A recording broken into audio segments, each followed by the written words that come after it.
Hello, how are we? I hope you're all well. Bear with me whilst I just try and do this. Um, so I pull my finger up because Lee Dive's giving me some shit. So I was like, right, hang on. I have to fucking do this. Hang on, bear with me. Right, that's there. Right, how are we, everybody? Welcome. As Sarah P says, welcome to the channel. Thanks for joining. Please hit the like button, please subscribe, and please hit the notification bell on the way in. Thank you very much. I've also pinned this message on the top, as always. If you'd like to support the channel, best ways, as always, to do is PayPal and buy me a coffee. Never required, but always appreciated. Some links. The queen of links here. There you go. That's if you want to become a member. Hopefully, be doing some more member-only content in the future. And also the Amazon wish list, which fucking some bitch in here is giving me fucking shit for. Morning, Sarah P. Yes, she is. Morning, everyone. Is it? Is it? Where are you? Where are you? Guess what?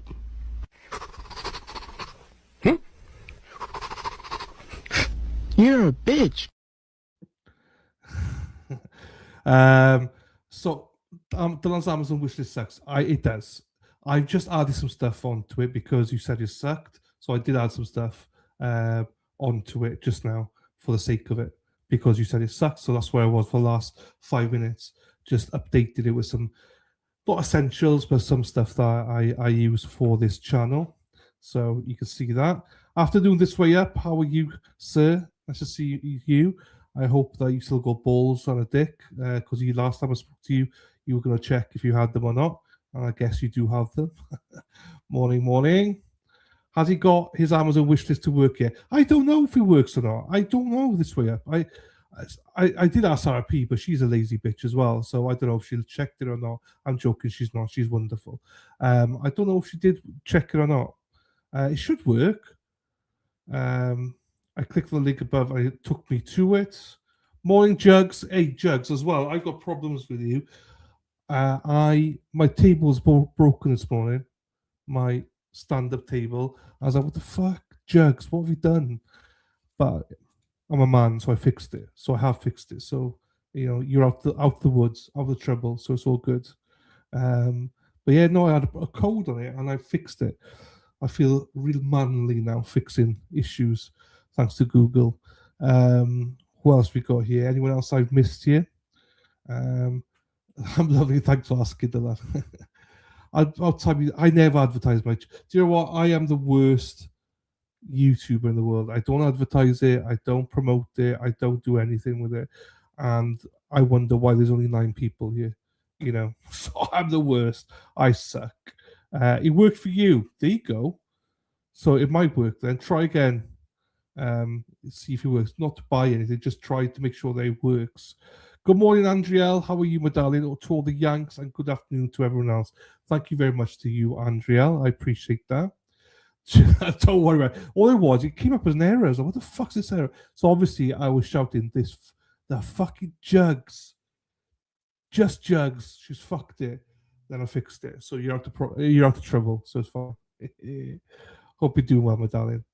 It's Friday, bitches. What? Hey, Katie, how are you, my darling? We still got this. We should do well, it's Friday, bitches. There you go, everyone. Everyone's been nice to each other. I love it. It is Friday. I do know what I thought it was Saturday today. I genuinely did think it was Saturday today. I'll never ask another question. No, you can ask away. I don't know. It's weird. It never happened before. But what it was for whatever reason, it went a notch too low. I came up with this code. I don't remember the code now, but I Googled it. And what it meant was that it went too low. But they said to reset it, you just got to press the down button, hold it in, and it resets. And it did. It went back up slightly. It was like literally an inch too low. And we all know inches are important. We count every centimeter, every inch. I wish today was Saturday. I know, same here, my darling. I do wish it was as well. If it feels like it. And also we got playoff football on the weekend. So tomorrow, Sunday and Monday, I'm going to be up till 4 or 5 o'clock every morning in the morning. So playoffs Saturday, Sunday, and then national championship football, college football on the Monday. So we are going to the Red Wings game. Nice. In the suite. So I'm very excited. It's a great day to have a great day. Ah, that's wonderful. I'm glad. That's baseball, isn't it? I'm glad.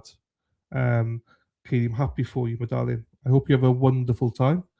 I don't know if they are any good or if they suck or not. I don't know, but I hope you enjoy, especially the suite. Ooh, nice. I like.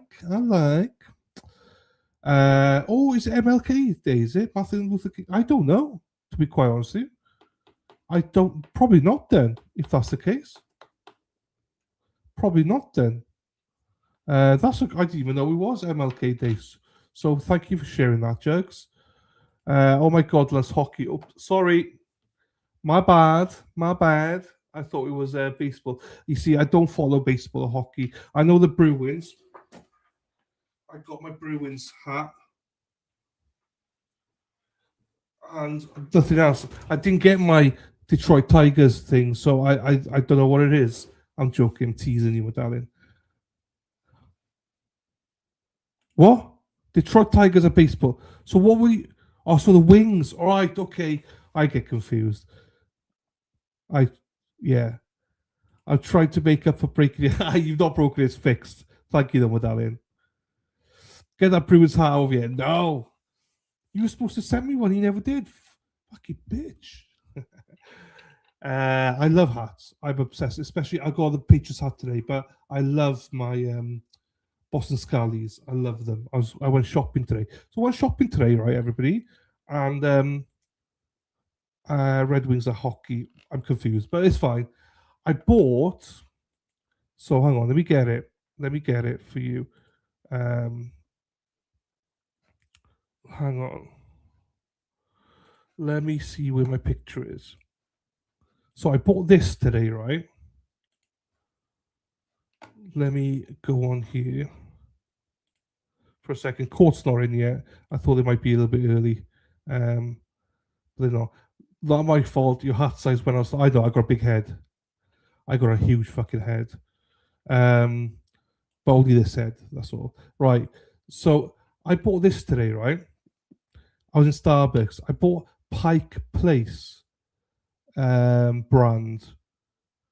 And I'll be honest with you, it smells like fish. When I opened it, it has a very fishy stench to it. And I won't lie, it was, but I'm drinking it now and it's fine. Oh shit, he spilt it. Fuck. It's very strong. But yeah, if once you smell the bag, I instantly said it's fish. Then it was pointed out to me, well, it is pike. So I was like, oh, right. So it's not very nice to smell the bag, but the coffee, gorgeous. Strong, but nice. A bit too strong for me. I put 6 scoops in. I only need to put 4 in, I think. So yeah. But once you get over the whole bag stench, it's fine. Detroit, you must become familiar. Red Wings, Tigers, Lions, University of Michigan, and Michigan SU. Toledo as well. Are they up there? Is Toledo up there? Ew, gross, Sarah P says. You should be used to that, but I am. That's why I don't mind it. Kipper flavor coffee. So, interestingly, I thought it would be, but the coffee doesn't taste like fish at all. But the smell of the bag smells like fish. So, interesting. It is interesting how they do that. I was worried my coffee is going to smell like fish, but it doesn't. So, I don't mind it. It's very strong. I got a headache as well today. I've had a headache all week, but I got another headache. I need to take some paracetamols. Once the court starts, remind me to take some paracetamols and drink my water.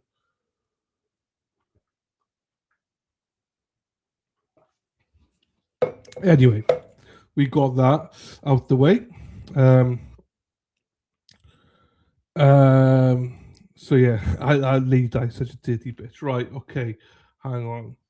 I just gotta double check my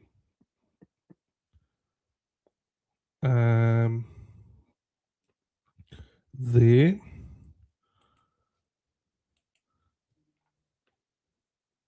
I'm just waiting for Lady Di to buy some stuff on my Amazon, and then I'll close that down. You changed. You had a different hat on a Starbucks. Yeah, I did. I did. This hat. This one. But I just fancied putting the Patriots on. Do you know what I mean? So that's why. Patriots weekend. Right, let me put the coat on. I'm not going to put them on, but I'll put it on so I'll remove that. We don't need to see them. So yes, I did change my hat. I just fancy the change. Do you know what I mean? Oh, it's so weird when you've got headphones on. I always speak louder than I need to when I got headphones on because I don't know what level I'm speaking at. But now we're back. It's fine. So yeah, so it's been a very interesting morning. Been shopping, done everything. Didn't have much sleep last night, but that's absolutely fine. I enjoyed it, and yeah, been shopping today. Had lunch. I got because Katie will ask me. I have a turkey slices and coleslaw baguette already made from the deli today. So I have that already in a baguette in a Italian baguette. I got it in the deli, so I was like, I'll do that for tonight. So Katie, that's what I'm having for dinner is basically a sub baguette with butter, turkey, and coleslaw. So to get that out. Lol, I asked because I'm nosy as fuck. That's absolutely fine. You can ask away, my darling. I really don't mind you asking. I mean, to be fair, most people here are nosy bitches, so it's fine. I'm not eating coleslaw on a sandwich. No way, Jose. So it's nice. So I would say I don't do it in a sandwich, Erin, but I do it in a baguette. I feel like it softens because this is a hard baguette. So I do for hard baguettes because I feel it softens it. If you leave it in the fridge for a few hours, and that's why I do it really. But yeah. Erin Hatchie drives the bus, yellow bus, yellow bus. Erin Hatchie drives the bus all day long. Sarah P, Sarah P, Sarah P, P, P, P, P, Sarah P, Sarah P, Sarah P is lovely. So we've had this conversation before. KFC coleslaw is the absolute best. We've had this conversation before. I was supposed to have it in when I was in Boston, but I've never had it before. I've never had that before. So I've not had KFC for years. But I'm making up for it to have some fish coffee. So today, I can't believe I'm drinking fish coffee. It's quite nice, just very strong. So I need, once this starts, I need to go get some water because I've got a headache. So, and having a bunch of nosy bitches in the chat does not help my headache. So, I scorched to start it because this judge is normally on time. So we put this on when we're ready because he normally starts on time. So, not really sure why. Use that language, right? Yeah, I don't want to listen to you. Ashley Moreno, she looks all right though. You know, we would all probably give her 1. Would you give her 1 out of 10 or 10 out of 10? So I don't know. We had KFC coleslaw last night as a side with the pulled pork sandwiches. Okay, which turned out delicious, by the way. Nice. I went to bed last night at 7 p.m. Oh, I went to bed last night. I think. Well, fell asleep about 5 a.m. So I was up in 3.5 hours. Imagine if you could hear our voices through headphones instantly becomes. I mean, I have a migraine, but that would have been. That's more. It's not a migraine. It's a fucking nightmare. That is. just reading your chat. The last few days I've had a headache, and I don't know why. Like probably last 3 to 4 days. So today I just need to take some paracetamols for it. I know there's something going around because my mother, she's really bad, so she's ill. So Jodie P. Oops, shit, sorry, Jodie P. How are you, my darling? Nice to see you. Hope you're doing well. Good morning to you, my darling. Hope everything is well with you. Erin Hack says, Lahak, my husband was snow plowing. It's your husband, not your boyfriend. I had my 16-year-old, my 23-year-old, and 2 dogs all snuggled in with me. That's nice. That's actually quite nice. Do you know what I mean? That's not a bad thing to go to bed early and have them all snuggled in. Morning, Joni. I'm great. I'm very well, thank you, Joni. It's lovely to see you, my darling. But yeah, I'm very, very well, thank you, my darling. I don't know why. So if you remember, just to remind everybody. Oh shit, wrong one. I hit the wrong button. Last night they had a half day because a juror's wife had to go to hospital, and the juror had to go and see her. So we don't know if he is back today, or whether they got it this morning, or whether they're gonna have to use an alternate now, or what's happening. So they're supposed to sort that out this morning. They were supposed to sort it out by 8:30 this morning. So I'm not really sure. They didn't go to court, did they? No. Just in case. I can't see that they went to court. Just see these two gasping away. And I took the day off of work today. It's a good day. Well, good. I'm glad. Well, chill out today. Enjoy yourself. It's a long weekend. Now, this is a good old debate. I'll put this in the chat. Let me put this. How do I do this? How do I do a poll again? I don't remember. Oh, shit. What's this? Oh, I don't know what I just hit. Regular, tall, wide, small, medium, big. That sounds like if you were making the perfect man. Regular, tall, and wide, or wide, and also small, medium, or big. I'm not sure how you women would do that. Use that to create a man. Anyway, right. How do I do that? Oh, I know how to do it. Hang on, close that. Because this is a question I always debate people with. Which day would you prefer off of work? Which day would you prefer to have off on work? Monday or Friday? So when you have a long weekend, which one do you prefer, the Friday or the Monday? I'm a Monday guy. I would rather have a Monday off.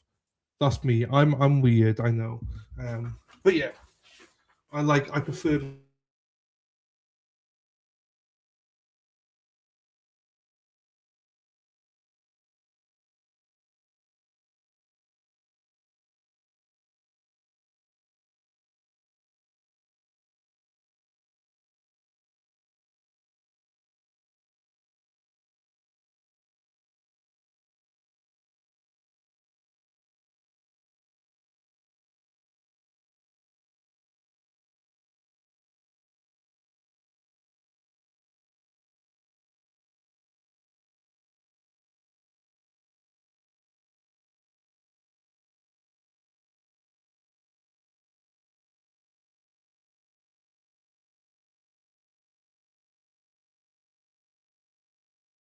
Right, we're back. I think I'm back. Court's back as well. Audio did cut out, bastards. Depends on time of year. During NFL season, Monday, summer, Friday. I've always been Mondays. I don't know why, but I've always been. No sound. He hit the button. I did hit the button. No, it's just me. So whenever whenever I hit this off, it turns the audio off. Silence is golden. Bastards. Thanks, Erin. We're still deaf. Silence is great. Bollocks. Right, let's get into it. Recess yesterday, ladies and gentlemen. This witness had been passed for redirect to the state. Mr. Turner? The parties have agreed to waive, redirect, and recross of this witness, Your Honor. We have no recross and no redirect, Judge. Recall?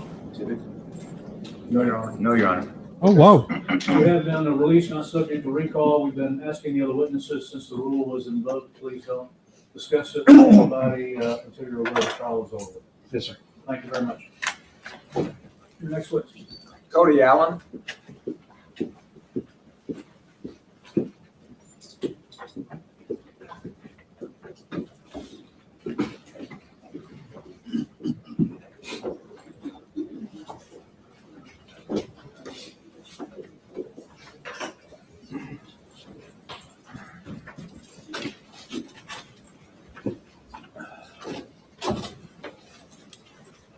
Good morning. So that was weird. So what happened was he came back and then the judge said, please proceed. And the state prosecutor stood up and said, yeah, the defense and the state have both agreed there'll be no direct or no cross with this witness, Your Honor. So he was dismissed and he will not be recalled. So, yeah, that was a bit unusual. But anyway, Abraham, you do solemnly swear the evidence in your testimony given the cause will be the true self you got. Yes, sir. This is our witness stand over here. You'll have a seat. Adjust that microphone if you need to.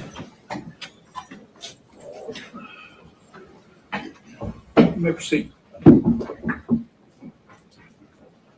Tell us your name. Cody Allen. What do you do for a living? I'm a Texas Ranger stationed in Midland, Texas. Would you tell us about your background in law enforcement? Yes, so I completed the DPS Academy in 2007, was a state trooper for approximately 6 years.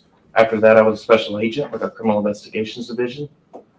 And then I became a Texas Ranger in 2019.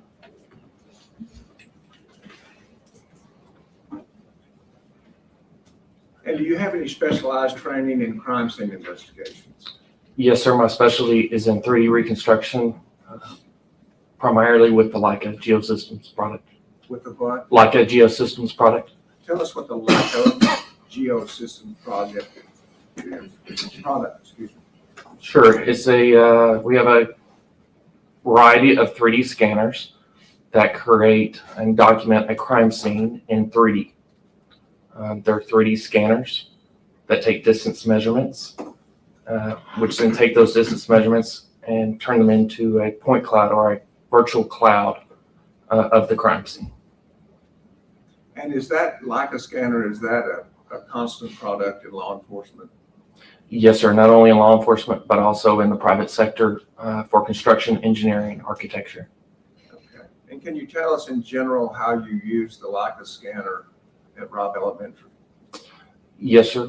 We use it to document the crime scene, all the way from the vehicle crash to that west building of the school, inside and out,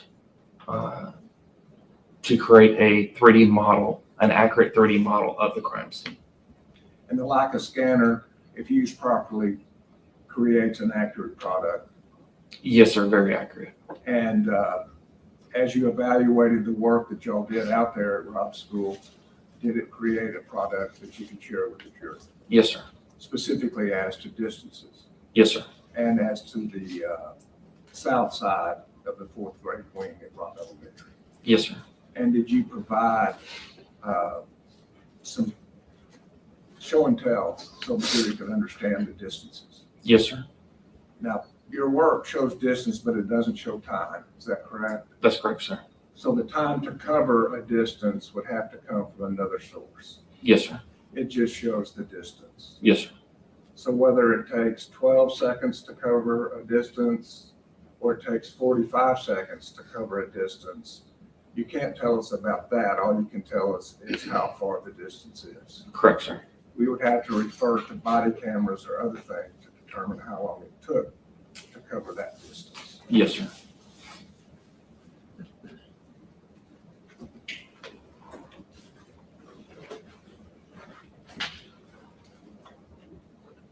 Showing you exhibits 6,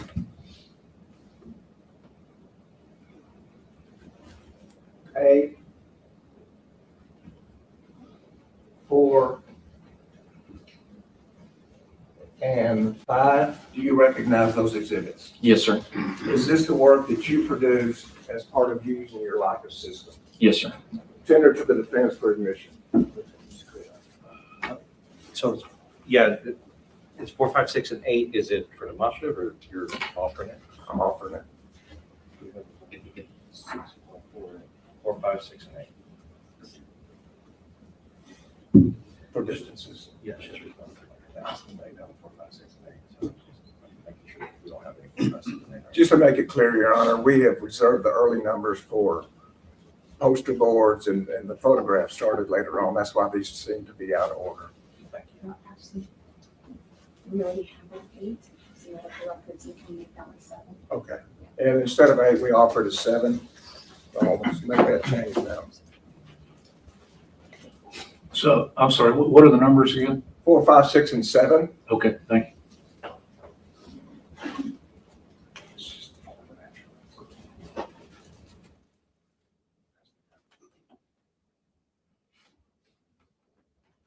No objection. They're admitted. Would you please approach? We're going to demonstrate these distances for the jury.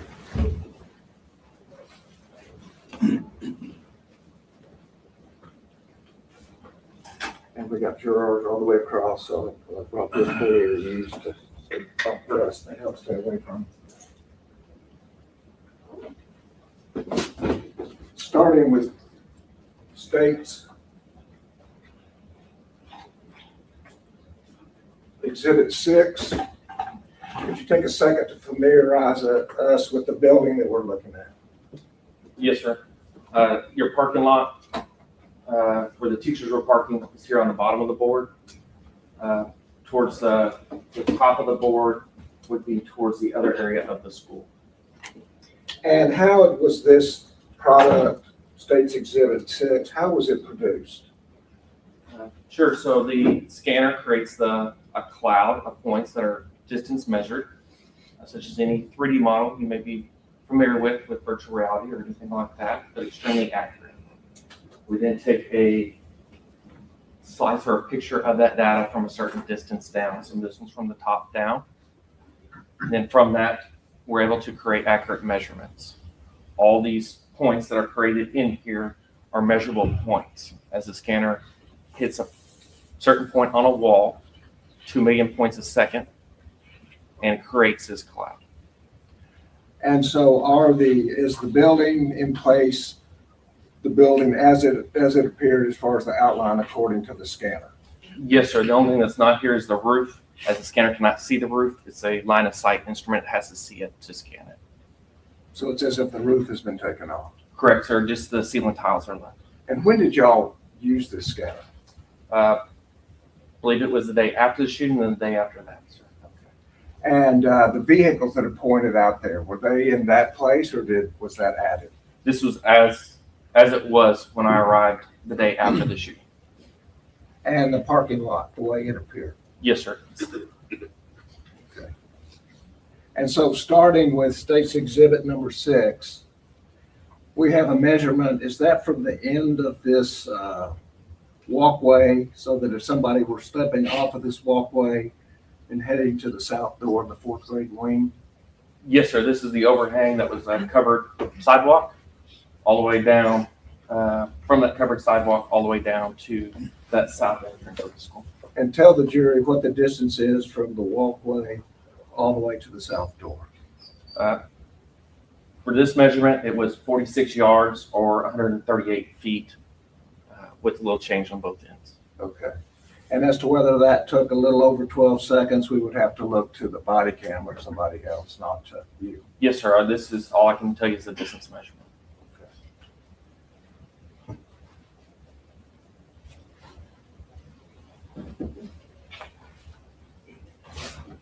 Josie, I'm of turf. State's Exhibit. Aren't us lovely?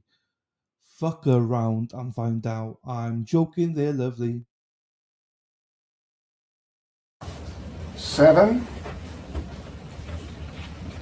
Make sure it's oriented the same. Is this the same diagram that we've been looking at, the Leica scanner production, Yes, sir. in the same condition? Yes, sir. What is the measurement in State's Exhibit 7 showing us?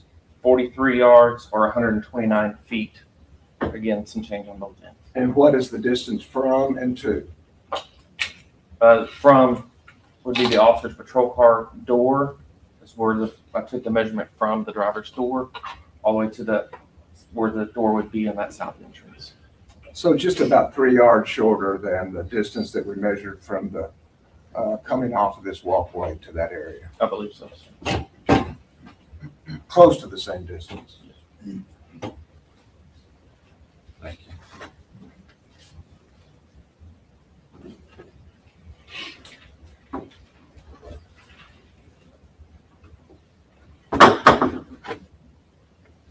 And now showing you State's Exhibit 4.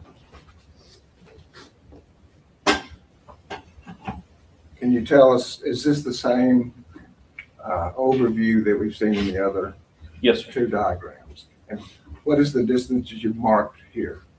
This was from the patrol car's driver's door, again, that same point, all the way to the edge of that southwest corner where the AC and chain link fence was, coming up to that west wall. So that's an additional 10 yards that from the south door to the west wall. Yes, sir. Approximately.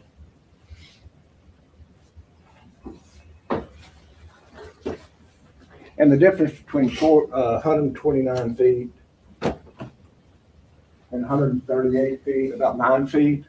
Yes, sir. Could you stand about 9 feet away from the jury room? Just off the top of my head, sir, it'd probably be around here. I'm about 6 feet tall, so And about how many steps is that? Just normal steps for you?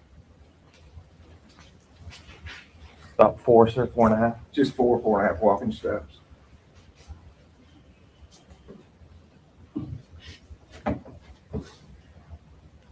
And State's Exhibit 6.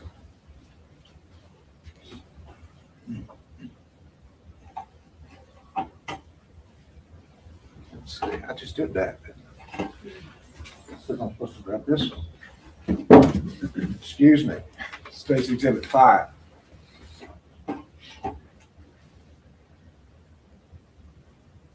Is this the same Leica production that you've been talking about? Yes, sir. Is there an additional measurement on this? Yes, sir.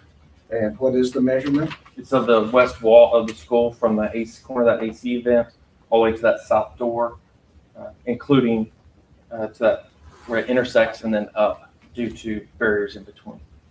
So it's not just a straight line, it's a straight line plus an additional if you have to turn and go up the walkway. Approximately, sir. And so the total distance is how much? Be about 66 yards, sir. So about 198 feet. So this is 62 yards to here Yes, sir. and then another 4 yards here, just so we understand. Yes, sir. Thank you. Yes, sir.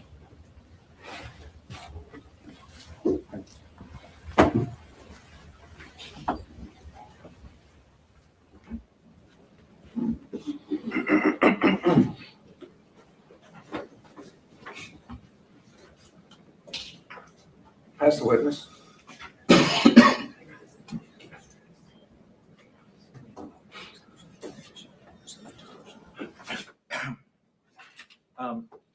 May I proceed, Judge? Please. Thank you.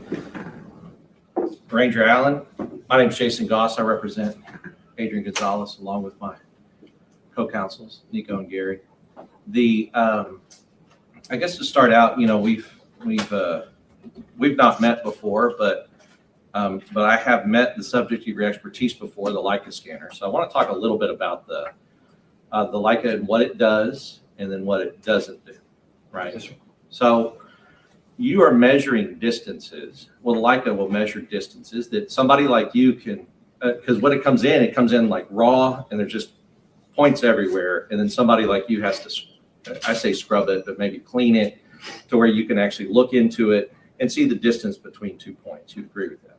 Yes, sir. And then, and that, you know, that just takes knowledge of computer program and really inputting and telling the computer program what to do. Yes, sir. Like, and what I mean by that is that you would, because for instance, and we've been using this big map, the the state's exhibit 4, 5, 6, and 7, that was the state asking you to go into the program and do certain distances. Correct. And I'm presuming that the government, they could have asked you to do any distances from anywhere that the Leica scanner caught, and you would have gone in and you would have done those distances. Correct. Right. So what we saw was the slice that they asked of you, and you complied, and you did your job, and you said, yeah, I can tell you these distances, and these distances, right? Correct, sir. But your distances don't tell what kind of stress a person's under. Correct, sir. They don't tell what a person can see or what a person is perceiving or how they're perceiving it. Correct, sir. Right. So, and additionally, I want to show you. So just so we can get an idea, your Leica, you have that pointer? Thank you. Just so you can reach it, just point it for you. Can you show the jury like all the places that we could have gotten? And what I mean by that is I'm sure your Leica didn't get the points over here. No, sir. Right. You placed it. How many different placements did you have to do to get the data that you collect? A total, sir, 145. So you moved that thing 145 times? Yes, sir. And when I talk about placements, what I mean is there's a tripod with a Leica. You do it in an area, it'll gather the data for that area, and then you have to move it to somewhere else. Correct, sir. Somewhere else. And I'll say just from my experience with it that 145 times is a pretty big area to move a Leica that much. Yes, sir. And that's probably, I'm assuming, because you had to move it different places outside, but you also went inside, and then the Leica can't see through walls, so you have to move it for each room. Correct, sir. Did you have to move it sometimes several places in a room? Yes, sir. All right. So all of that together would account for it. Can you just show us with the pointer on the map how many, what is the total area that your Leica scan covered with all the 140 something placements? I can tell you, sir, the total area that was used in the final product. Sure. Okay. As it will hit, it's a line of sight instrument, so it may see something way off. Right. However, those points were turned off and not used as they were not pertinent for it. So we focused on the area of the crash here where the X is, and then went around that building through the parking lot also, so we could capture, because it's line of sight. We want to make sure we can see in between cars, and then inside both doors. Okay, so let me ask you this, because it sounded like from where you pointed, or it looked like that like Geraldine, you kind of cut off. You cut off everything Geraldine and North. Yes, sir. What about this intersection right here? Did the Leica capture the distance between somewhere like here and somewhere like this west door? I would have to look at that data precisely, sir. It would take a lot, but I guess you did do from the crash. Yes, sir. And this is pretty much even from the crash. Yes, sir. Did the government ask you to calculate the distance between, like, for instance, I don't know if you know this, but we know it now, that there were 3 police cars that were set up at this corner, like with line of sight to that west door. Did they ask you to calculate the distance between these cars and that west door? No, sir. All right. And as far as the distance around, so a car driving from here and driving around the school, coming in over here on the front side of the school, did you calculate any of those distances? No, sir. All right. So when we talk about, you can just leave your pointer there. I might need it again. When we talk about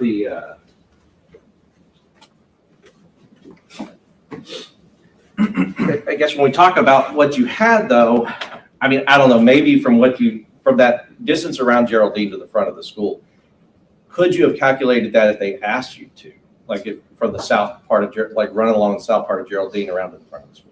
No, sir. Geraldine was congested with a lot of law enforcement vehicles, command trailers, news media, such as that. Sure. So I guess what you mean by that is that you would not have been able to place it at the time that you were there the day after. You would not have been able to place it due to the congestion. Correct. But they didn't ask you to go back when it wasn't so congested and do it either. That's correct. Right. You did that one time, one scan that comprised of a lot of different scans, and then that was the only day you went out there to do it. Roughly, sir. Yes, Okay. sir. The as far as the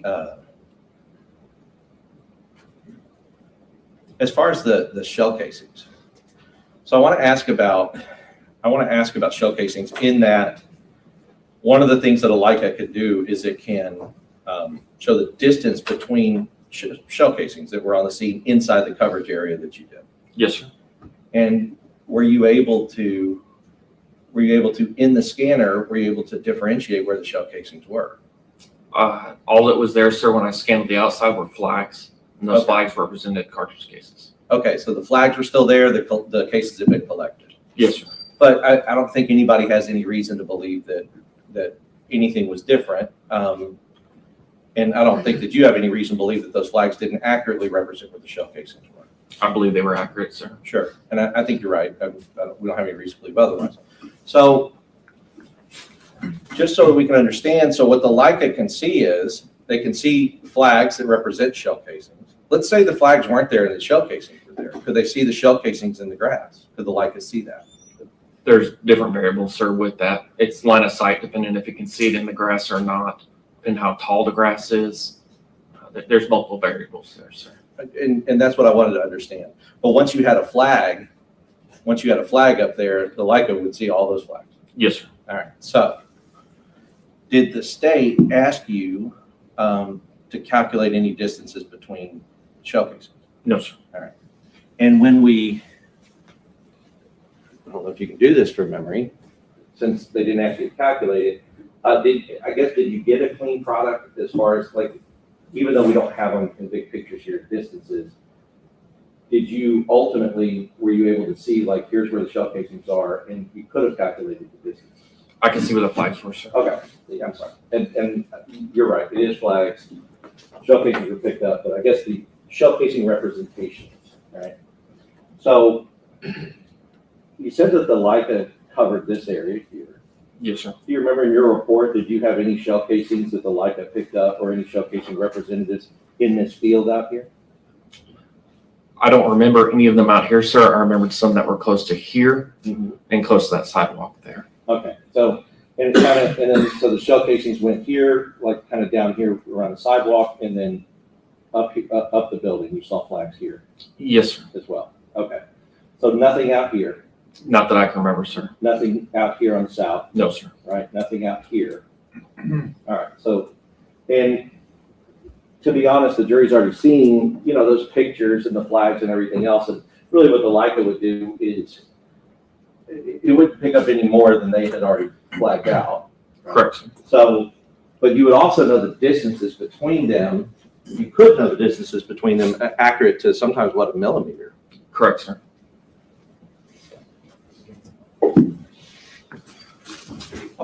Pass witness, Judge.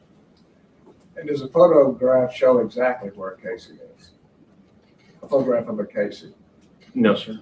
It doesn't show where the casing is, It would show a general area of that, sir, but not a distance accurate measurement. but it shows it along with where the tint is. Yes, sir.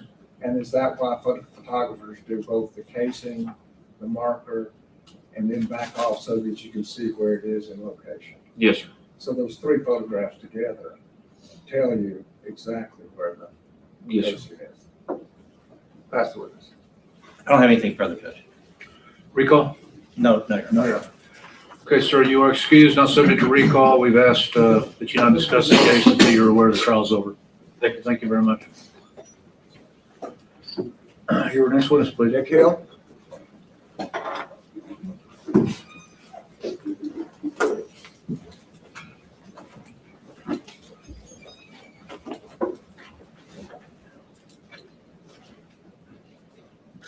Morning, Sue.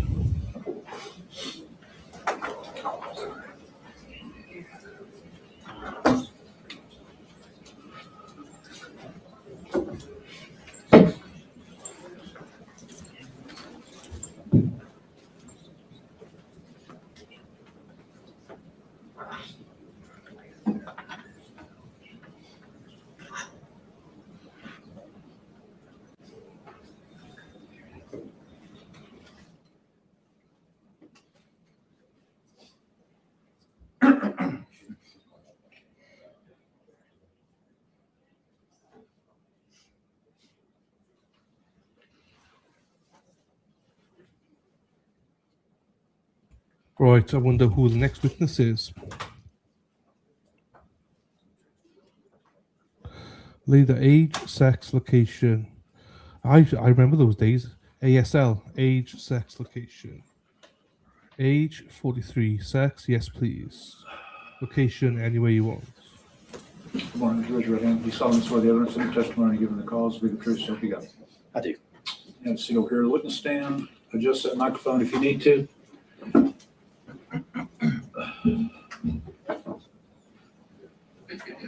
You proceed. Thank you.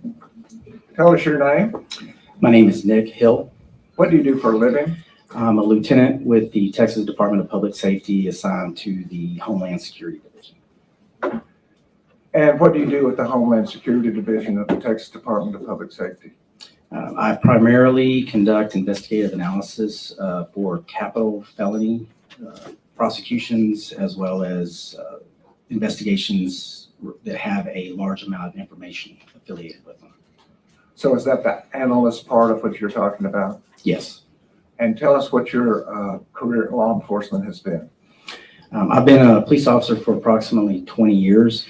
I started with the Flower Mountain Police Department. I was with them for approximately 6 years. Then came to work for the Texas Department of Public Safety, and I've been with the Texas Department of Public Safety for approximately 15 years. And what has been your progression through the Department of Public Safety? I started out as a highway patrol trooper assigned to the Texas Highway Patrol Division. I was a trooper for approximately 3 years and a highway patrol corporal for 4 years. I then promoted to Texas Ranger in the Texas Rangers Division and was a Texas Ranger for approximately 6 years.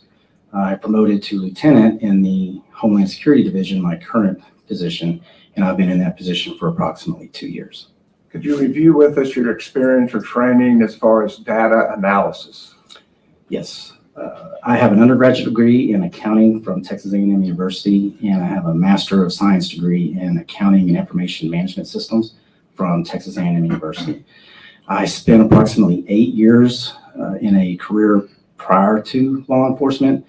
I worked primarily as a financial accountant, a financial auditor, as well as an information systems designer and implementer, which meant I designed database systems for large amounts of information and developed systems for analyzing that large amount of information.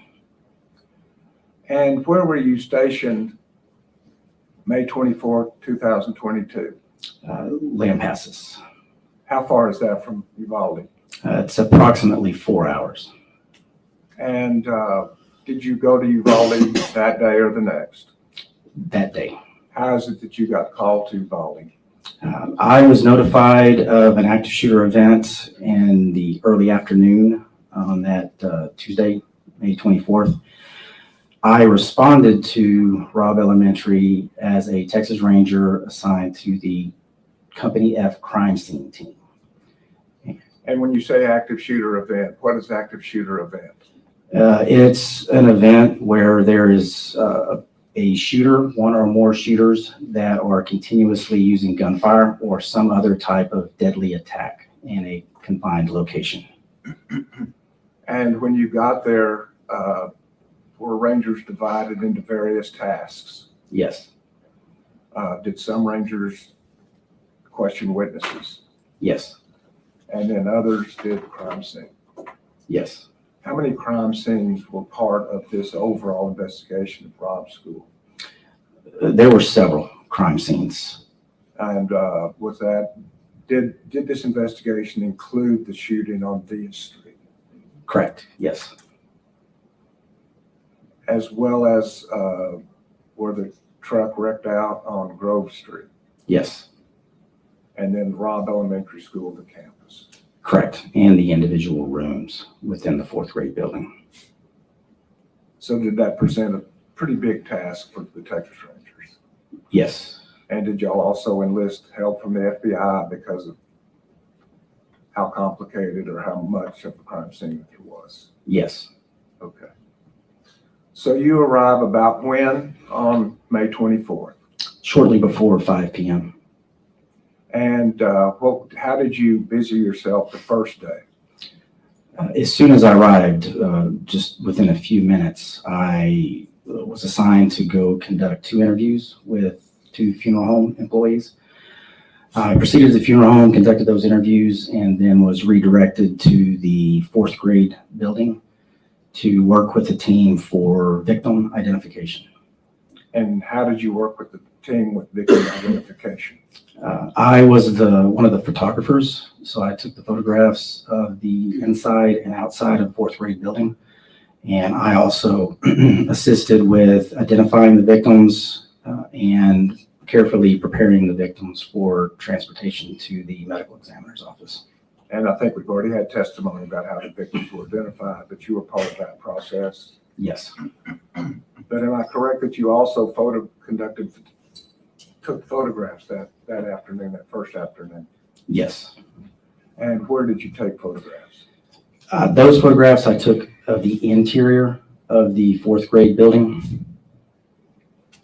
And was that then, were there still victims in the building when you took those photographs? Yes. Okay. So you took photographs to document kind of generally the scene, and then you worked with the victims? Yes. And you went to the funeral home to talk to 2 employees? Yes. Was that all you did that day, or in general, the major things that you did that day? Those were my primary duties that day. So the next day, you reported back to Robb Elementary? Yes. And what did you do then? I started by photographing the exterior of the 4th grade building and some interior photography. I then was assigned to process the shooter's vehicle that had crashed into the culvert, and 2 other rangers and myself processed that vehicle. And in addition to that, did you make a second trip to the funeral home? Yes. What was the purpose of that? Later that day, there were some questions about surveillance video from the funeral home. So actually it was early evening. I went to the funeral home and retrieved the surveillance video from Hillcrest Memorial Funeral Home. When you retrieved the video, are you able to determine the accuracy of the timing on the video? Yes. How did you do that? I took out my Apple iPhone and snapped a photo of the live screen for the surveillance system, which the timestamp on my phone is synchronized through Apple, and Apple synchronizes all of their time through the atomic clock. So it's a very accurate time. So our Apple phones are much better than a funeral home video or a body camera? It can be, yes. Okay. And so you knew that your Apple phone was correct, and you compared that to the funeral home? Yes. Could you tell the jury about the accuracy of the funeral home tapes? The funeral home tapes were approximately 2 seconds. There was a variance between the timestamp on my photograph and what the funeral home surveillance video was timestamped with. And so you have reviewed the funeral home videos, have you not? Yes. And there is a black. And Judge, just to save, I'm sorry, Bill, to save some time, we'll stipulate to the times. Okay. I just want to show which one. Okay, I just wanted to let you know, we'll stipulate to the times. Thank you. Okay. Well, just real quickly then, so the jury can know if they go back. The black time is the funeral home time, but you added the accurate time, the real time. Is that correct? Correct. And that's in white? Yes. Okay. So the real time would be in white, and is that true for all of these videos, body cams, dash cams? If we see the white time, that is your work. Yes. You actually added to the video. Correct. Thank you.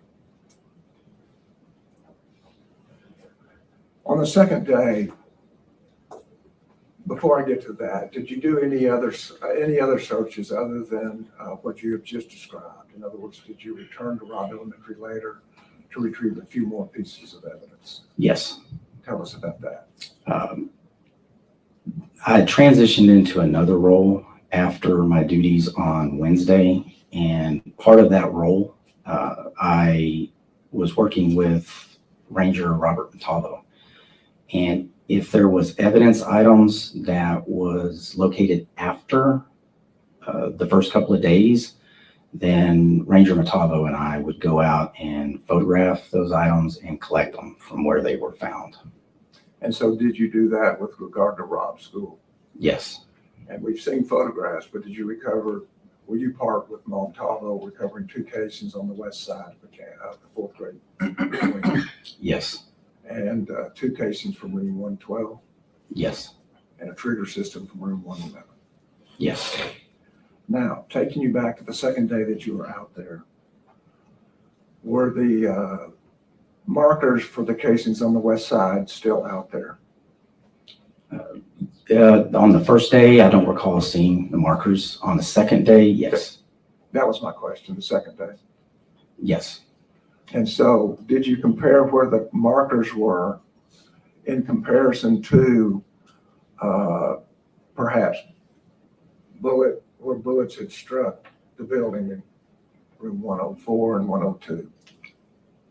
Yes. When I was photographing the exterior of the 4th grade building on that second day, that Wednesday, I was looking for projectile defects or bullet holes that would be either in the windows or in the brick. Thank you.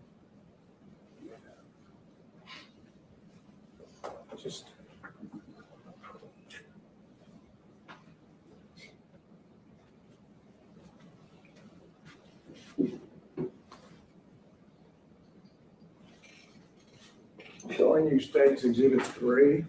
Do you recognize this exhibit? Yes. Is this a fair and accurate representation of not only where the casings were found, but in relationship to bullet strikes into 104? Yes. And 102? Yes. And the building there at Robb Elementary? Yes. State Officers Exhibit 3.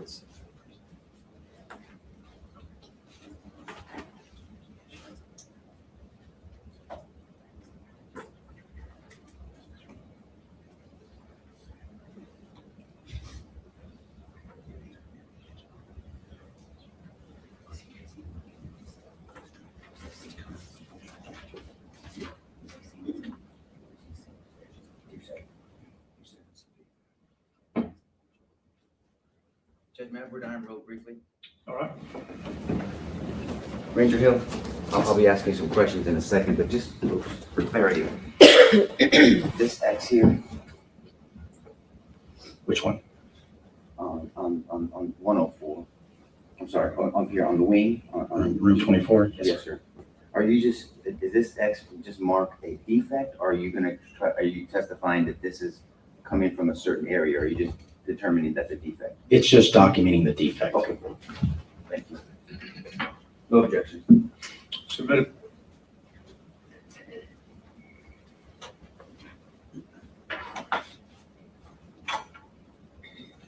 Ranger, would you step forward so that we can share this with the jury?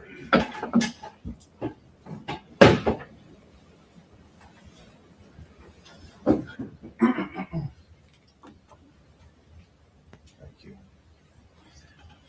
Could you give us an overview of what we're looking at? This is a Google Earth image of the Robb Elementary campus, as well as the Geraldine Street, South Grove Street, and the Hillcrest Sir, can you Memorial. speak up, please?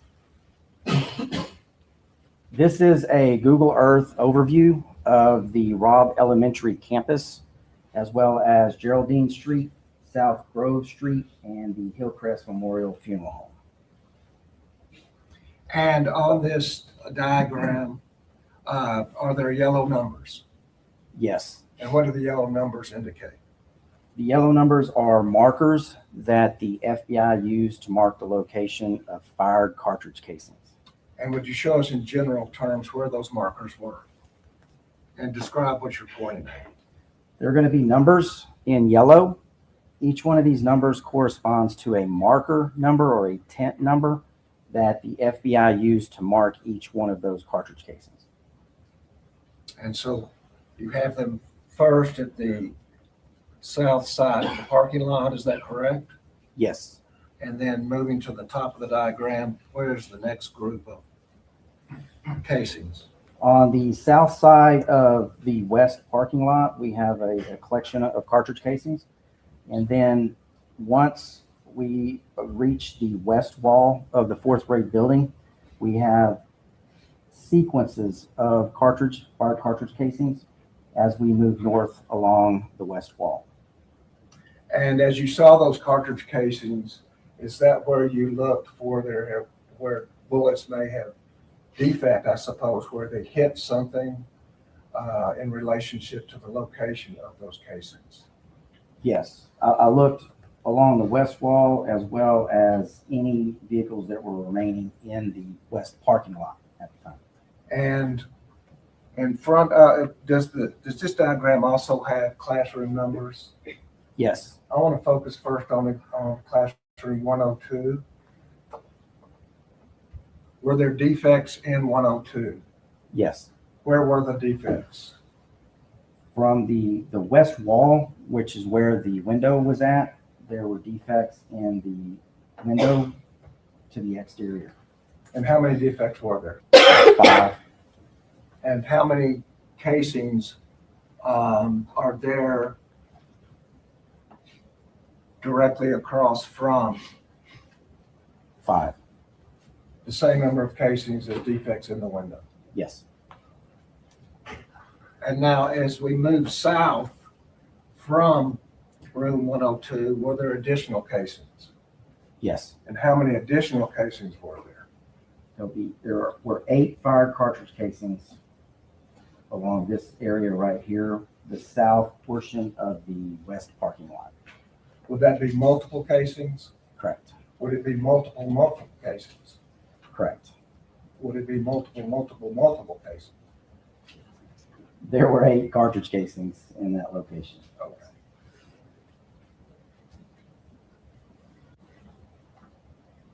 And now moving up north of the wall, was there an additional defect in the west wall at Robb Elementary?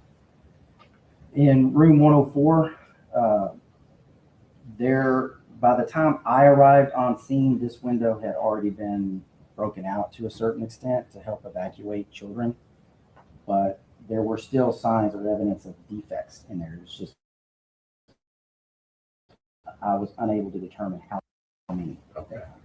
But if we have had a previous Officer Wright, who went inside 104 and took a picture of that window as it sat inside the room and then was replaced, that would indicate that there were defects in the window. Is that correct? Correct. But in addition to that, did you do additional work to determine if there were defects in that window? Yes. What additional work did you do? I reviewed all of the body camera associated with this event that was available to us, and I located a body camera for Constable Emmanuel Zamora, and he was walking or going across the west wall as the evacuation was getting started, and I was able to see from his body camera the state of all the windows along the west wall, with the exception of the 102 at the south end. As to whether or not there had been bullet defects in them. Correct. And so, were there defects in the window of 104? Yes. And I skipped over 103. Were there any defects in the window of 103? No. And were there casings associated with the defects in window 104? In other words, where there's a close relationship of the casings to the defects? Yes. Tell the jury about that. This collection of fired cartridge casings are not directly, but slightly offset from the window to room 104, which would put the general area where the source of those cartridge casings was possibly located. And as far as the rifle, we've had prior testimony that it was a right ejecting rifle. Is that consistent with where those casings were with the defects in the windows? Yes. Okay. Now, this is kind of important. At 104, other than casings, was there anything else located there? Yes. Tell the jury what that was. So the white number 1 is going to be the general approximate area where a black backpack belonging to the shooter was located later. Okay. And that's where that was located, about halfway up from the south side to the entry point? Yes. And from where that backpack dropped, did you continue finding casings up northward? Yes. How many casings did you find? There, we have the marker numbers here. We've got 1, 2, 3, 4. And marker number 29, there were actually 2 fired cartridge casings associated with that. So we've got 1, 2, 3, 4, 5, 6. So you had 4, but that subsequent search is where you found the other 2? Yes. For a total of 6? Yes. Were those cartridge casings close enough that if you were aiming at the building, you should be able to hit it? Yes. And did you find any bullet defects along the walls of or windows of 106, 105, or 104? No. But there were casings along that area. Yes. Does that indicate to you that the gunman was shooting toward 105 or 106 when those casings were deposited? No. It did not. It did not. The lack of projectile defects in the side of the building, combined with the presence of the fired cartridge casings, indicated to me that the rifle was not fired into the building when those cartridge casings were ejected. Another direction. Correct. And were you able to find defects anywhere else associated with these casings? No.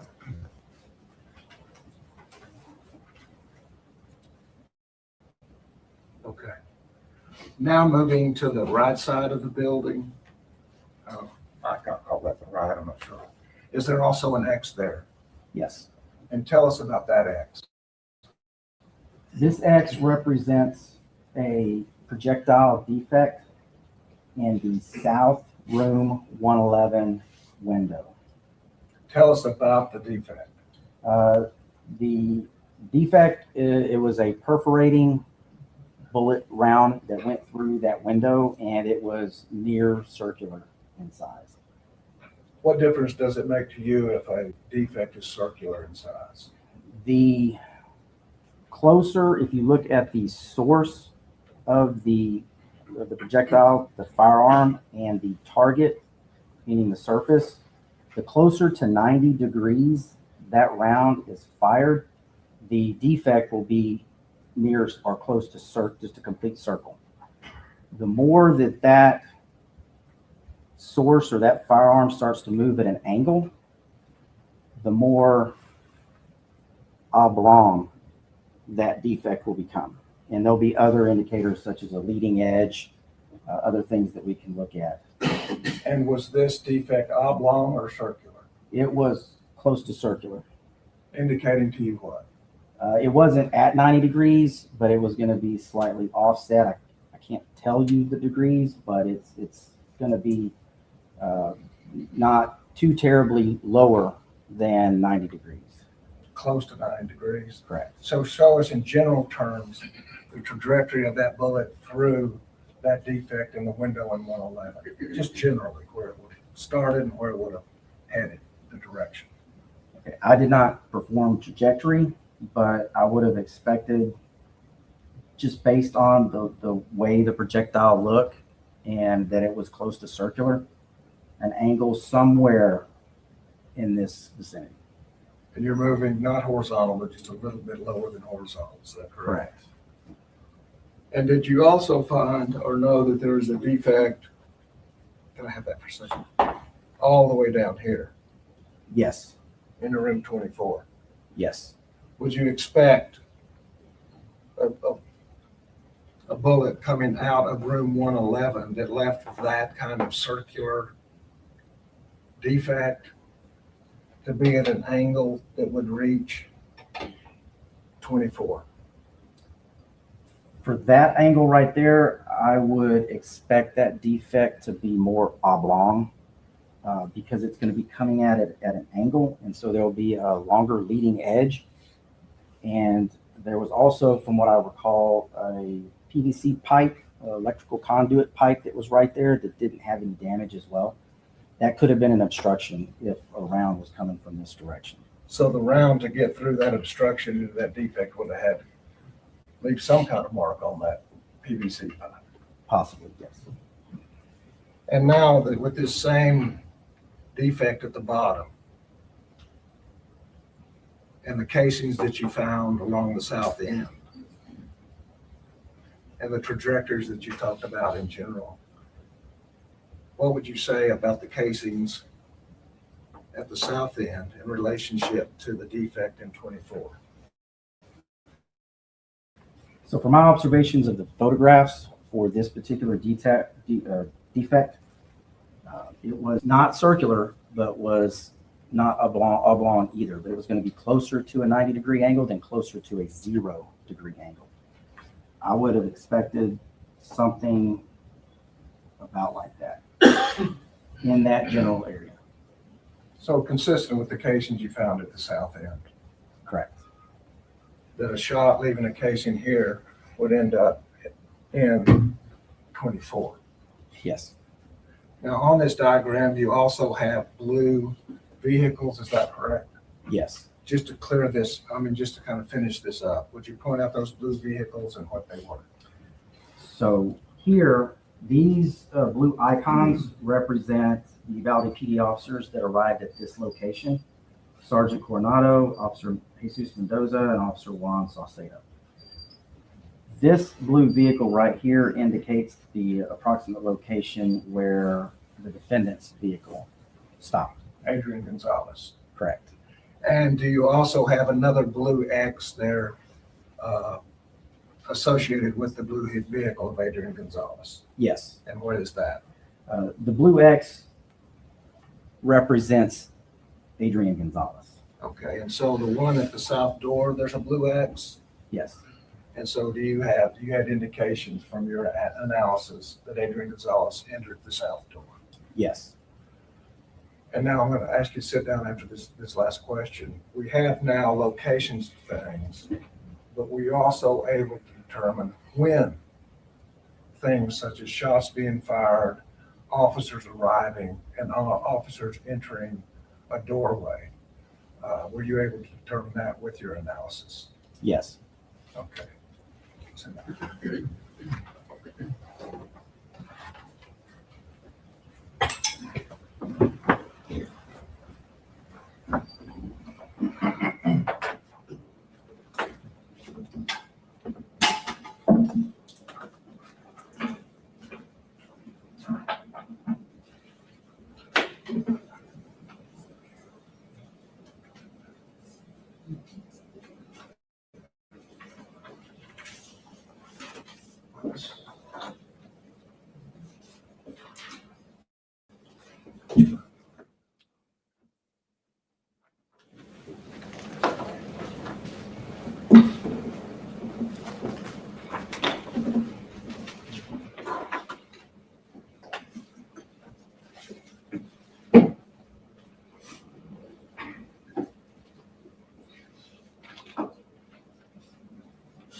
Just have a couple of questions, Judge, just to clear one thing up, if that's okay?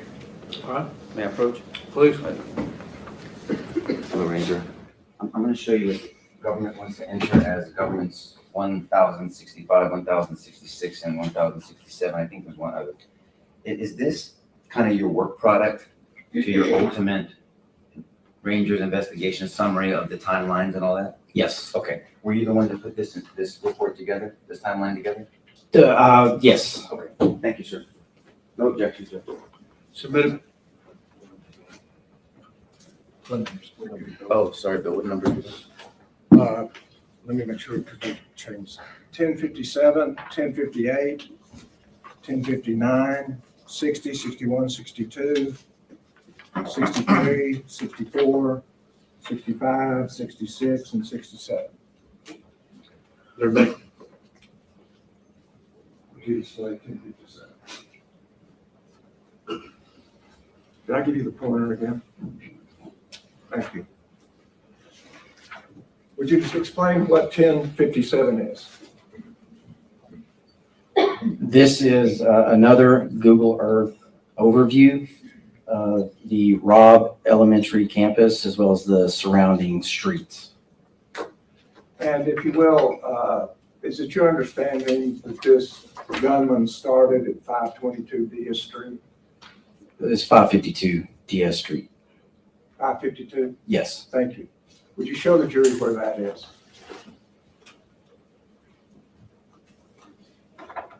And the truck that you searched on that second day, where did you do that search? So would you show the path then from Diaz Street to that ditch? And would you show the funeral home? And is that where you recovered the video from the funeral home Yes. depicting the gunman's travel as well as going across? Yes. Would you now describe the buildings that are depicted in your 1057? We have the Hillcrest Memorial Funeral Home. We have the fourth grade building. What I refer to as the west lot. There's a pavilion, playgrounds A and B, wing E, wing D, and the west door and the west wall. And before you sit down, would you also, does the diagram show the streets intersecting that corner of Robb Elementary? This corner? Yes. Yes. And what streets are those? That's South Grove Street and Geraldine Street. Okay. And we have had dispatch tapes played of Geraldine and Old Carrizo. There was a wreck. Where is Old Carrizo in Geraldine? And you're pointing to the far right intersection, is that correct? Correct. It's the northeast section of the campus. But that's not where you found the truck. Correct. You found it on Grove in Geraldine. Correct. Thank you.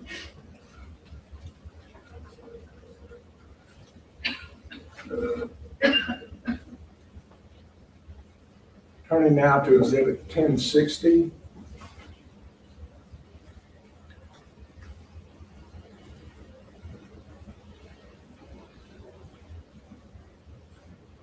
Is there both a red line and a blue line there? Yes. And could you tell us what those lines represent and show us where they go? The red line, it exhibits the general approximate walking path for the shooter as he moved from the crash site over to the west lot, north along the west wall, entered the west door, south in the hallway, and then his location in room 111 in 112. And we're going to recreate the line from the funeral home, the outside part anyway, on the mounds to the west from the funeral home tape. Yes. And along the building from the case, from in the hall, was raw video. Yes. Yeah. And the blue line, The blue line represents Mr. Gonzales, Mr. was driving Mr. campus. He through the gate, area into the west part, to the west, ultimately to the west, to a stop and to the west location. To the west. thank you. To the west. Exhibit 1061. Have you marked a blue square on 1061? Yes. And what is that? That is the You're a backpack cunt. You're a cunt. that marker number 1 represents. You're a cunt. You're a cunt. You're a cunt. You're a cunt. You're a cunt. On the other diagram, this was the backpack that the shooter dropped. And is exhibit 1061 a screenshot of a video? Yes. And whose video was that? This was a video that I collected from a person across the street. A short video, Correct. 52 seconds. Yes. And what did the video show in general? Well, it showed the location of this backpack, the original location of it, as well as the shooter running this direction towards the camera and then in through the west door into the 4th grade building. And exhibit 1062?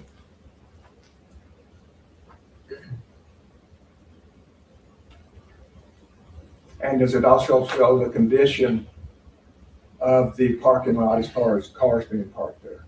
Yes. Exhibit, well, go ahead and have a seat and then we'll get to the next exhibit.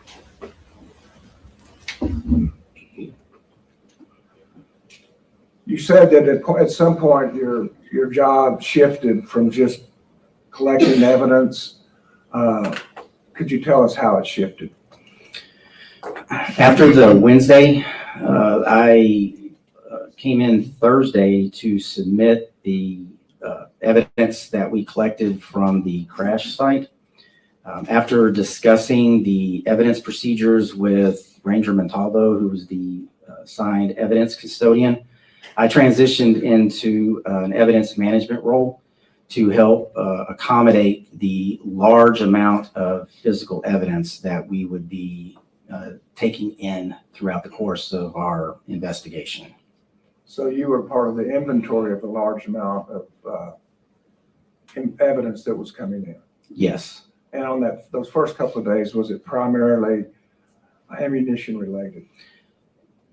The first couple of days, there was a large amount of ammunition. And did you catalog that and inventory it? I didn't inventory the ammunition. There were other rangers that did that. I worked with Ranger Montalvo to organize all of the evidence as it was submitted. And did you review that organization and inventory to determine how many shots were fired that day? Yes. And in doing that, was there also a determination of shots fired by law enforcement as opposed to by the gunman? Yes. How's that determination made? In this particular case, the shooter used a specific type of ammunition. The law enforcement responders who fired their weapons, they used a different type of ammunition. So the fired cartridge casings indicated the source of which one of those shots or which one of those fired cartridge casings were located. Showing you exhibit 1063, and you might have to approach the exhibit. Is this an inventory of those cartridge casings? Yes. Starting with the middle one, could you explain what the graph, first of all, how it's scaled and what each one of those lines and each one of those columns mean? This is a fired cartridge casing matrix that we used to ensure that we had gathered all the fired cartridge casings for this event. I'll talk about the columns first. Column 1 is LC22. That's a particular type of ammunition. LC21, again, is another type of ammunition or manufacturer for ammunition. This stands for Lake City 22, Lake City 21, and REM for Remington. Again, another type of ammunition, and then a 9mm Luger handgun casing. So across the top is the type of ammunition, Yes, and across the left side is what? this is going to be the location where the cartridge casings were found. There were, here starting with 552 Diaz, there were 2 LC-22 fired cartridge casings located or found at that location. At the crash scene, there were 4 LC-22 fired cartridge casings collected. Outside along the west lot and the west wall area, there were 23 LC-22 and 1 LC-21 fired cartridge casings collected. Are either one of those connected with law enforcement? No. Okay, next. Room 111, there were 60 LC-22 fired cartridge casings collected. In room 112, there was 56 LC-22 cartridge casings collected. Going back to room 111, there were 24 Remington cartridge casings, fired cartridge casings collected, and 3 9mm Luger fired cartridge casings collected. And is the Luger, is that a handgun? Yes. Three fired shots from that, and how many from law enforcement? 24. Okay, and you do know there was a breach, that is, the gun was taken out in room 111, is that correct? Yes. Okay. In 112, again, we had 56 LC-22 fired cartridge casings, 1 Remington fired cartridge casing.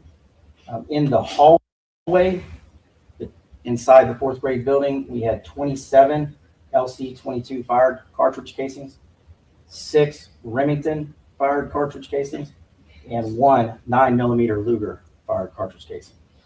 And later at the United States Border Patrol station in Uvalde, there was 1 fired 9mm Luger cartridge casing found, I believe, around the boot area for one of the agents that responded. In other words, the casing was actually in the boot area, and they brought it in as evidence later. Well, actually, somebody went out and collected it, I believe, but yes. And so you don't know where that casing ended up in a piece of clothing, you just know it was returned from Border Patrol. Correct. Very good. So a total of how many law enforcement rounds were fired? So if you look at the top,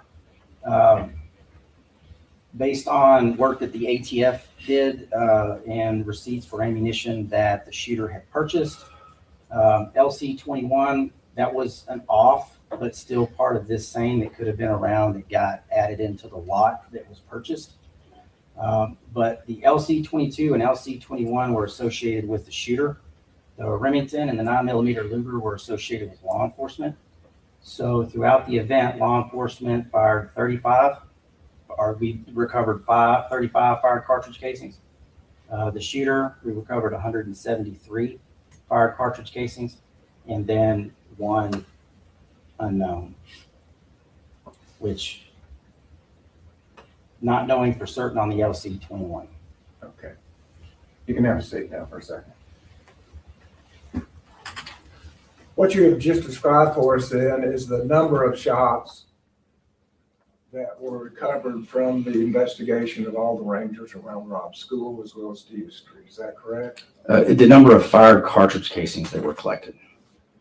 But in an active shooter situation, what does a fired cartridge case indicate?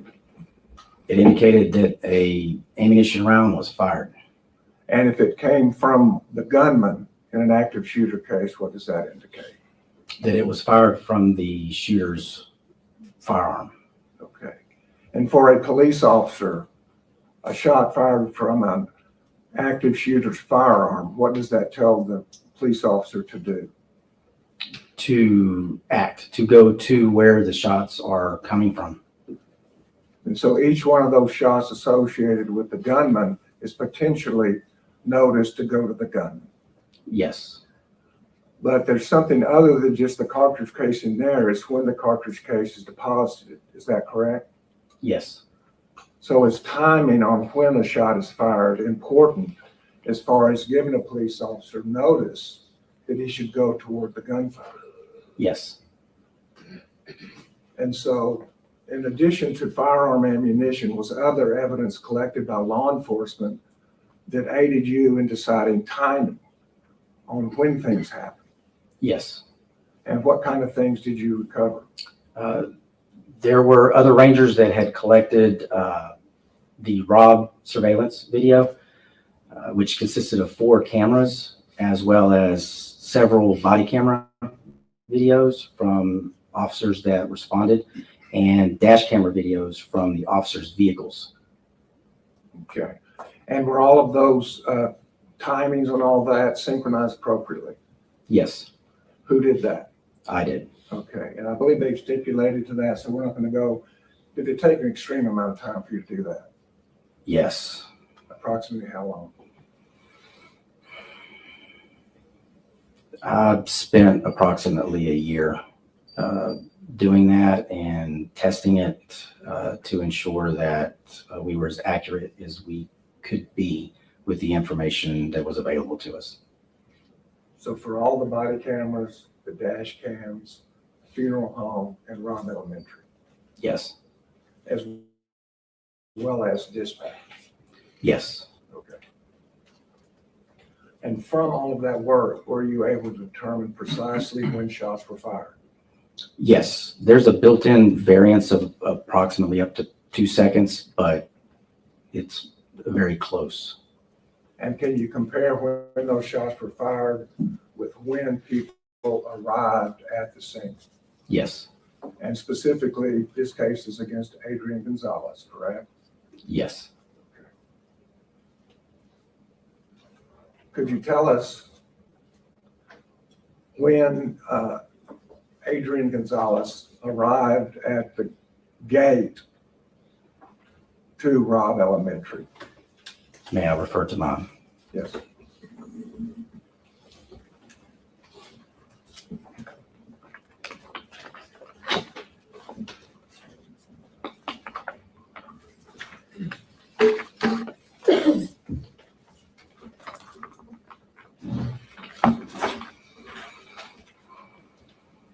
All right. Mr. Gonzales arrived at approximately 11:31:41, and that was going to be at the West Gate location. 11:31 what? 41. Had any shots been fired prior to his arrival? Yes. Well, yes. On Diaz Street, had they been fired before his arrival? Yes. Had the shots at the truck been fired before his arrival? Yes. And then we moved to that south grounds. Had any of those shots been fired before his arrival? Yes. How many shots had been fired before his arrival? There were approximately 6 shots that were fired before Mr. Gonzales had come on to the school property. Okay. And then from the west gate, were you able to determine when Adrian Gonzalez's car was parked approximately within a few seconds? Approximately, yes. I was able to see Mr. Gonzalez's patrol car come into the parking lot and drive to an area roughly about where the west lot meets the grass. And then we know where his vehicle came to a stop. So I did have to approximate when he would have come to a stop based on how fast he was traveling as he came from the west gate and past a known location that I could see on the surveillance video. And what was your approximation? Approximately 11:31:55. And from Adrian Gonzalez's arrival at the gate at 11:31:41 until it came to a stop at 11:31:55, were there any shots fired? Yes. How many? There were 2. And were you able to determine where Adrian Gonzalez's vehicle was in relationship to those 2 shots? Approximately before Mr. Gonzales had stopped his patrol vehicle, there was 1 shot fired. And then around the time he stopped his vehicle, the 2nd shot was found. So close to when he parked. Correct. And did you also time the dispatch tape in which Adrian Gonzales said shots fired, shots fired. Yes. Can you tell us when that was? 11:32:09. So after he parked his car until he keyed up his radio and announced shots fired, how much time had elapsed? I'm sorry, what were the two times again? From the time that Adrian Gonzales parked his car at 11:31:55 and keyed up his radio saying shots fired, how much time had elapsed? Approximately 14 seconds.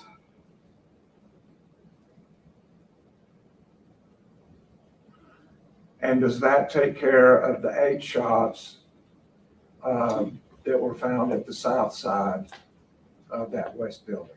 Yes.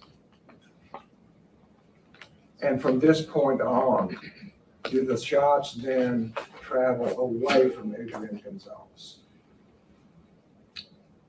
Yes. The casings, I mean. I'm sorry, could you? The casings, following the casings then, they go from that south side. Correct. Not, they don't close in on Adrian Gonzales, they go the other way. Yes. And so how many shots were fired along the west side? 16. How many? 16.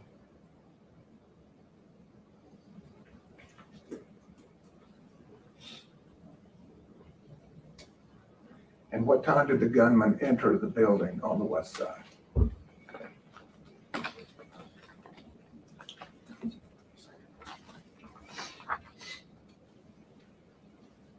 Approximately 11:32:59. So about a minute and 4 seconds later, after Adrian Gonzales stopped. 11:31:55 to 11:32:59, is that correct? Correct. Yeah, approximately 1 minute and 4 seconds. And before we get into the west building, I want to talk about the timing on the west side. As the gunman was traveling along the west side of the building, about halfway up, is that where the bag dropped? Correct. Okay.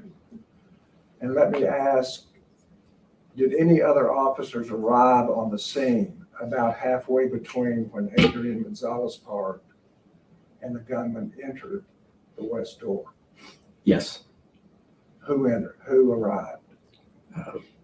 Jesus, Uvalde PD Officer Jesus Mendoza, Officer Juan Saucedo, and Sergeant Telesoro Coronado.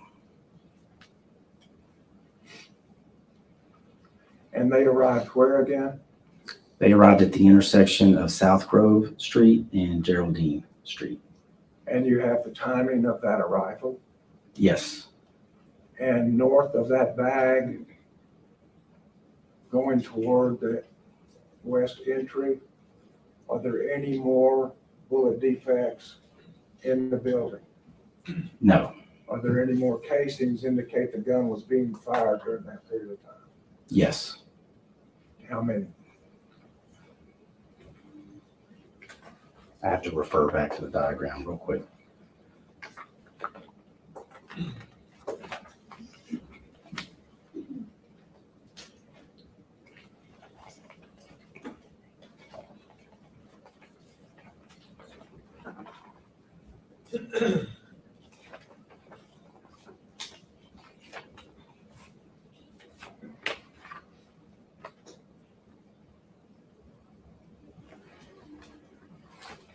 Six.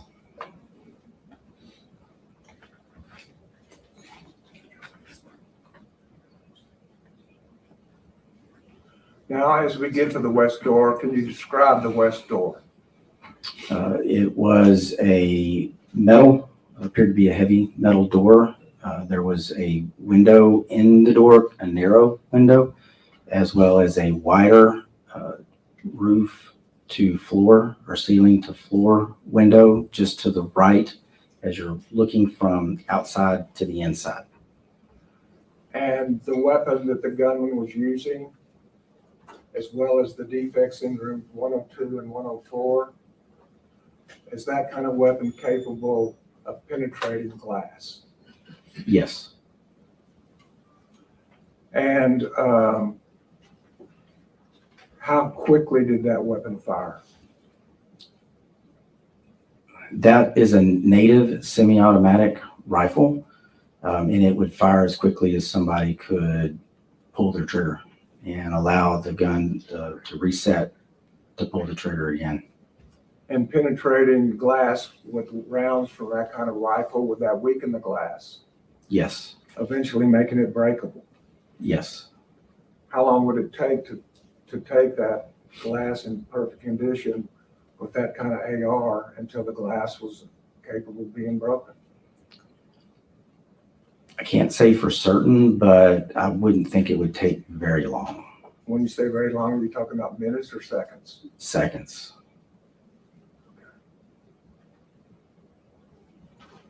And was there room in that glass for a gunman to enter the west side? Yes, there could be. If the glass was broken out? Correct. And it was not broken out in this case, correct? No, it was not. When did the gunman enter Robb Elementary?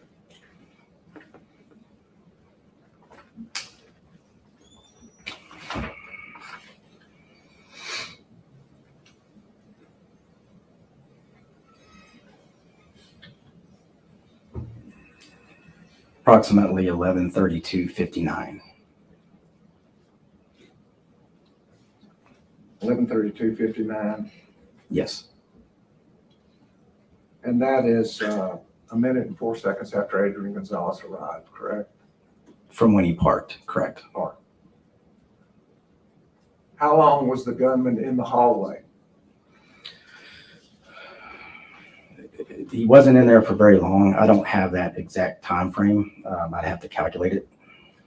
Well, let me just ask then, do you have the time he entered the hallway? I mean, entered from the west door. Yes. Do you have the time that he entered room 111? Yes. And did he go into any other rooms before he entered room 111? No. So what time did he enter room 111? Approximately 11:33:45. Okay. So from 11:32:59 to 45, about 45, 46 seconds. Approximately. More than 12 seconds. Correct.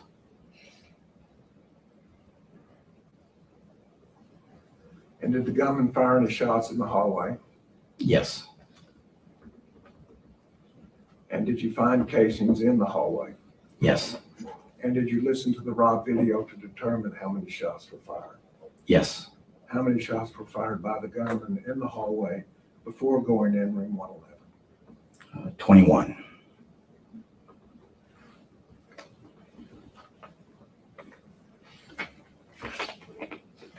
And so now are we at about a minute and 49 or 50 seconds that Adrian Gonzales has been parked at the south of the building and the gunman is firing shots. Yes. And then the gunman entered room 111. Yes. And could you see him on the video anymore after that time? No. Could you determine with specificity if the gunman was in both room 111 and 112? Yes. And so let's just start. He entered room 111 at 11:33:45. Is that correct? Approximately, yes. And how many shots were fired in room 111? Well, I have 111 and 112 combined. Let me stop you then, because I think there's a key point that makes this clear. What time did Adrian Gonzales enter the south door? At approximately 11:35:48.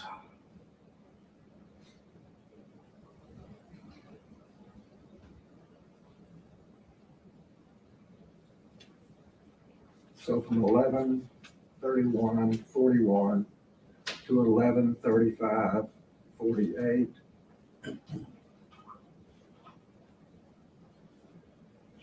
Somewhere in the neighborhood of 4 minutes.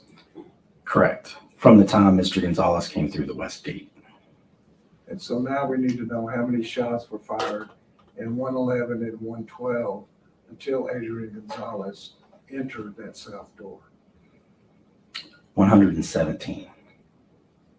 117 shots. Yes. Were you able to determine if they were in both rooms 111 and 112? Yes. Some of the shots, yes.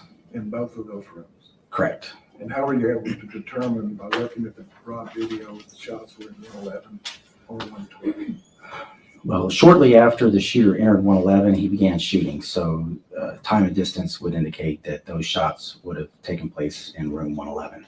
He also fired 2 shots where sheetrock dust was projected into the hallway from room 111. And then as sequence of fire continued, there was a pause in the gunfire. And a short time after that pause, when the gunfire resumed, there was sheetrock dust that got projected into the hallway from room 112, indicating that the shooter fired that shot from inside room 112. Okay.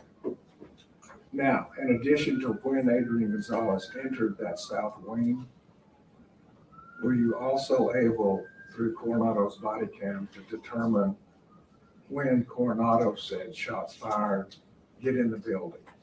Yes. And when was that?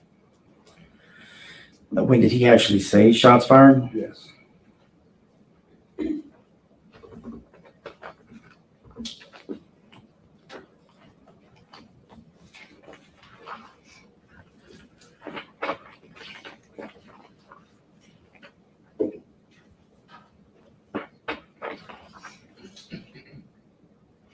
And it was a better analysis of when his body camera picked up Adrian Gonzales and Donald Page, if that's something that you'd more quickly review.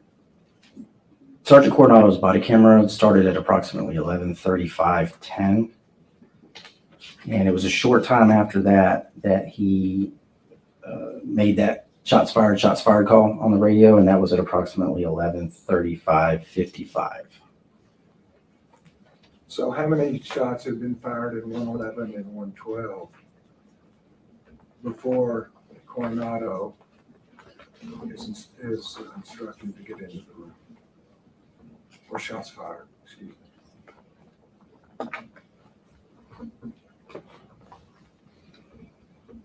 Okay, what were the 2 times again? Or the 2 events?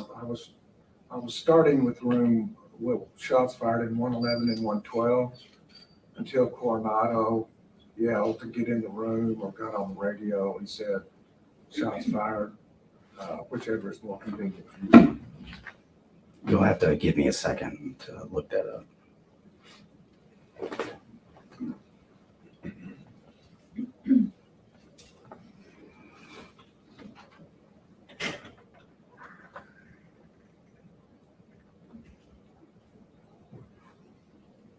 I'm sorry, what was that first time?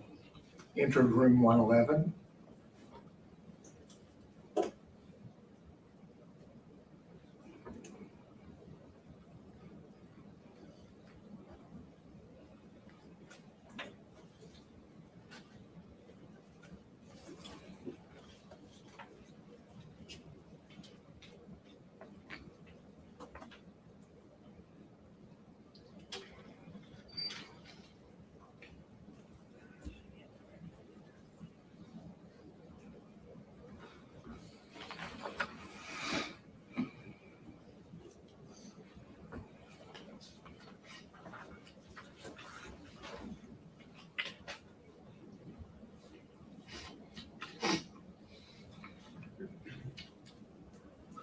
Would have been approximately 60, but I'd have to count it manually. Well, approximately probably enough here. Approximately how many times was there gunfire from the time the gunman entered 111 until Coronado said shots fired, shots fired?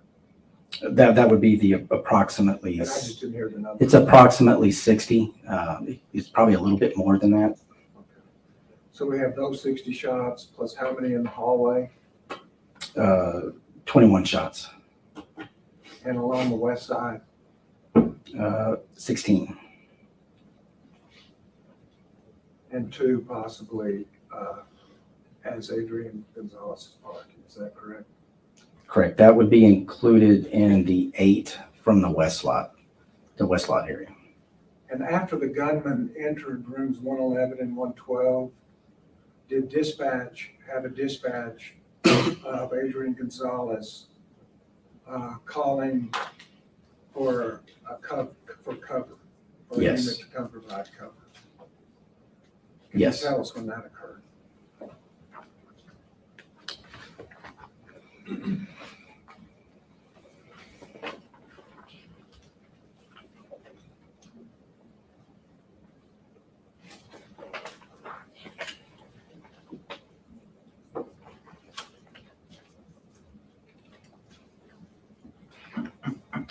Approximately 11:34:28.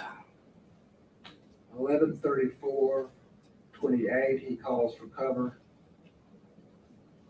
Yes. is that correct? So the gunman was clearly in 111 and 112 at that time. Yes. And did you, the thing that you just testified, were you able to take the sound from Robb Elementary, channel 2 in the hallway and channel 4 outside the hallway, and accurately portray when those shots were fired? Yes. And does the animation also show when Adrian Gonzales arrives and parks? Yes. And does it also show where the gunman wrecked out and his travel all the way until he gets into 111 and 112? Yes. Does it also show the arrival of Coronado and Salcedo and Mendoza? Yes. And we've also heard about an Officer Hill. Does it also show where Officer Hill arrived at his location? Yes.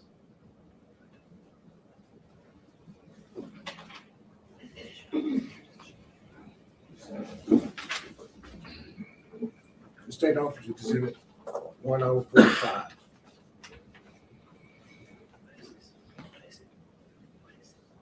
This is the animation.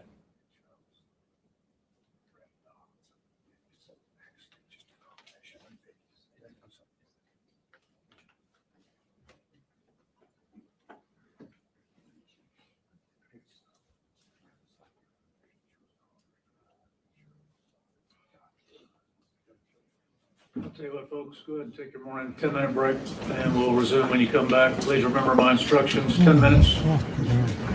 Would everyone rise for the jury?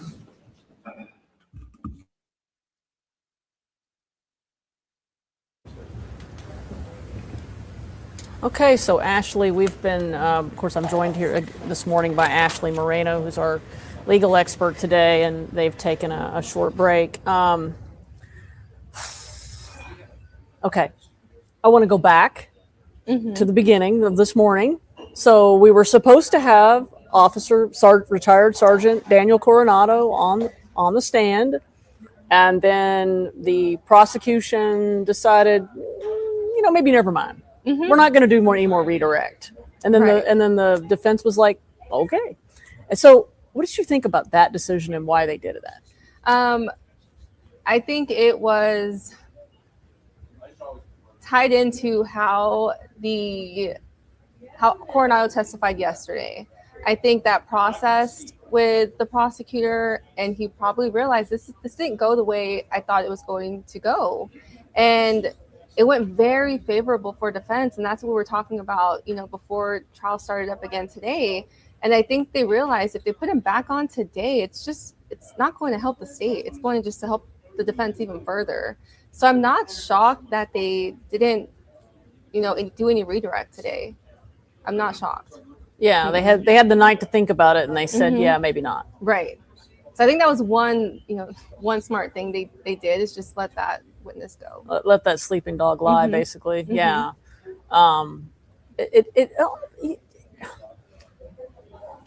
Does this speak to like not properly preparing your witness or not knowing what your witness is going to say? I just trying to understand, even going back to that. So, typically, you talk to your witness and you meet with them at great length to prepare for trial. You have them watch, if it's Also, what we need to figure out is with these witnesses, I don't think they're giving credit. It's not. I don't think it's a lack of preparation by the state. I think the defense is so frigging good. This defense team are probably one of the best you'll ever see. So their preparation is. So I don't think they give enough credit for that. So I honestly don't think it's the lack of preparation. I just think that this defense is that good. And I think on the whole scale of everything, I think we've had how many witnesses? We've had 36 witnesses. 35, 36. 36 witnesses. Obviously, one was dismissed, so we say 35. So of those 35, I think there's only. Well, I mean, some of them were parents and they didn't get crossed. So say there's 30 witnesses then, because obviously the defense didn't cross. Of the ones that the defense crossed, if it was 30, then I think 29 of them were advantage the defense. They were more defense witnesses. There's only one witness where I think that they benefited the prosecution more than the defense. But even then, it wasn't like a landslide benefit for the prosecution.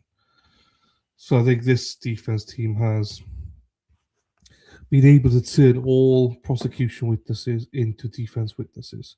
And wherever that guy, the lawyer guy, I don't remember his name now, said that essentially this basically cements the fact that Adrian Gonzales doesn't or shouldn't have to testify anymore because it's all covered. Defense have done so well. So, all of these women, all women suck. Well, they should suck. All women should suck. If that's what you fancy. Do you mean? So yeah, I just want to make sure that we give credit to the defense of how good they are.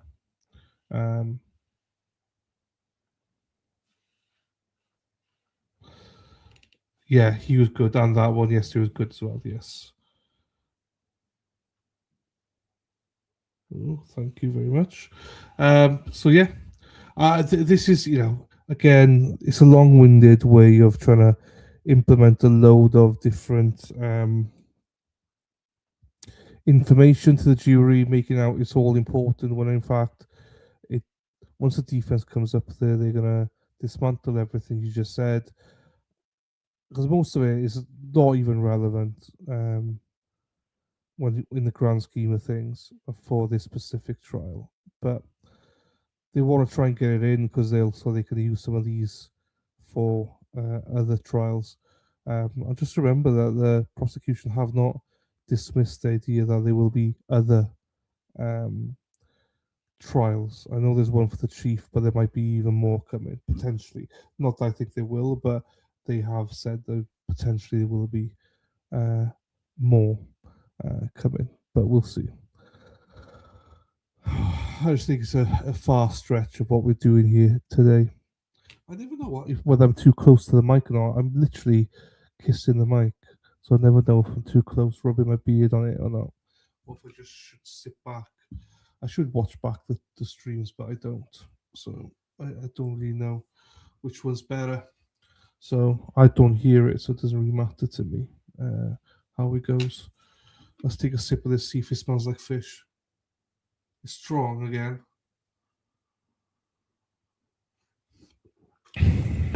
No fish smell, but it's got a little bit of a kick to it, though. This brand is very, very strong, shall we say? But here's the No, it's not. Okay, fine. I was just looking to see if the other trial was on today. I can't see it.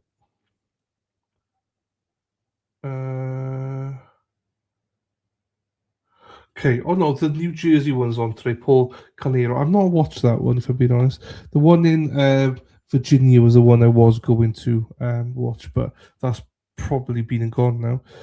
Katie, yes, my coffee does smell like. So my coffee doesn't. The when you open the packet, you smell it and it whiffs of fish. Yes, it's a pike blend, so it's a fish blend, but it's got a quite a strong fishy aroma. But it doesn't smell. The drink itself doesn't smell. Just when you smell it. So it was beads. So I got it. I haven't got a grinder, so they grinded it for me in Starbucks today, and when I open the packet up, yeah, I could maybe go one day for the one in Virginia to give you what it's like. I think, is it finished? I thought they was finished the other day. I don't think it. I know it was close to finishing, but I believe it's. Well, I don't see it streaming today unless I missed it. But yeah, I don't know.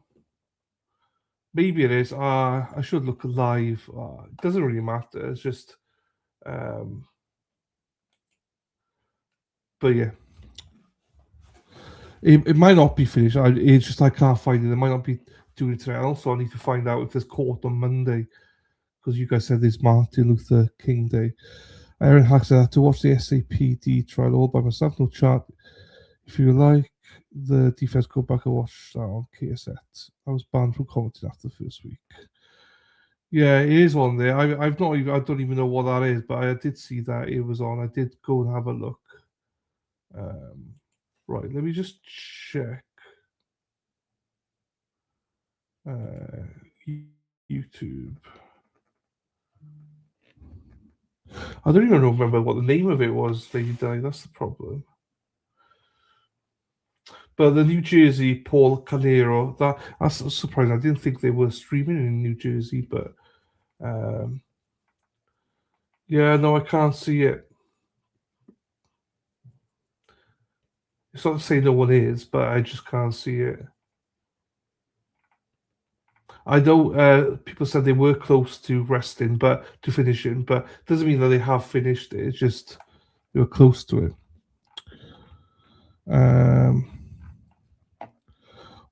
What's fishy? It's my coffee. So I had a Pike coffee, and from Starbucks. And when you open the packet up, you smell it, and it smells of fish, but it doesn't go into the drink. Thank God. It's over. It was before Christmas. We're talking about Brendan Banfield trial. Brendan Banfield from Virginia. Oh, I'll just type in Brendan Banfield trial.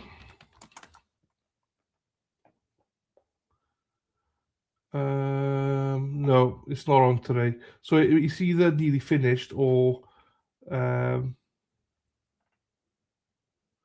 So it's scheduled for Tuesday.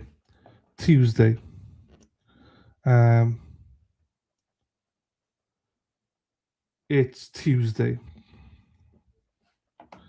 So that means that's Tuesday. So that means there probably won't be court anywhere on Monday then. Which I need to. I will. Well, I mean, they'll say in court today. Anyway, if there's court or not, but there probably isn't court on Monday. So right on. Pike Place is a coffee market where Starbucks created. Yeah, and Pike Place is the brand that I bought today from Starbucks, and it's fishy. Smells of fish. The judge on this case takes Fridays off. Some judges that okay, death via her trial. Okay. I was going to cover it, but this went on longer than I knew. So is Monday definitely off now then? So MLK Day. So they won't be. That's actually works out quite well because I'm busy Monday. So that I was going to have to stream very late on Monday, but this makes it even better then. So I don't have to worry about streaming Monday then. So Tuesday. Happy days. There you go. There's your answer. People are asking this morning. That's your answer. It is closed. So.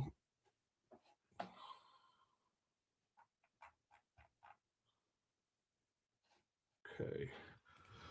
All right. Let's see what they say again. Because I'm tired today. It's been a long week, but we've also got, if Dave's today, we've got playoff football coming. Playoff football coming this weekend. Unfortunately, the Packers are not there, Dave. And then obviously, National Championship college football on Monday. So 3 late nights for me, but no issues. And we got to see for ourselves what happened in that hallway. We got to see the response. Today, they're getting into all of these technical things that I'm not sure if the jury's going to follow along with that. We are not really following along with that. So that's just concerning. You know, we heard a lot of testimony today about the investigation the day after, where they found the casings and, you know, distance from one casing to another, and about just very technical things that I just don't think we needed to get into. Okay, I'm bored of it already. Right, I'll show you again. Patriots, absolutely, Rhonda. Can't wait. So, Rhonda, this was the one I was talking about. Pike Place.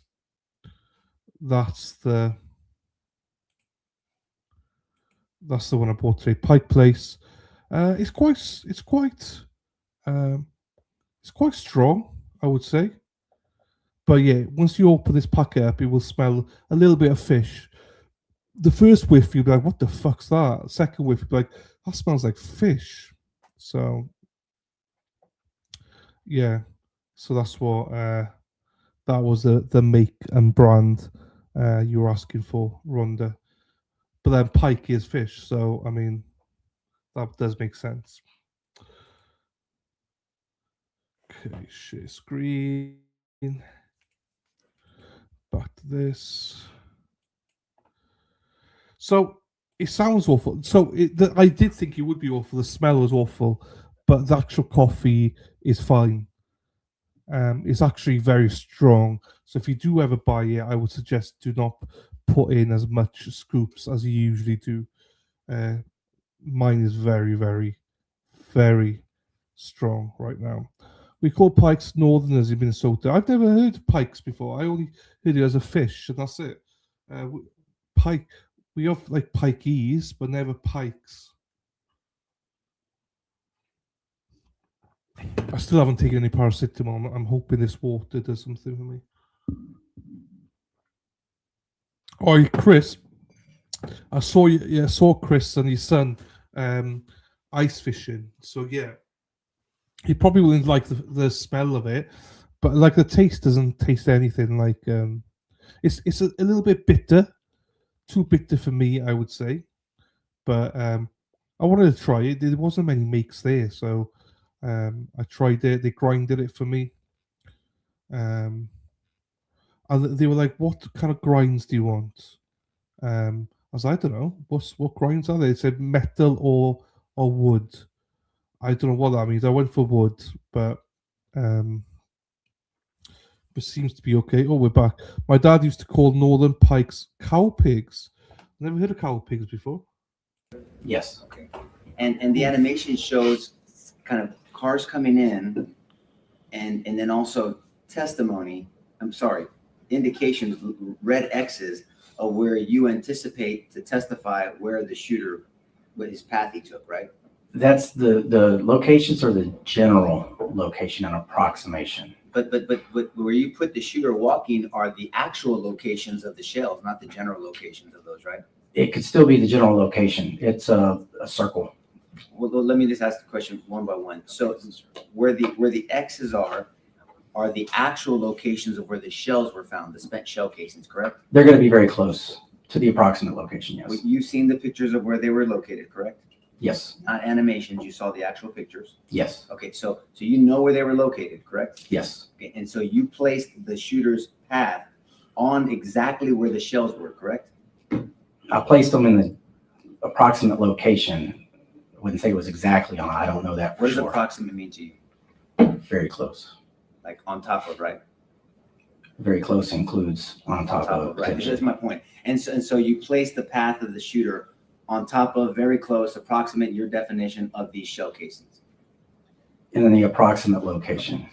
And how big is the circle that you're talking about of where this shooter could have been? It's just a circle. There's no scientific value to the size of the circle. Again, it's an approximate location. It could be 6 feet. So it could be 6 feet, it could be 1 inch. I could say, yes, it could be 6 feet. And Judge, that lack of clarity is what's going to confuse the issues to the jury. So there's no probative value of that. He can testify to what he wants to.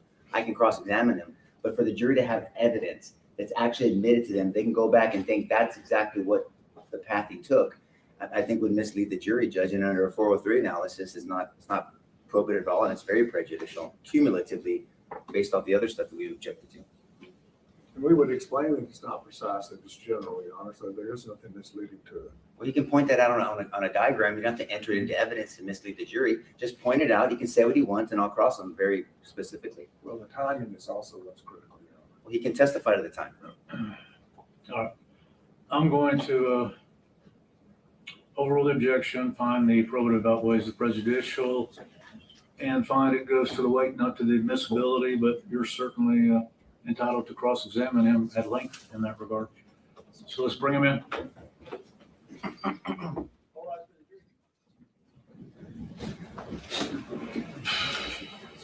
Oh, that's interesting. So I think they're going to go more into it. Probably they're going to go into it in more depth. So, wow. Okay. Jury are on the way in. Just to confirm that was outside the presence of the jury. Do you know what? I thought we started across there. Sit in the courtroom, please. I got excited a little bit. I think I pissed myself a little bit. I got so excited. Okay. We may proceed based upon the ruling the court has already made. Mr. Turner. Thank you, Your Honor. And so this animation that we're about to play, that is your rendition, is that correct? Yes. Based on the funeral home, Robb Elementary, dispatch, is that correct? And the body camera video, yes. And is Amy Marine's 911 call on there also? Yes. This one, yes, it is. Okay. Because in the background of that, can you hear also officers dispatching? Yes. Okay. So that and the sound of gunfire, as far as the timing, as well as the animation, shows where people were when shots were being fired. Yes. And people were making dispatch. Yes. Asked to play exhibit 1045. It was admitted, I believe, outside the presence of the jury, asked to be admitted from the jury. Yeah, I've admitted it outside the presence of the jury. So, subject to the objection already been overruled, you may proceed.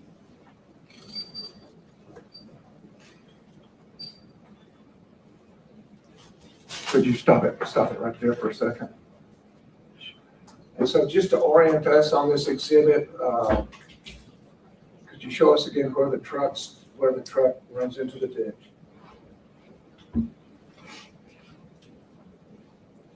Approximately this location. And how does it explain the track that the gunman takes? How does the animation?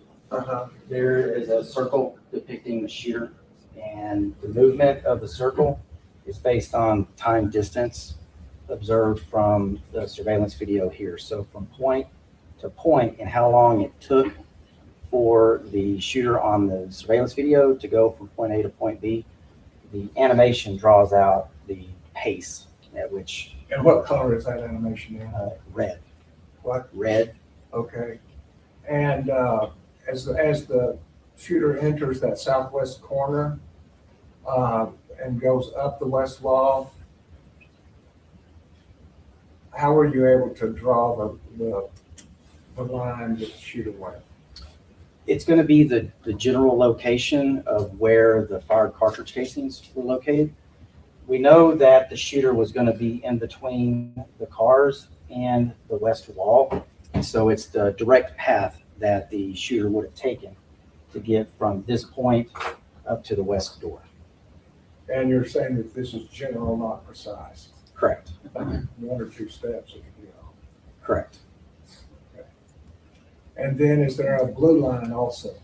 Yes. And what does the blue line represent?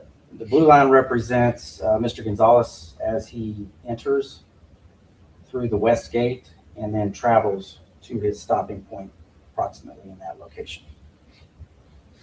And are there other blue vehicles that show up? Yes. And would you point those out? It'll be Officer Jesus Mendoza, Juan Saucedo, and Sergeant Telesforo Coronado when they arrive in this location, and it shows where the directions from which they came and then stopping. And does it show the timing that they get there? It does, yes. In relationship to both the shooter and Adrian Gonzales? Yes. And finally?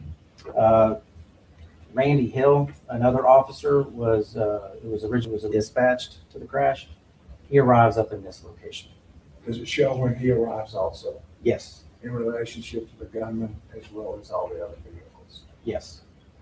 And are there sounds on this animation? Yes. And the sounds were captured from Robb Elementary microphones? Yes. And is there any other sound? Yes, there are, the 911 phone call from Amy Marin, the Robb Channel 2, the sounds of that's from inside Robb Elementary, Robb Channel 4, which is going to be over in this location, the sound that microphone for that camera was able to collect, as well as body camera for Sergeant Coronado. And why is Amy Marin's 911 call so important? One, there was a lot of information just as far as what she was relaying to Uvalde Communications, but also. Where was she as she was relaying that information? Well, she had gone outside the fourth grade building with her cell phone to report the crash. And then once the shooting began, or shortly around that time, she comes back through the west door, and you can hear her 911 phone call through the 911 recording, as well as through that 911 recording, you can hear certain elements of radio traffic in the background from some of the officers because of the And way that radio traffic previously identified as coming from Adrian Gonzales. Yes. Is some of that. Correct. Where we play it now, Your Honor. And if you'll just sit, I'm not going to interrupt you. All right, proceed.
I'm coming up to Fidelity.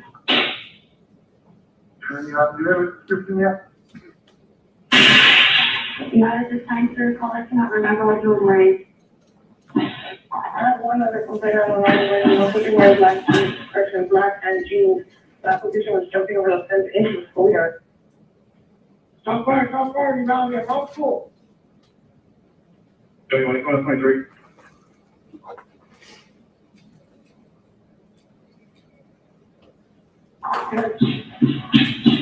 Make contact with the flight units that's coming behind us. He's behind the pool.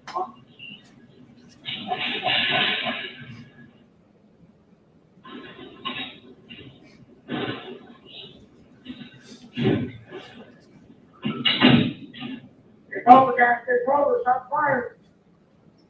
Stand back. We got fired. Stand back. Units advised caller stating that now for the sending back to the school. Gonna be on the west pool, the west side of the pool by the vehicle.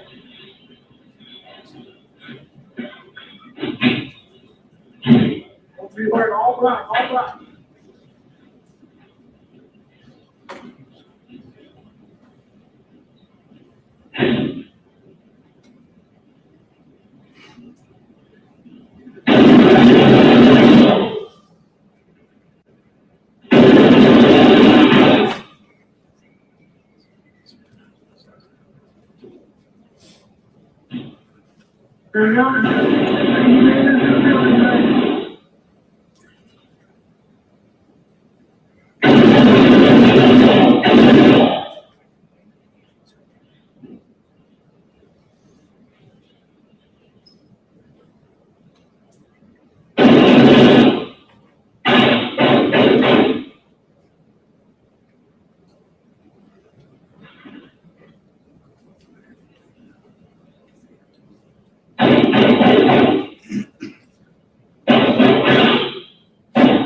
Give me some cover unit over here.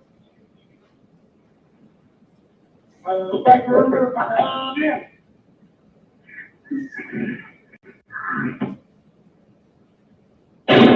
Right there.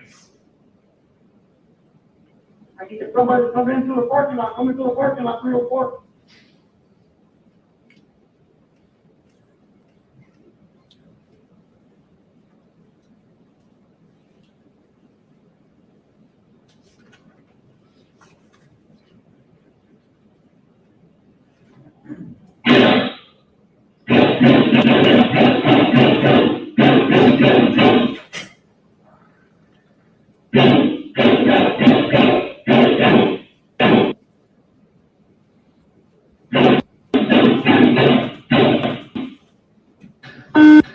Guys, be careful!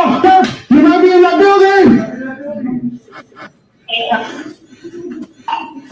Hey, Uvalde, they're saying that he's possibly in the building on the... Oh shit! That's fine! Get inside! Go! Laying on Dia Street. The one female shot in the head.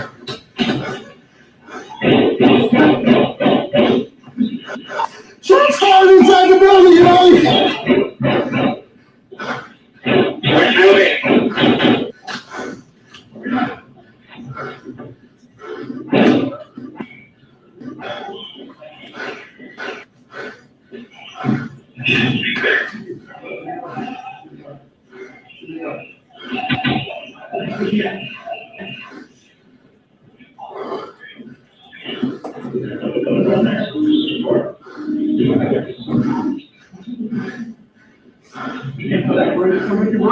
Okay, so fine.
Stay right there, guys.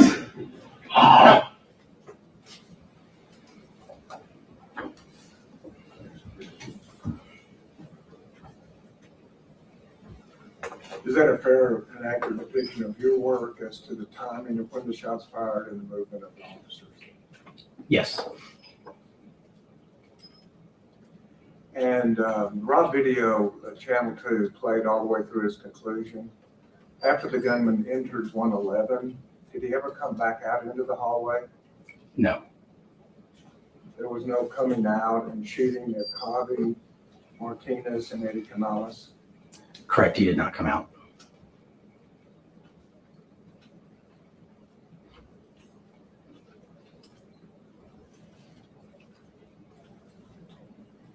I want to talk a second then about the other individuals in the case. And let's start again when Adrian Gonzales arrived.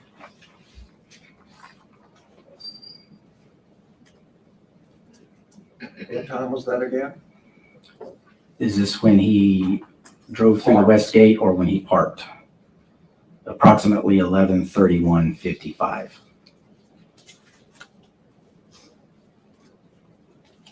And Donald Page, did you represent him in the animation? Yes. Was he the second blue car that drove by and parked by where Adrian Gonzales was? Yes. What time did he park? Approximately 11:35:10. 11:35:10. Yes. So 3 minutes and 15 seconds after Adrian Gonzales. Approximately. And then when did the two enter? Page entered at 11:35, approximately 11:35:46, and Mr. Gonzales entered at approximately 11:35:48.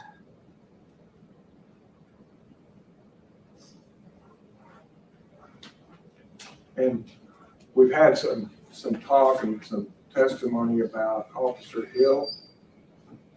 Do you recall that the dispatch called out for Geraldine and Old Carrizo Road? I recall the Craspian dispatched to Officer Hill at 715 Old Carrizo Road. It was not at Grove Street in Geraldine. Correct, it was not. And what time did Officer Hill arrive at Old Carrizo Road in Geraldine? Approximately 11:35:16. 11:35. I'm sorry, 11:33:16. 11:33:15. And what time did the gunman enter Robb Elementary School? Approximately 11:32:59. So 16 seconds before Hill arrived at Old Carrizo Road in Geraldine, the gunman was already in the building. Yes.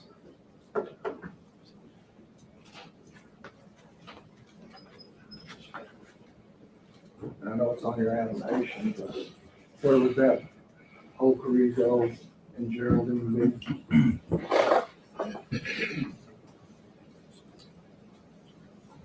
this intersection right here. And the gunman was already in the building about 15 seconds. Approximately. At which building?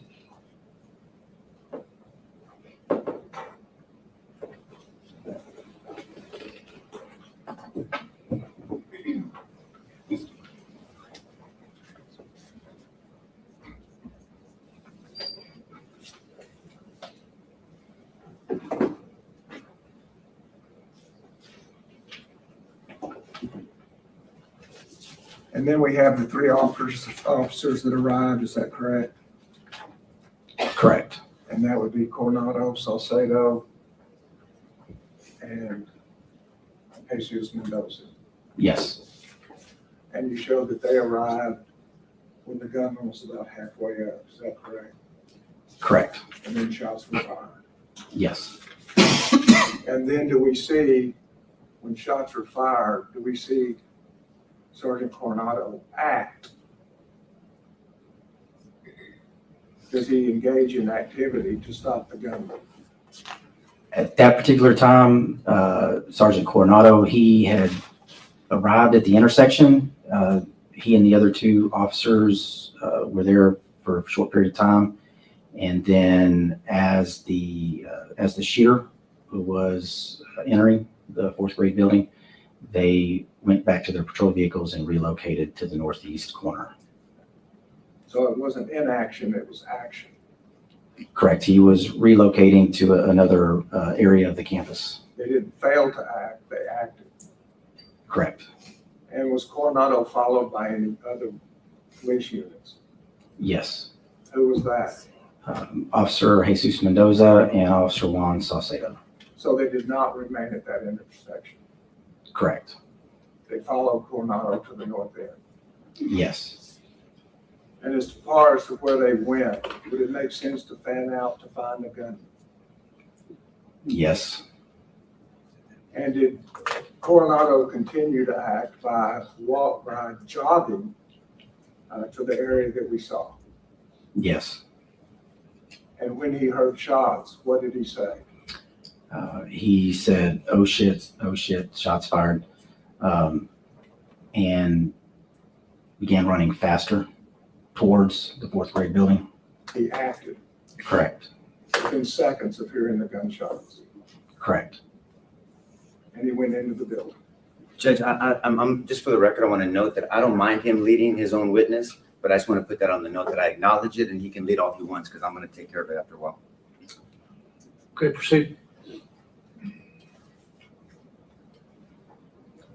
And finally, as to Salcedo, I just want to ask some questions. Thank you for reminding me. I don't want to be. Yes, sir. Tell us where Officer Salcedo arrived, please. He arrived at when he first arrived at the school. Yes. At the intersection of South Grove Street and Geraldine Street. And what was the distance in general terms from where he was and the gunman? I didn't take a specific measurement on that. I did look at it using a Google Earth measurement, and it was approximately 130 yards. And was the gunman, would you tell us whether he was stationary or moving at the time? He was moving. There could have been moments of where he was standing stationary, but he was making progress going north along the west wall. And tell us if there were any obstructions between Salcedo and the gunman. There were vehicles in the parking lot. Depending on where the shooter was standing at the particular time, there were some vehicles where there were parking spaces that were free. So depending on where Salcedo or Officer Salcedo was positioned behind his patrol car and where the shooter was at that particular time, there were vehicles that were in between Salcedo and the shooter. And what does backdrop mean in regards to an officer shooting? It's what's behind the target at which you are shooting. In this case, there was the fourth grade building with windows in it that would have been behind the shooter from the position where Juan Saucedo was parked.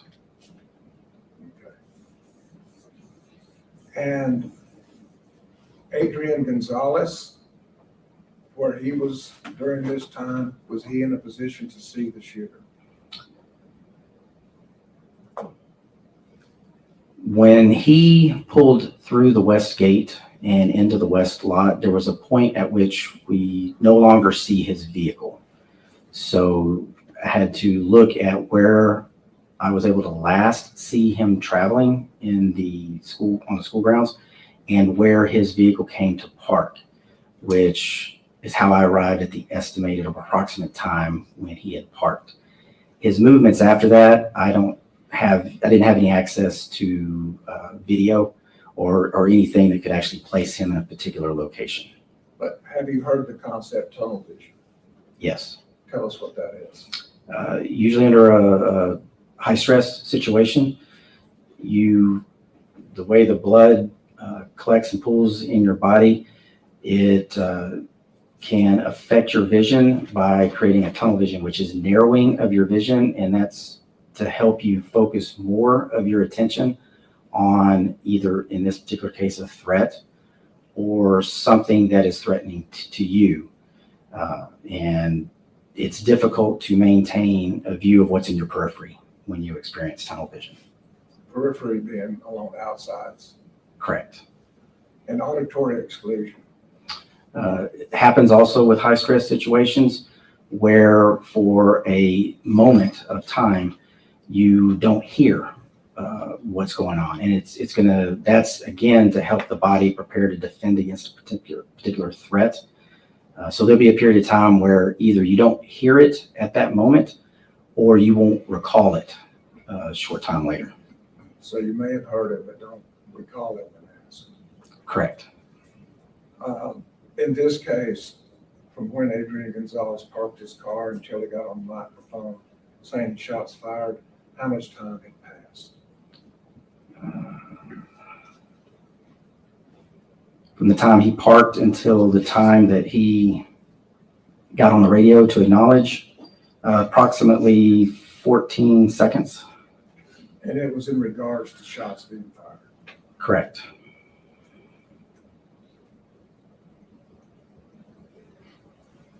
And as to Saucedo and Adrian Gonzales, their two positions at the time Saucedo arrives, who had better cover? Hippie chick, lady di, spacey Stacy, walking those streets all night. You go, ladies, come and see what's going on now. Let's go, girls.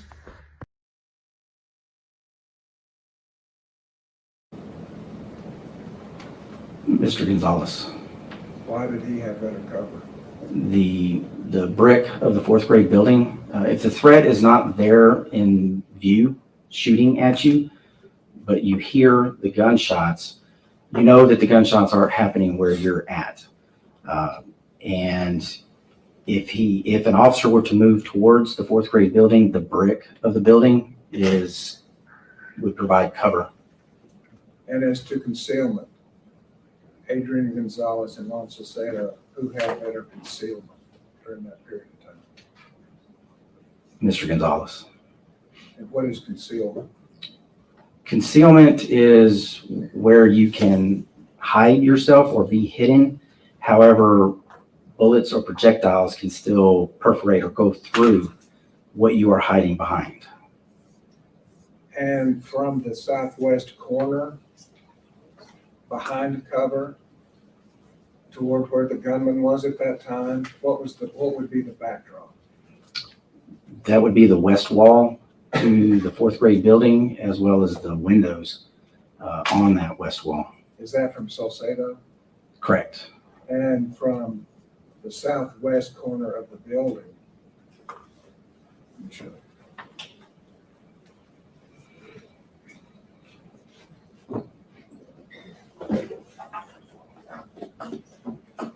southwest corner of the building and where the gunman was at the time, what would the backdrop be for that? From here, Yes, from what position would I be looking? from the corner looking toward the gunman. So up here, if you were to look straight across, the backdrop would be back in here. Okay. So which would have the safest backdrop?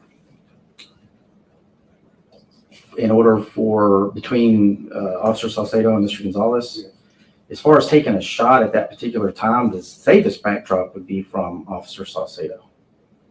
With the class behind it? No, I'm sorry.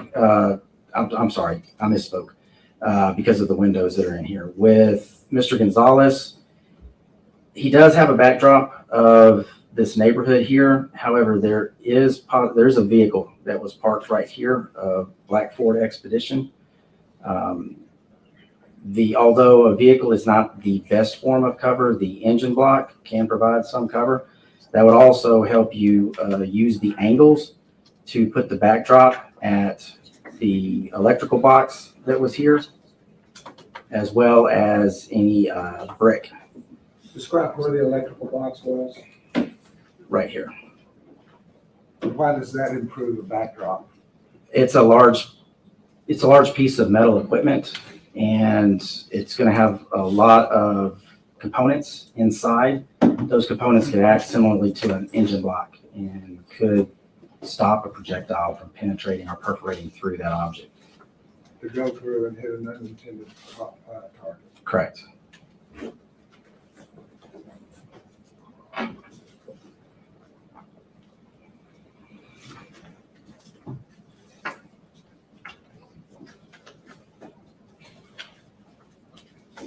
An active shooter, the firing of the gun directs a police officer to do what? To go to the shots. For what purpose? To stop the killing. And is there a second prong to active shooting from stop the killing? Stop the dying.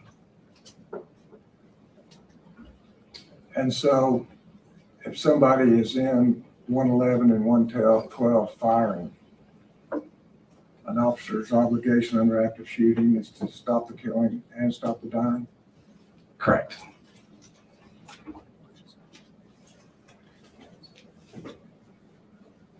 So all individuals who are shot do not die. Correct. Some are injured. Yes. And what do injured people injured by gunfire need? Medical attention. And can that be slow or should it be quick? It should be as quick as possible. Is that what Stop the Dying is about? Yes. And so when we speak of containing a gunman in a room, is there a difference if the gunman is in a room where there has been shooting versus a room that is empty? Yes. And what is that? If a shooter is in a structure or a room where there has been active gunfire, that is synonymous with killing. And you have a responsibility as an officer to go ahead and address that because it's still an active threat. There could still be active killing. And in active shooting, is there also a priority of life scale? Yes. And what is that?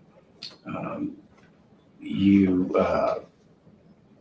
have the civilians is the high priority, law enforcement, and then the suspect or the shooter themselves. So the officer is supposed to give priority to this innocent civilian? Correct. Then safety. And finally, Correct.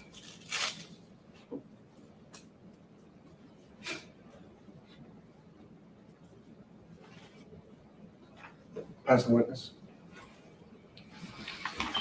Yes, sir. You may Thank you. Ranger Hill, my name is Nico LaHood. I'm one of the lawyers that's representing Mr. Gonzales. You've testified before? Yes. Okay. So you understand cross-examination? Yes. Okay. And so I'm going to ask you questions, leading questions, some open-ended questions, but the rules allow that.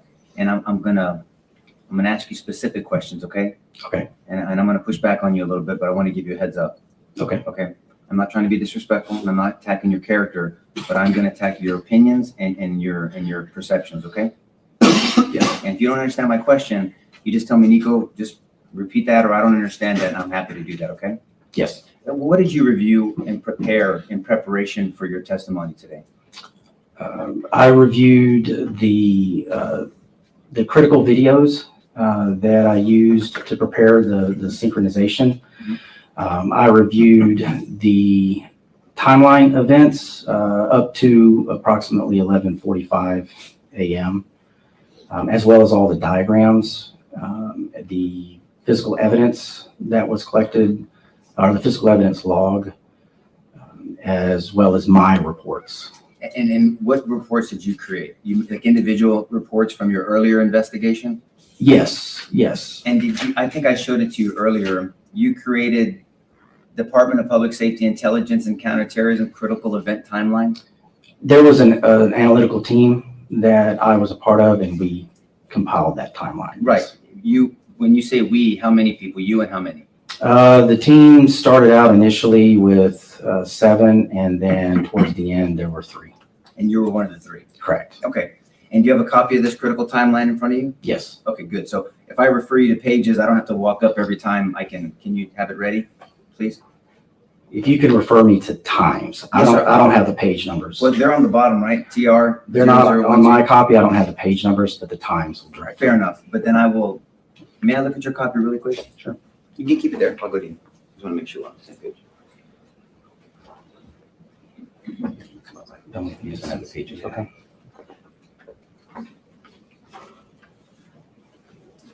And so you said initially you weren't responsible or assigned to putting this timeline together initially, right? Correct. You did some interviews. Correct. And one of the interviews was of Gilbert Limones.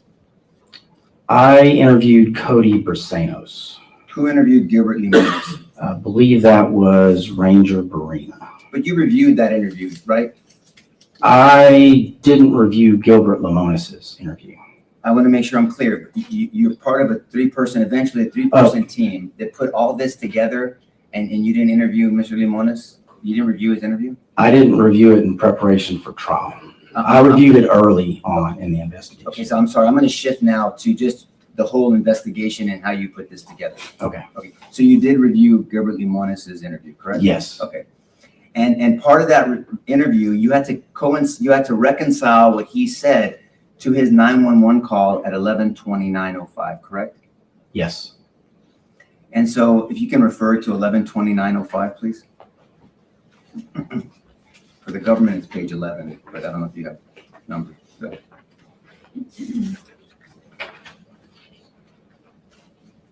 Yes, I have it. Okay. Now the 11:29:05. Do you see Gilbert Limones called 911? Yes. Okay, so I just want to make sure we're on the same page. Yes. We didn't have page numbers. And you can see in third paragraph, he says a lot of information to dispatch. Would you agree? Yes. And he says that there's someone shooting at the school, specifically. Third paragraph. Hurry, hurry. Oh, yes. He's shooting at the school, not around the school. He's shooting at the school. And as you know, as a ranger and an investigator, at means something different, right? You have to take it into context. Okay, well, if I say I'm looking at you, does that mean I'm looking at Bill, Mr. Turner? It's possible. I can be looking at you and focused on you. I'm not talking about peripheral. I can look at you and I don't have cross eyes. I'm not looking, I can look at you and look at Mr. Turner at the same time. Well, you can look at me and you can see him in your peripheral view. I know, I said aside from peripheral, because peripheral is not focused, right? Correct. Right. So peripheral, you can see some of the jury like I can, but you can't describe what clothes they're wearing.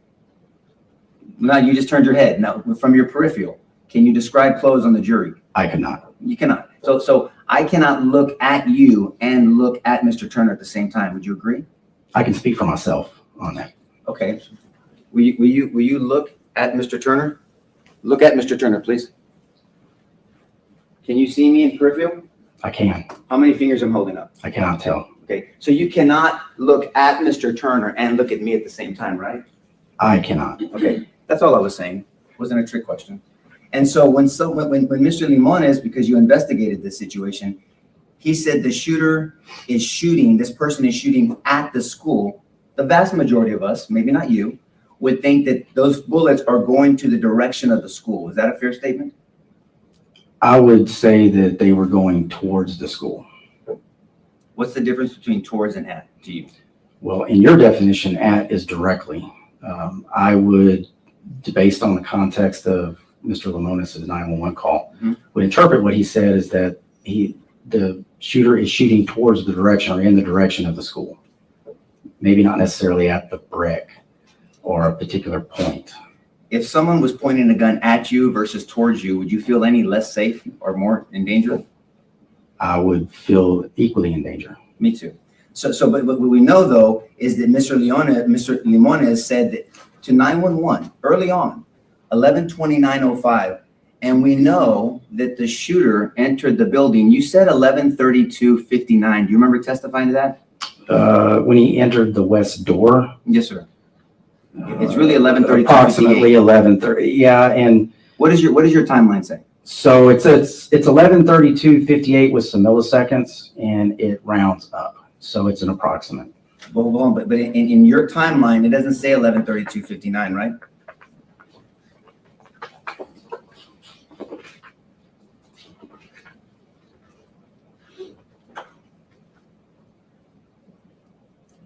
It says 11:32. Lady die, Spacey Stacy, walking those streets all night. You go, ladies, come and see what's going on now. Let's go, girls.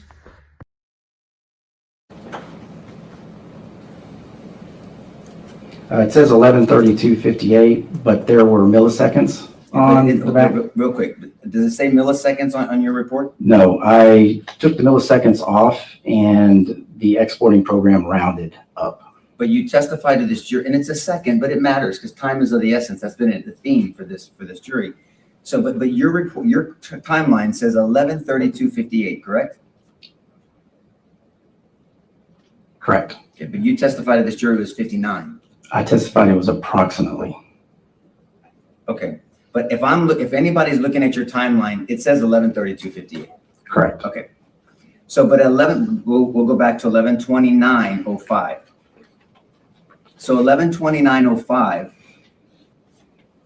is almost 4 minutes before the shooter even enters the building, right? Almost, since we're approximating. Approximately. Let's yes. approximate together. Okay, so at 11:29:05, Mr. Limones is telling the dispatcher that there's an individual shooting at the school, correct? Correct. He also said he jumped into the schoolyard. So now he's shooting at the school and now he's on the school property, correct? Yes. And then he says he's running toward the school, right? Yes. And does it give a description of what he's wearing?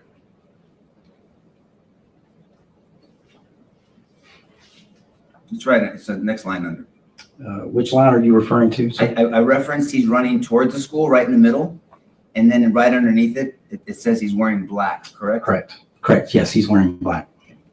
And he even says he's a young kid. So we know we're not looking for someone with gray hair, right? Possibly, yes. Yes. That's approximately. And so this is pretty detailed description of what Mr. Limones was telling the dispatcher almost 4 minutes before this shooter entered the school, right? Correct. And then the dispatcher said, I have officers there.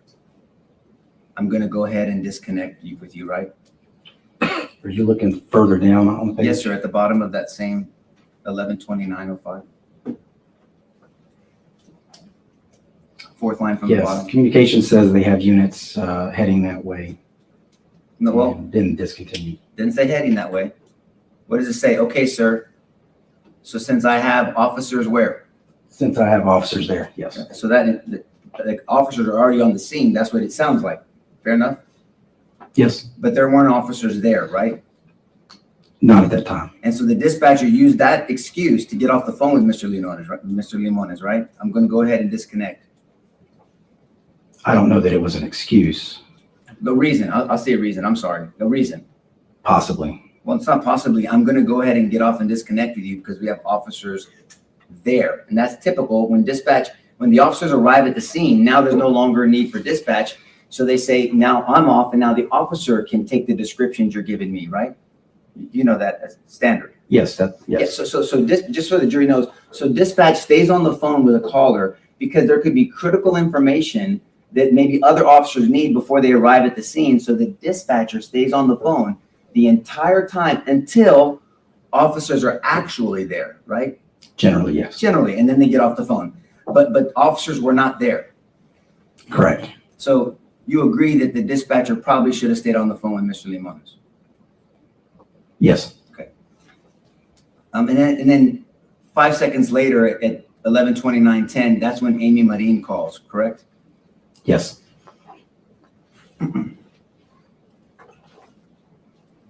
Now, did anybody interview Claudia Perez, who worked at the funeral home also? I did. Okay.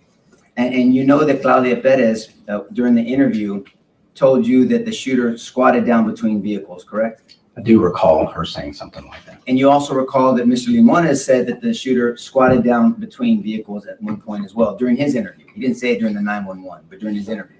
It's been 3 years since I reviewed his interview, so I don't recall the specifics of what he said. He testified to the jury. All I'm saying is that's consistent with what Claudia told you. Ms. Perez told you. Okay. Is that consistent if he said that? If he said that, yes, that would be consistent. But he also did that and said that in his interview. And so I want to talk, because I'm going to go down your timeline and then reconcile it with your testimony. Okay. So I'm going to try to, I'll look at my notes and then I'm going to go to the timeline. So okay, we'll go from there.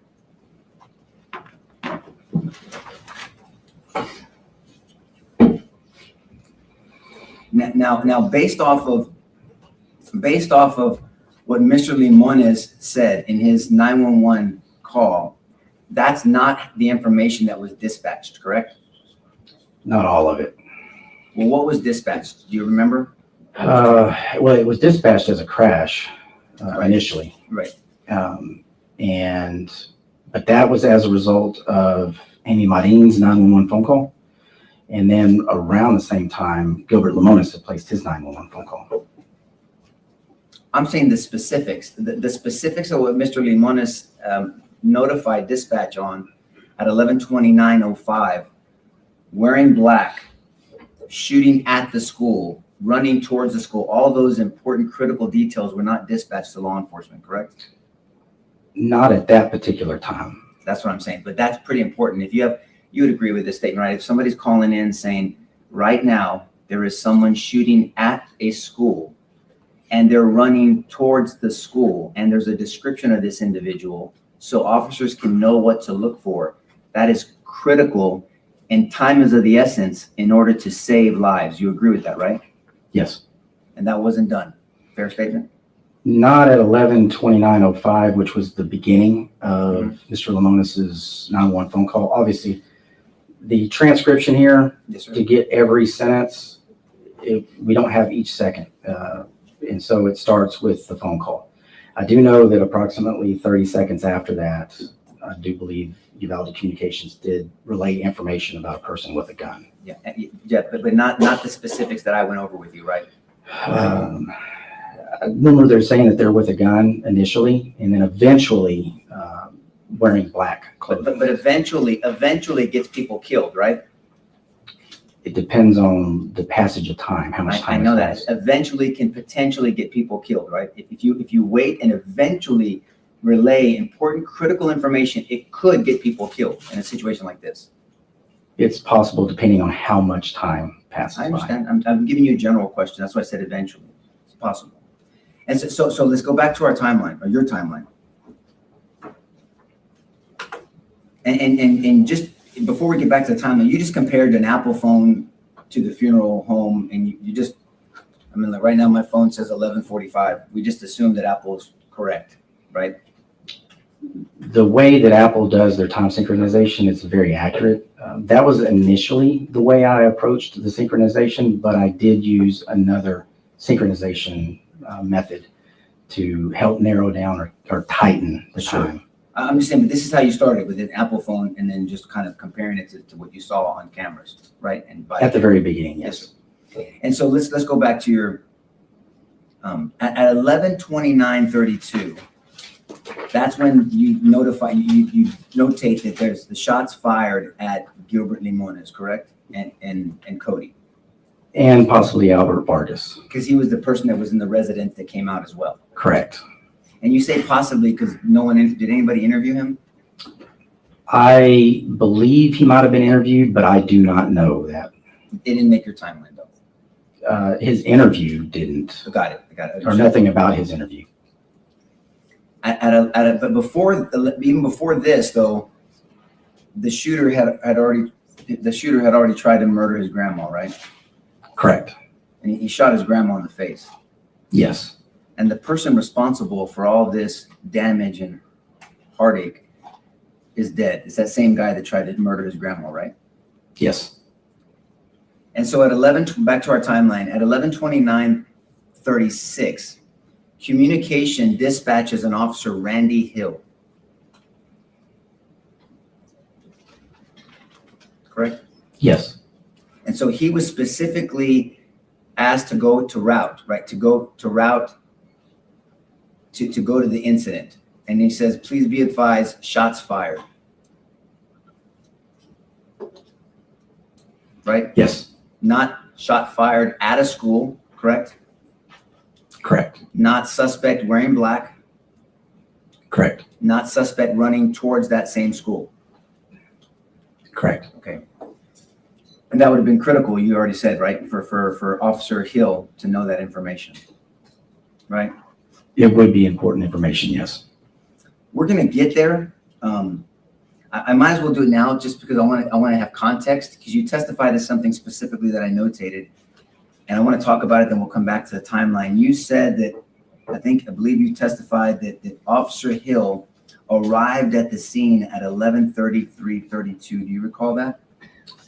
It would be approximately 11:33:16, 17.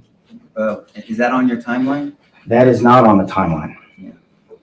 And that's you making. Why is it not on your timeline? After I had submitted this investigative packet, I was reviewing the Robb Channel 4 video and was able to narrow down the time that Officer Hill arrived at the intersection of Old Carrizo and Geraldine. We'll talk about why he went to the intersection of Old Carrizo's in a second, but he didn't report in. He didn't call in when he got on the scene, right? I don't believe he did. Did you tell the state when you narrowed down when Officer Hill showed up at the scene? Because it's not on your critical timeline. Yes, I did. When did you tell the state that information? We've been talking about it probably for we had a meeting 2 months ago. Was that the first time you told the state this new information that's not on your timeline 2 months ago? Officer Randy Hill was not, he wasn't, he was a person that showed up at the scene. Yes, sir. And I was reviewing through the Robb Channel 4 video to get a better an accuracy of when he arrived, because there were sirens that you could hear from the Robb Channel 4 surveillance video. But you don't know that it's his sirens, right? Well, when you see a vehicle with emergency lights flashing arrive at the intersection, and then just a few seconds later, and he's the only one, a few seconds later, you see Sergeant Coronado's dash cameras show that vehicle in the intersection.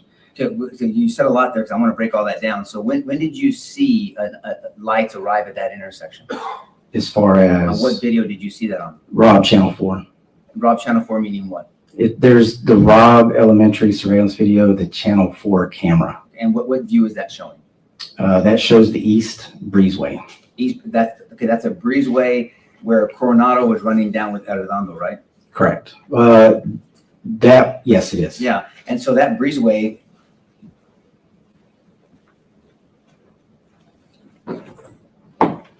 You're talking about this breezeway, right? Well, then that's not where they ran down. They ran down over here. They actually came from this location I'm talking and about, ran down. No, there's the video camera's gonna be up here. okay, so you're saying, wait, well, Coronado and Redondo ran down this way. You're saying that they parked up here? Yes, and they also ran down this. Yes, sir. They ran, this is the bridge that I was talking about. So you're saying, and so where was Hill parked? So Hill's dispatched to this incident and he parks over here? Yes, And so on your timeline, it shows at 11:33:22 that he is standing by his car, right? correct. He's not acting. Hill, he's not doing anything. He's standing by his car. He's exiting his car. He had just arrived at that intersection. Well, you're assuming that, right? Oh, I know when he arrived. Well, you weren't there. I can see it on the Robb Channel 4 But video. what I'm saying is, but let's go step by step. At 11:33:22, when Coronado, because the jury's seen this, when Coronado's driving, and we'll talk about why he went around, you see him standing there. He's not exiting. There's 4 legs. It looks like there's 4 legs by his vehicle, right? He could have been standing momentarily. Well, that's what I was asking you initially. At 11:33:22, your timeline says that he is standing by his vehicle, right? Correct. Later on, what made you focus on Hill to go back and look and to correct this new information that you told the government 2 months ago? The sounds of the sirens that were captured on the Robb Channel 4 video that was in the breezeway on the east side of the school were very loud. They were louder from that microphone than what the sounds of the sirens that would have come from Officer Mendoza's, Officer Saucedo's, and Sergeant Coronado's vehicles as they were pulling up to the intersection of South Grove and Geraldine. I was curious if I could find out where those louder sirens that were captured on the Robb Channel 4 camera, where they were coming from. And I knew that Randy Hill and Justin Mendoza had arrived at that intersection. Okay, and you said a lot, and I want to dissect it all, right? Did you tell the government that his arrival was not on your timeline? I don't recall us having that conversation. But you told them that there's new information. You said, what conversation were you having about this then? Because what did you tell them 2 months ago? I'm really trying to get a feel for that. Well, it's not new information because the video had been existing the entire time. Well, this is a They critical. delivered to the defense 2 years ago. Well, hold on. That's, They had the video for over 2 Okay, years. this is not an objection. Let's proceed. yeah, I mean, figure it out, I guess, right? So this is a critical event timeline. What does critical mean to you? A critical event, What, I didn't ask that. What does it mean to you? Give me a definition, please. a very important event. Very important event. So everything in this timeline is important. At the time the timeline was created, yes. That wasn't my question. Everything in this timeline is important, just in general, right? Objection, that's been asked and answered. I'm not even gonna respond, Judge. So everything in this timeline is important, right? Yes, Okay. and specifically at the time the timeline was created. And so in your important timeline, you notated that Officer Hill was dispatched to an incident where he was advised shots were fired at the school, right? Yes, And that was at 11:29:36. yes, Almost 3 minutes before the shooter enters the building. Are you talking about from 11:29:36? To 11:32:58. Approximately. So it's a little bit more than 3 minutes, right? It's a little bit more than 3 minutes. I was rounding down, right? Approximately, yes. And so instead of going to the school, Officer Hill goes to a corner. My understanding when I looked up Listen to my question, please. You can answer. I'm going to let you talk. I've let you talk a lot. But my question was, after being dispatched to a school and a school where there were shots fired, he goes to a corner. Yes or no? he goes to a corner of 715 Old Carrizo Road. Yes. And that's a corner. Correct. And he was standing at that corner. Momentarily, yes. Well, you know he enters through the east door at 11:54:58, right? Yes. So he doesn't enter the building. He's dispatched before, more than 3 minutes before this animal enters the school. But doesn't enter the building for almost 25 minutes later? That's correct. Let's go back to our timeline. So now we're back in our timeline, and so you looked at the scene, and we're gonna go through your opinion of your animation, because that animation is just your opinion, right? Based off what you looked at? It's not my opinion. From a time perspective, it's based on the data that I observed. Oh, you know I'm gonna ask you questions about where you placed the shooter at different times, right? Correct. Okay, so the animation is not, you're not looking at a video, superimposing the video onto your animation. You're making educated guesses. It's your opinion, right? As far as what part of the video? The whole thing is your opinion, based off information. I'm not saying you're making it up. It's based off your information, right? The animation is not my opinion. I have no opinion.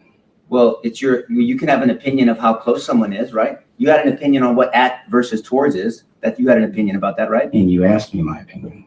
That was my question. You had an opinion about what at versus towards is, correct? I do, yes. Okay, so all I'm saying is you have an opinion based off what the evidence shows, right?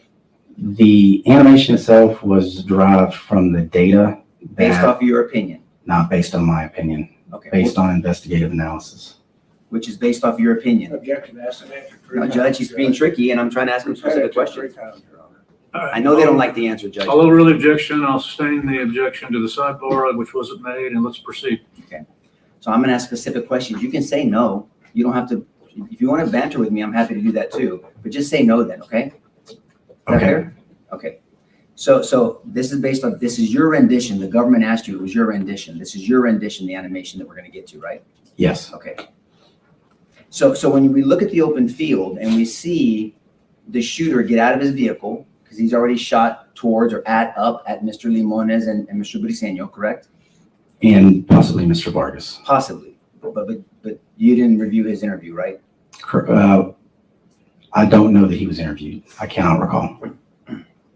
He may have had important information on whether the shooter was shooting towards the school, right, and running towards the school. That would have been important.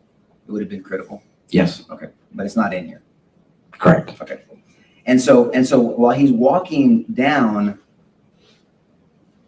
into Robb Elementary campus, we see no spent shell casings in this open area, correct? Correct. What assumption can you make? What opinion can you have about that?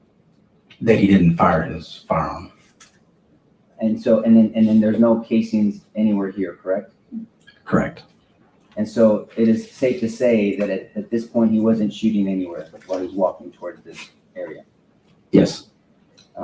And this is, why did you give him this loop, this area here, this walkway, and then around? When I was reviewing the Hillcrest Funeral Home, specifically Channel 2 and Channel 4 camera angles, you could see the shooter walking from the crash site over to the school. Now that's not going to be his exact path. This is not a scale diagram. I'm looking for key features in the graphs that were still existent on this particular Google overlay, and approximately positioned the shooter on that path. But he could have easily just gone straight this way too, right?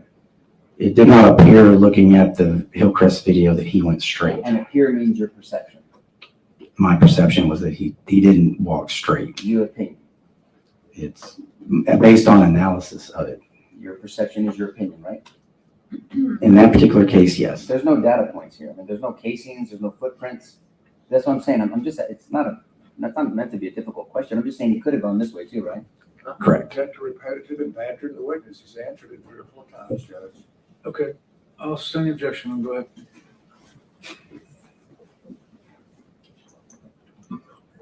Did you put in your animation that he was hiding between 2 cars? He did walk between 2 cars. Did you put that in your animation? Yes. Okay, we'll look at that. But you didn't put that he squatted down and hid between them, right? That I could not verify if he actually squatted down and hid. I do know that he walked in between 2 vehicles. Well, you knew that Mr. Limones said he couldn't be seen, right? Yes. You knew that Claudia Perez said he couldn't be seen, that he was hiding between 2 cars? Yes. Okay. But you decided not to put that portion because you couldn't determine it. I put the location that he walked. Okay. He could have squatted down in that particular location between the cars. Okay. You talked about some we're gonna get to that defect in the corner, because I want to go systematically. The way the government asked you questions bases the timeline, so I'm gonna try to, if I jump a little bit, bear with me, I'll try to signpost where I'm going, okay? So you know where I'm at.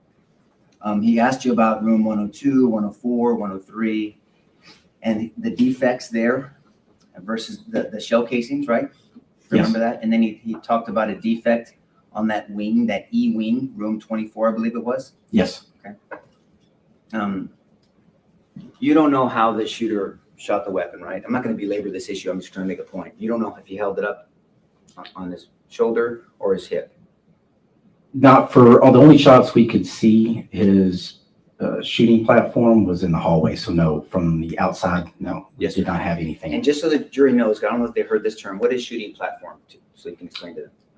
It's the positioning that you'll take when you shoot a firearm, and specifically in this case, a rifle. You can shoot it up. You can bring it down to the hip. You can assume a kneeling or a standing or a prone position. And so outside, if somebody with bad intentions, with intent to shoot up the school, swung their gun up to shoot 102, 104, there could have been what's an accidental discharge? What we explain to the jury what that means? Accidentally pressing your finger on the trigger and firing an unintended shot. Right, an unintended shot, and that means that they don't have muzzle control or trigger discipline, right? Correct. Okay. And meaning trigger discipline, they're putting their finger on the trigger before they're intending to shoot, and they're pointing the barrel, the muzzle, in a direction that they're not intending to shoot. Yes. In law enforcement, it's called maybe sweeping. If I don't have muzzle control and I sweep this way, but this is my barrel, my muzzle, that's sweeping. That's poor muzzle control, correct? Correct. And then discipline, meaning I'm not indexing my finger, I'm inside the trigger guard, and that means there could be an accidental discharge if I'm excited. Correct. And so indexing means keeping your finger high and outside the trigger guard, correct? Yes. Okay, so if somebody was shooting low from hip, low ready, but low from here, and was intending to shoot in this direction, but on the sweep, came up this way, started shooting early, that could be an explanation for that one-off defect high on that building, correct? Could be. Which location are you referring to specifically? The one defect that the government was talking to you about, remember that one? And that But the shots. I'm sorry. Remember there's one defect high on this building? Yes, I remember that one. Now the 102 shots for the cartridge casings that were there were the same amount of defects in the window. Yeah, no, I'm not talking about that. I'm saying if somebody walks up Yes. here intending to shoot this and I'm not going to go through it again, and has poor muzzle control, bad, trigger discipline, puts his finger in accident, this could be a one-off as he's trying to swing it this way to shoot this building up. It's possible. Possible, right? Yes. But if somebody was on that side of the building claiming that shooter was shooting at them multiple times, what would you expect to see on the southeast and the south side of that building? What would you expect to see?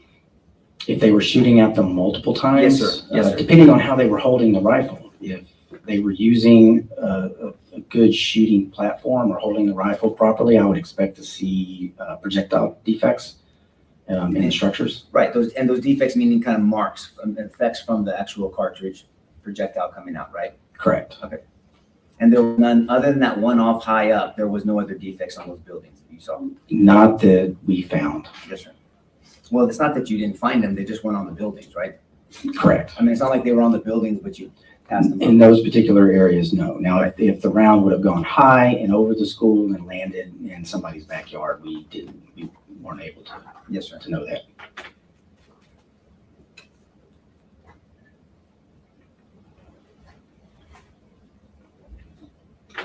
Now, at some point, when you were talking about, we're going to get back to our timeline.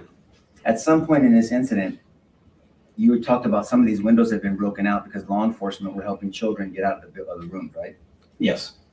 You're aware now that Adrian was one of those officers that was helping children get out of those buildings, right? Yes. That building.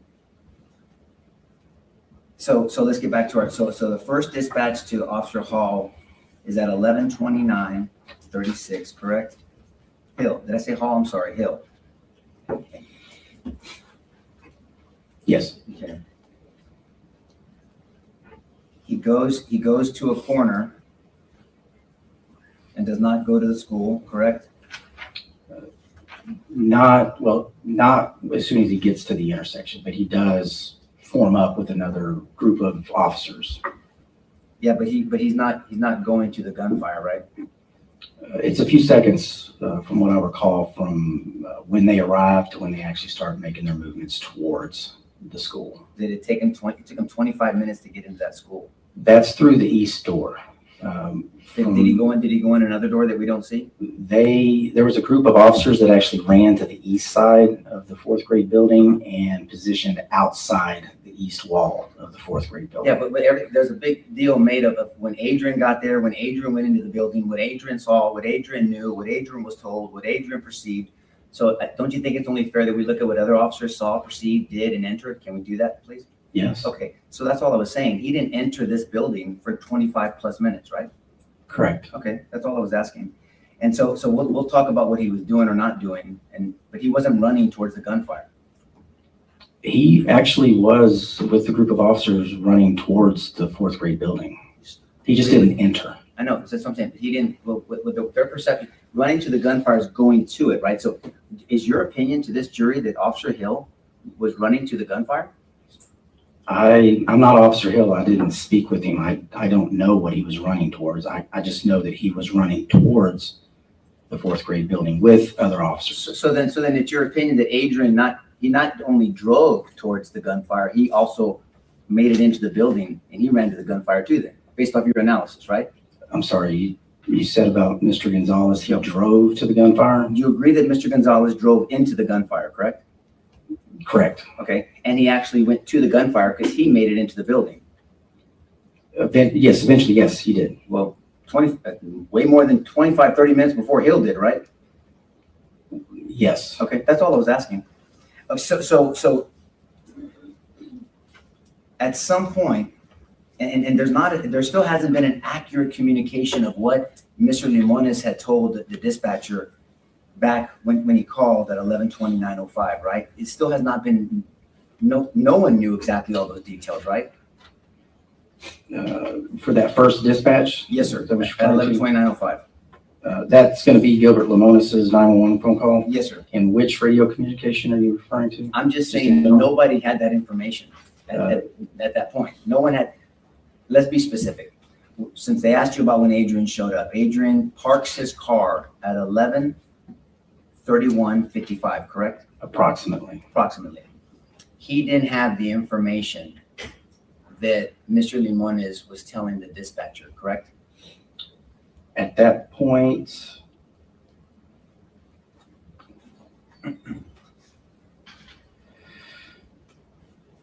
so he arrived, Mr. Gonzales parked at 11:31:55, and the radio transmission came out at 11:29:36. He would, depending on how his radio was programmed, it's possible that he had access to that. Well, 11:29, say what, 36? The dispatch was to Randy Hall. Yes, but the way the radio systems work, other officers can hear that traffic as well. Well, it depends how they're programmed, right? That's true. And all I'm saying is all it said was shots fired, shots fired. That's why I was saying nobody knew the information that Mr. Limones was telling the dispatch. That's all I asked you initially. Not the detail of it. That's what I mean. So when Adrian's included in everybody, right? Nobody, right? Adrian is included in all the other officers. Can we treat him like the other officers? Yes. Okay. So he didn't know at 11:31:55, he did not know what Mr. Limones was reporting to dispatch. Not the details, but he may very well have heard this radio transmission. I understand. I'm talking about specific details, right? I'm not Mr. Gonzales. I don't know what he heard. Based off the radio transmission, I'm saying. The radio transmission says an accident, shots fired, essentially. That's what she dispatched Hill to go do, right? Correct. If I have you en route to Old Carrizo's Road, that's what she tells him to do. I have one vehicle accident, white pickup truck crashed in a ditch. I have a caller advising me, male subject has a gun. Shots fired, shots fired. Yes. So everybody could have heard that possibly, depending how their radio was programmed, but that's all they heard. Possibly, yes. But that's not all she was told. That's not all the detail that Gilbert Limones gave. That's what I'm saying. Yeah, that's what I'm saying. So there's a disconnect there in information. But that information is critical for every one of these officers because they're going into this circumstance, right? It is critical information, yes. So Adrian shows up and his car at 11:31:55 is parked by that fourth grade building, right? Kind of to the southeast of that building and just to the west of building E. He's gonna get a picture up for us, but until then, I wouldn't waste his time.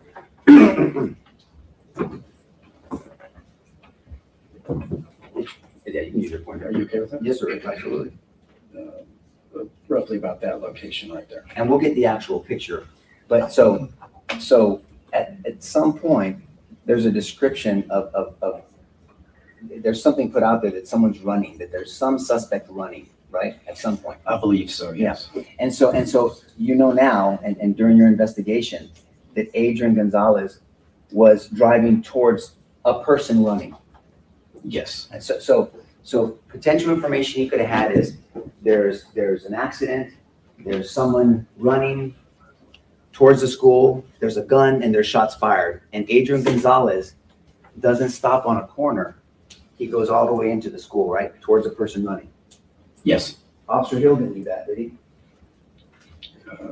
As far as when?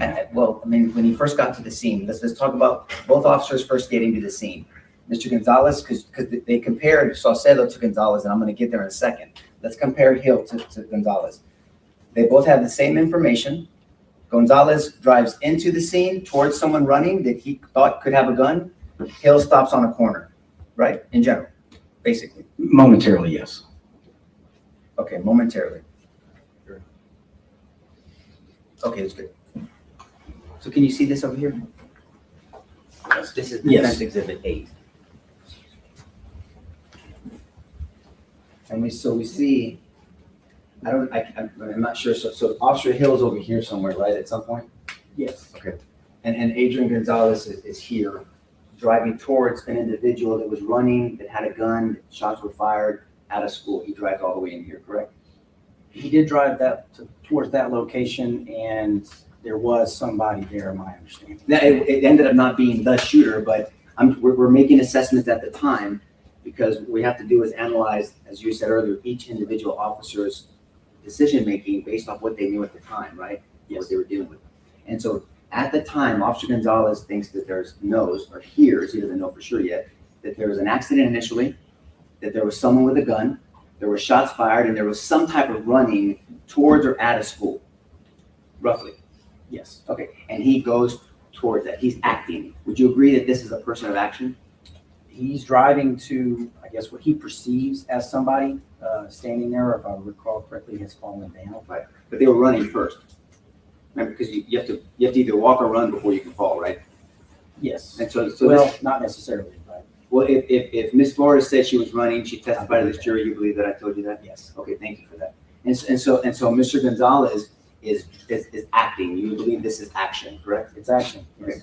And so once he gets there, I noticed not in your critical timeline, there's not a place that acknowledges what Melanie Flores told this jury. And what she told this jury, just so you know, is that she was with Adrian Flores dealing with this situation for 2 to 7 minutes. That's not in your timeline, right? When this timeline was created, it was just based upon the initial interviews, and I'm going off of what Melanie Flores' initial interview contained. Well, she only interviewed twice, right? I don't know for sure. I know there was something after the initial interview, but I was not a part of any of that. She's a critical part of their indictment. You understand that? Yes. Okay. And so you're telling me that you weren't asked to look at both of her interviews and incorporate that in this critical timeline? I only looked at her first interview. I didn't see the second interview. And then the first interview said, basically what I'm telling you, they both collectively say this, but that she came in to interview with you guys 7 days later, right? You guys didn't go to her, she came to you. I didn't conduct the interview. Did you review it at all? It would have been about 3 years ago, and I don't recall the specifics of the interview. They're relying on her specifics, and then they have you as a witness to testify to this jury. You understand why I'm asking you specifics, right? We had Ms. Flores come testify, Your Honor, is what she said. But then why put him up on the stand? Okay, neither one are legal objections. Overrule, proceed. Okay, so you can understand why I'm asking you specifics at least, right? Yes. Okay.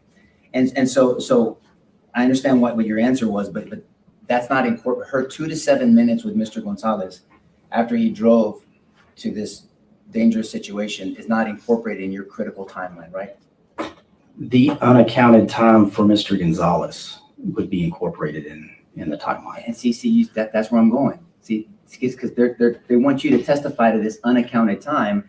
And if this unaccounted time was told under oath to this jury of a 2 to 7 minute timeline, it's not unaccounted anymore, right? From my perspective, Let me ask you a question. I don't want your perspective right now. I don't mind it. If there's unaccounted time that the government wants you to testify to this jury, because they want this jury to hold Adrian Gonzales accountable for unaccounted time. It was. That has nothing to do with questioning the witnesses to the fact. So let's talk about unaccounted time. There's 2 to 7 minutes that Ms. Flores testified to this jury that she's with Adrian Gonzales at that exact scene. That's important if you're analyzing unaccounted time. Wouldn't that be something you would have wanted to know? That's all I'm asking.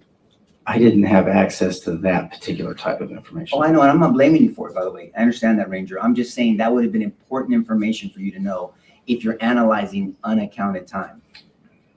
It would be important information, but I actually prefer not to have that information in advance because I used my. I want to make sure I understand you because I don't want to misstate something. So you're here to analyze, give your opinion of unaccounted time to this jury, and you don't want to know of potential reasons for that unaccounted time because then it would be accounted for. My role in this particular part was. Did you hear my question? I asked a specific question, Judge. Let him answer the question. Okay, I'll overrule the objection. You can answer, sir. Finish your answer. Yeah, all I'm saying is Judge, if you're I here, think you said well, he finished his he answer sustained, and he didn't let him. he overruled your objection, Bill. But he said you let him. Yeah, No, let- but that means he didn't answer my question. Okay, let's restate the question. Listen carefully, Ranger, and answer it as quickly and as specifically as you can, okay? Go ahead. If you're analyzing unaccounted time, and there's a potential reason for that unaccounted time, 2 to 7 minutes, would that be important for you to analyze unaccounted time? That's all I was asking. Yes, it would be important. That's all I was asking. And so that's not in our critical timeline, but that's something that was testified to. So we have Adrian with Ms. Flores for 2 to 7 minutes. And I know that's a range, but that's her testimony, okay?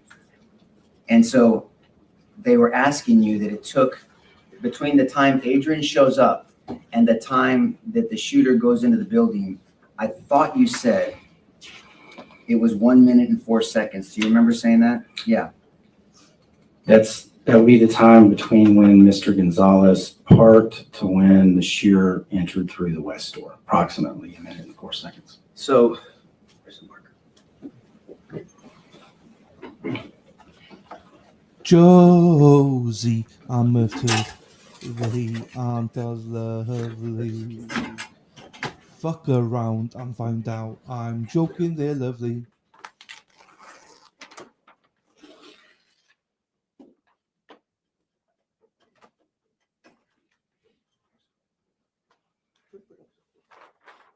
We're going to go over that in a second. These are some times based, and then I just took them from your critical timeline, by the way, so. So let's just go over it really quick. 11:29:05, 911 call Limones, right? Yes. Okay. 11:29:36 is not on here. Hill is dispatched to this location. Yes. 11:32:23, we're going to get there, but I'll give you kind of a heads up. Mendoza shows up at the scene. Correct. Yes. 11:32:29, Saucedo shows up, correct? Yes. 11:33:32, Coronado shows up, right? Yes. 11:32:58, shooter enters the building. Yes. 58, I'm sorry, not 38, 58. 58, yes. And 11:32:59, it's going to be it's going to be critical in a second. Adrian says something over the radio about maybe where possibly the shooter could be. You want me to look it up? Yes, sir. If you didn't look at it yet, yes, please.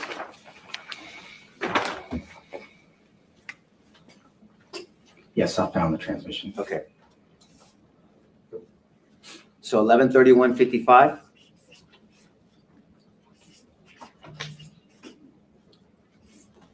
Adrian parked. Correct? Correct. And then now you know, but you didn't know it at the time. There's a 2 to 7 minute period where Adrian is dealing with gunfire because he can hear it too. We're going to talk about that 14 seconds later. And he's dealing with a frantic individual in front of him. Okay, right? Yes. Okay. And maybe you don't know this, but she testified that she's telling him south entrance, west side. I mean, there's a lot of things going on at that time, and that's understandable because she's under stress. Objection, that's a misstatement of evidence. She never told the officer the south entrance. Okay, ladies and gentlemen, what the lawyers say in their questions, as I've told you before, is not evidence. If your recollection of the evidence you heard differs, rely on your own recollection. Proceed. But now that you've reviewed her interviews, you know that the ranger and Mr. Garza here, their investigator, had to correct her and said the shooter did not enter through the south building. You know that she was corrected during one of her interviews, right? I wasn't aware of that. You weren't aware of that? Okay, well, I will represent to you, and they're not going to correct me because she was corrected, okay? So 11:31:55, and you're saying 1 minute and 4 seconds later, the shooter enters the building, right? Yes. So if the shooter enters at 11:32:58, that's where you're getting the 1 minute and 4 seconds, right? Yes. And so this is what we're really talking about. We're talking about 1 minute and 4 seconds when somebody's claiming that Adrian shows up on the scene, dealing with everything, and the shooter's in the building, right?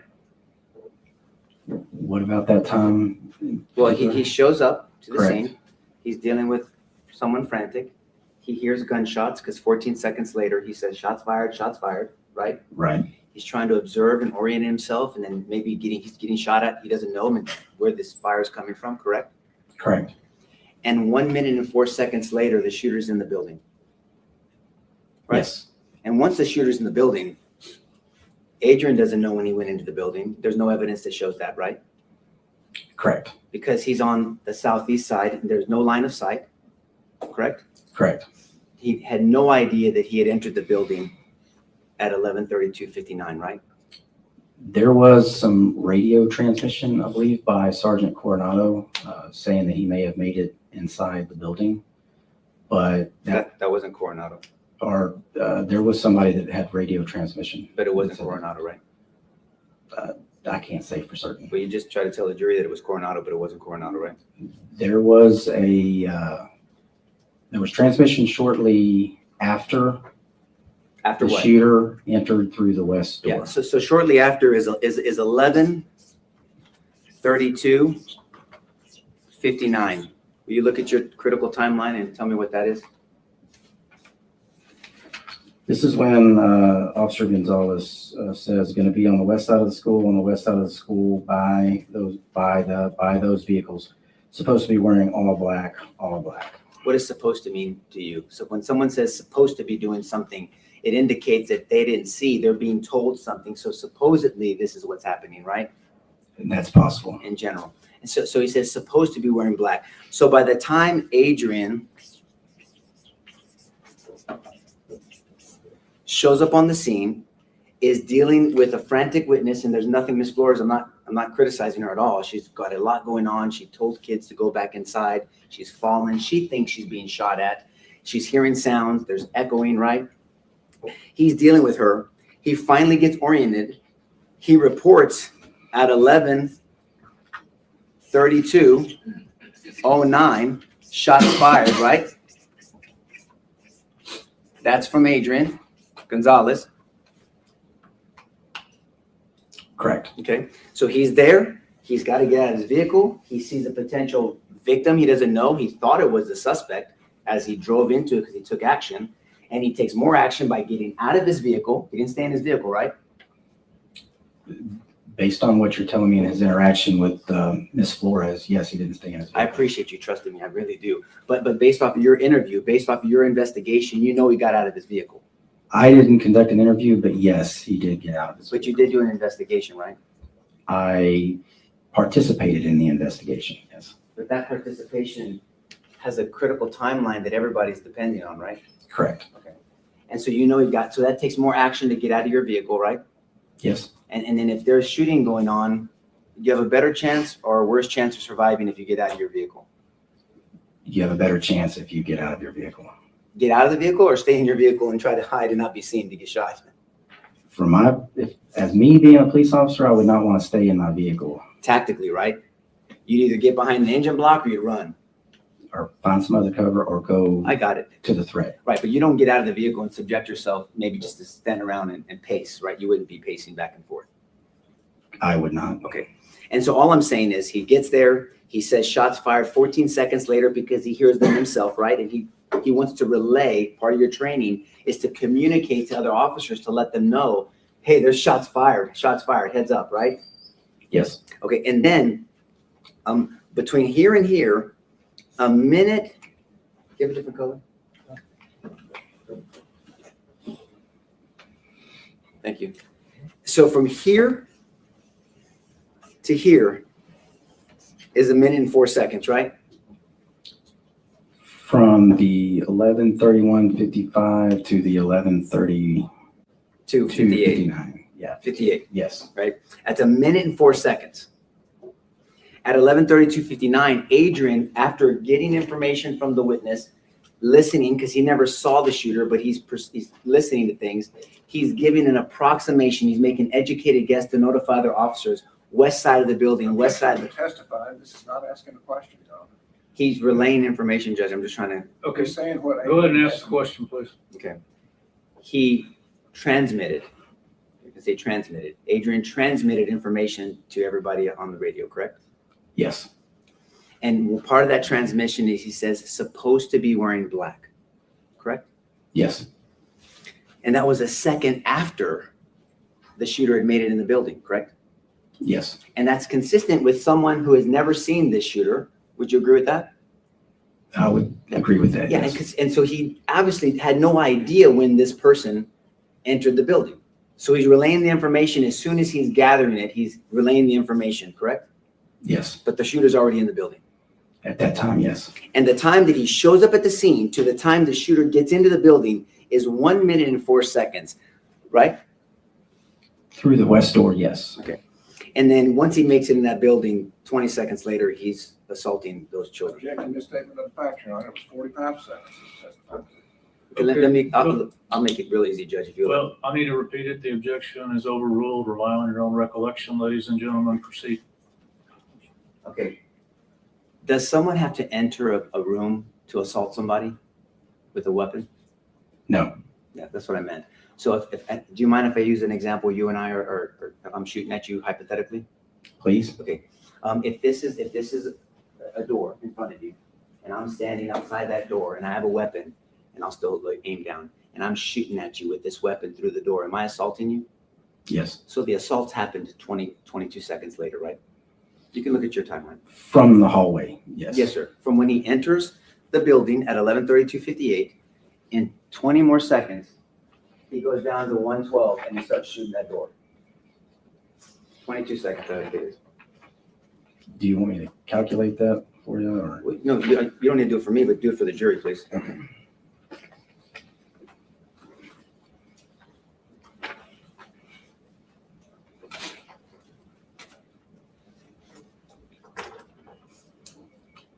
So yes, approximately 22 seconds. Okay, that's what I said, 22 seconds. So 22 seconds later, he walks to 112 and just starts shooting through the door. So he's assaulting those children in those rooms. Yes. Okay, that's what I meant. And so all of that is calculated. And so we're trying to analyze and hold Adrian responsible for a minute and 4 seconds plus 22 seconds, right? There's additional time to consider. I got it. But essentially, I'm talking about when he gets into the building, which he didn't know what happened, to when he starts assaulting those children. It's a minute and 26 seconds. From the time he starts shooting into the classrooms. From getting into the building to shooting the classrooms, it's a minute, 22 seconds. I'm sorry, from when he gets there, from Adrian gets on the scene to him shooting the classrooms, it's a minute and 26 seconds. To starting to shoot in the classrooms, Right. yes. Yeah, that's it. And this whole time, Hill is still at the corner somewhere, right? He arrives at the scene, like I said earlier, approximately 11:33:17 is when he parks at the intersection. That's what your opinion, that part's not in the critical time. That's your later on assessment, right? I did observe it on a camera angle, but yes. Did anybody ever interview Hill? I don't recall. Would it have been important for someone to ask Hill, why didn't you go to the school and why did you stop on a corner? I can't answer that question. I wasn't involved in any of those interviews. No, but I'm asking you, in your opinion, your training experience, would it have been important for us to consider why Hill went to a corner when he's dispatched at 11:29:36, 3 minutes before this person even enters the building, why he went to a corner instead of to the school? Wouldn't that have been important to ask? It would have been an important question to ask, along with why you responded to the school and your actions around your once you actually arrived at the school. Yes, sir. But that wasn't done by anybody. It's not your fault, and that just wasn't done. I don't know if he was not interviewed or was interviewed. I'm not sure. That would have been important to put in here, right? The timeline doesn't include every single event that occurred. You'd have to go to all of the investigative reports in order to get more details about those interviews. Well, I'll represent you. We don't know why he went to that corner, okay? So. All right, folks, let me go ahead and give you your lunch recess at this point. Take an hour, get back as quick as you can, and remember my instructions. We'll be in recess for 1 hour, which I get 1:35. Would everyone rise for the jury?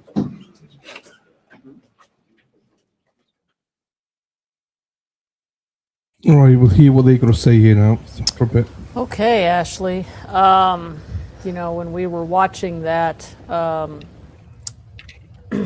that animation, that was pretty intense. Mm-hmm. It was really heavy. Because you're thinking, why isn't he moving? Why isn't he moving? Right. You're thinking, why isn't he moving? And you're just watching it. And, for the first time, we're seeing that now. And the audio that goes along with it.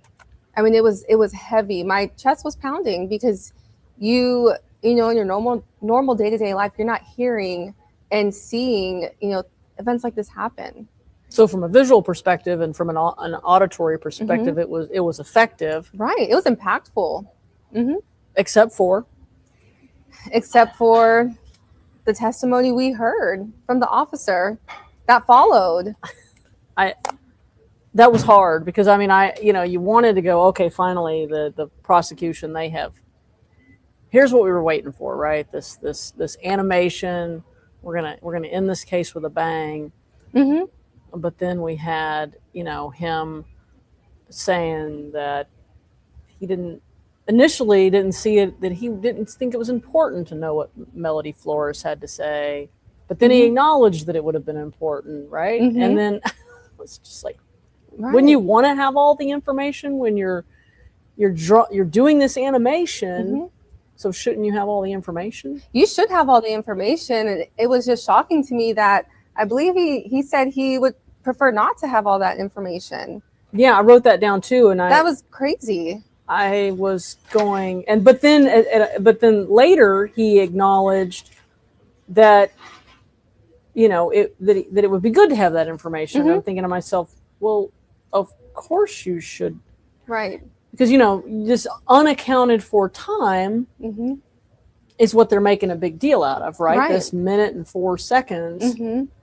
And then when you have essentially part of the accounting of that time, why wouldn't you include that? Right, exactly. And that's what's suspect, because this is a state's witness. And I just feel like they, picked out what they needed to make it fit what they were trying to show the jury. And I feel like it backfired in real time, because you have the officer on the stand who created this timeline. He testified that he included everything that he thought was critical, everything that he thought was important. And then to turn around and say that there was information he did not have access to, and that he actually didn't want access to or didn't want. And that's just baffling to me. And this is the same individual who created this animation that was presented to the jury. Or he somehow, I don't know if he created it or Well, he had somebody, but he's the person that is directing or Right. doing the creation of this Mhm. animation. Mhm. And then the whole thing about leaving out Officer Hill, and what about Officer Hill? And you're Mhm. going, well, yeah, what about Officer Mhm. Hill? What is Officer Hill doing? Mhm. And so how do you think that plays with the jury? I don't think it'll sit right with the jury because again, they're the ones in this jury box and they're receiving all this information. And again, it's a very emotionally charged trial. But then you get to this point in testimony and you get this particular witness and all of these things are coming out where I feel like that part wasn't presented properly. The investigative part wasn't done properly. The timeline wasn't put together properly. So now can I trust that the animation was put together properly? It just creates a sense of distrust. And it's the government presenting this case. And it's a government's witness.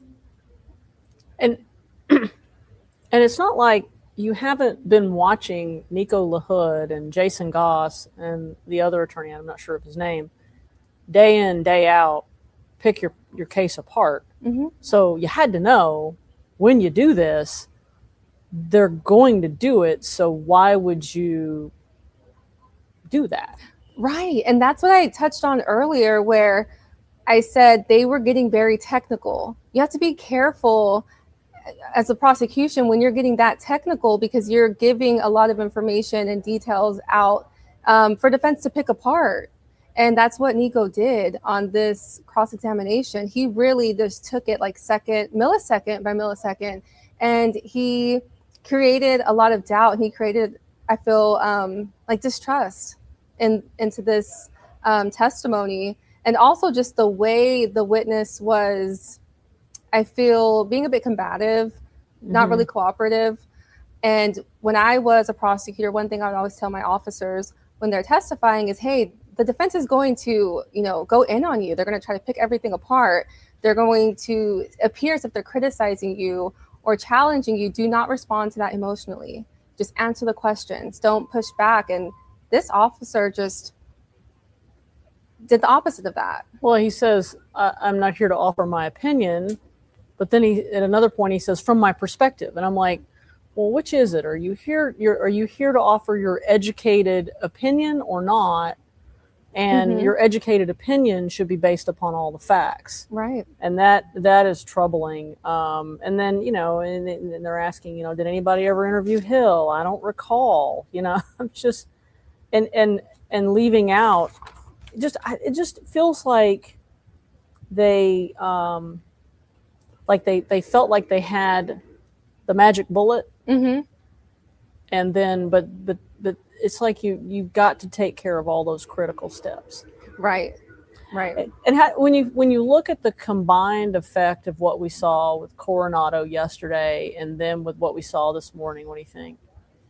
I feel when we first saw, the animation and you hear the audio that went along with it, I felt like that had the potential to change the track of this trial. But then everything that followed, all the testimony that was presented kind of, again, helped defense. And that's back-to-back days of testimony that is strengthening the defense on this case. And I'm just really surprised.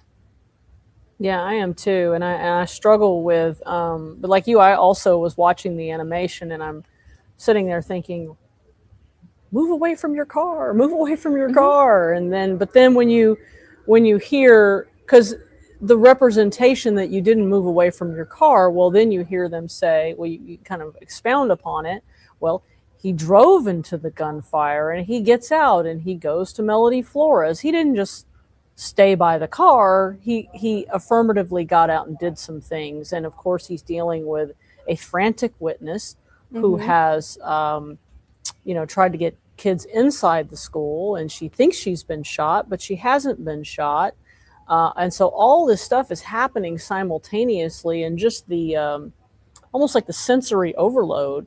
So it's like we're effectively trying to hold Adrian Gonzales accountable for a really short period of time.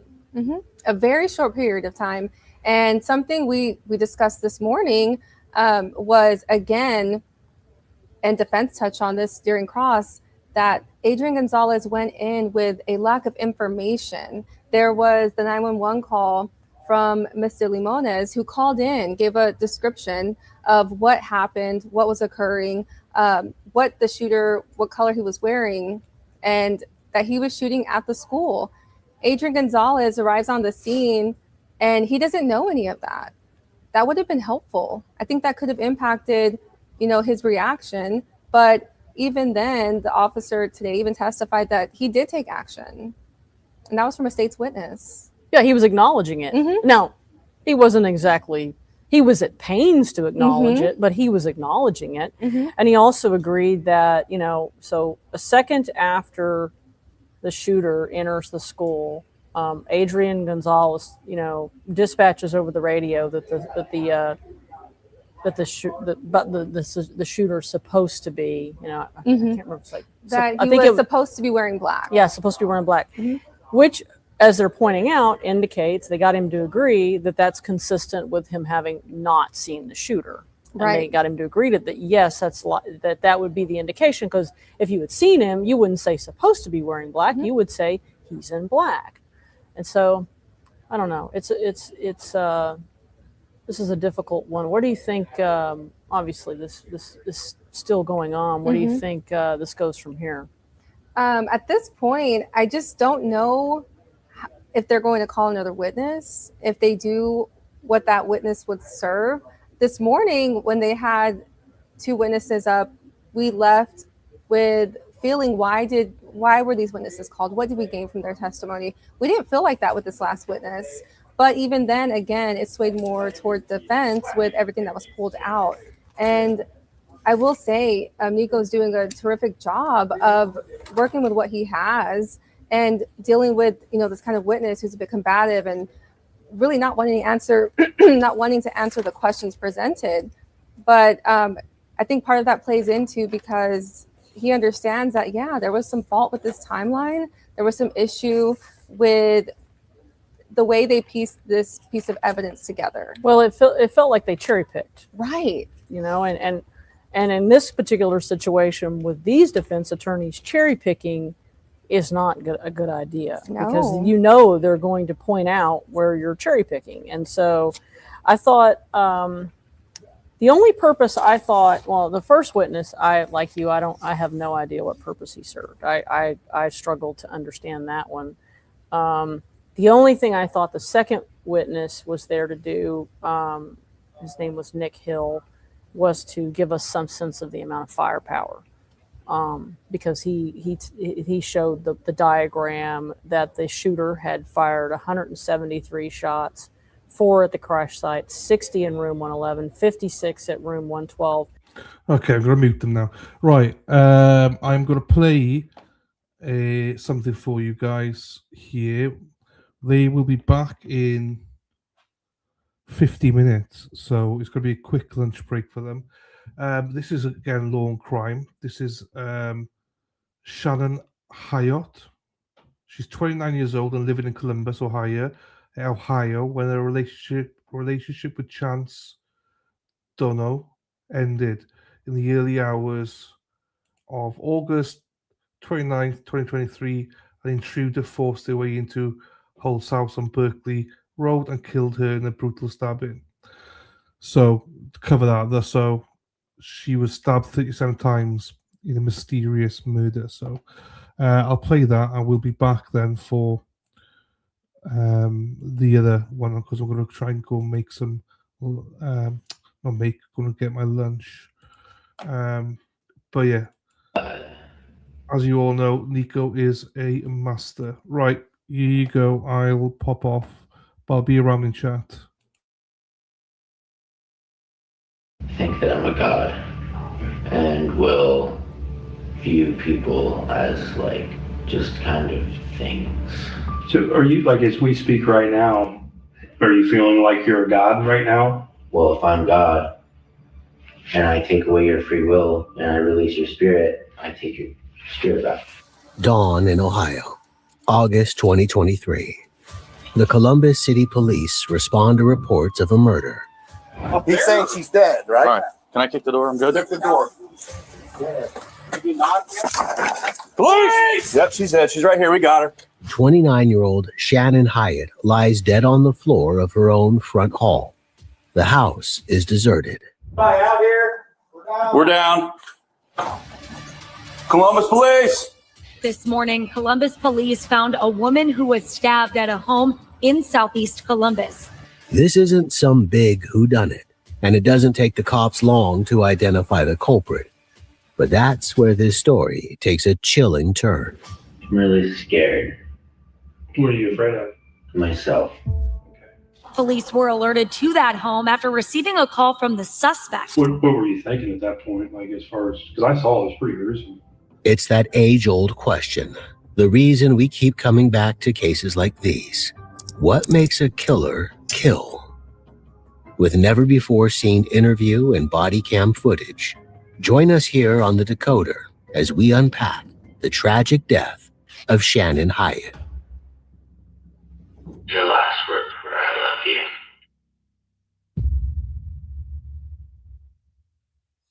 Berkeley Road is a quiet suburban street in Columbus, Ohio.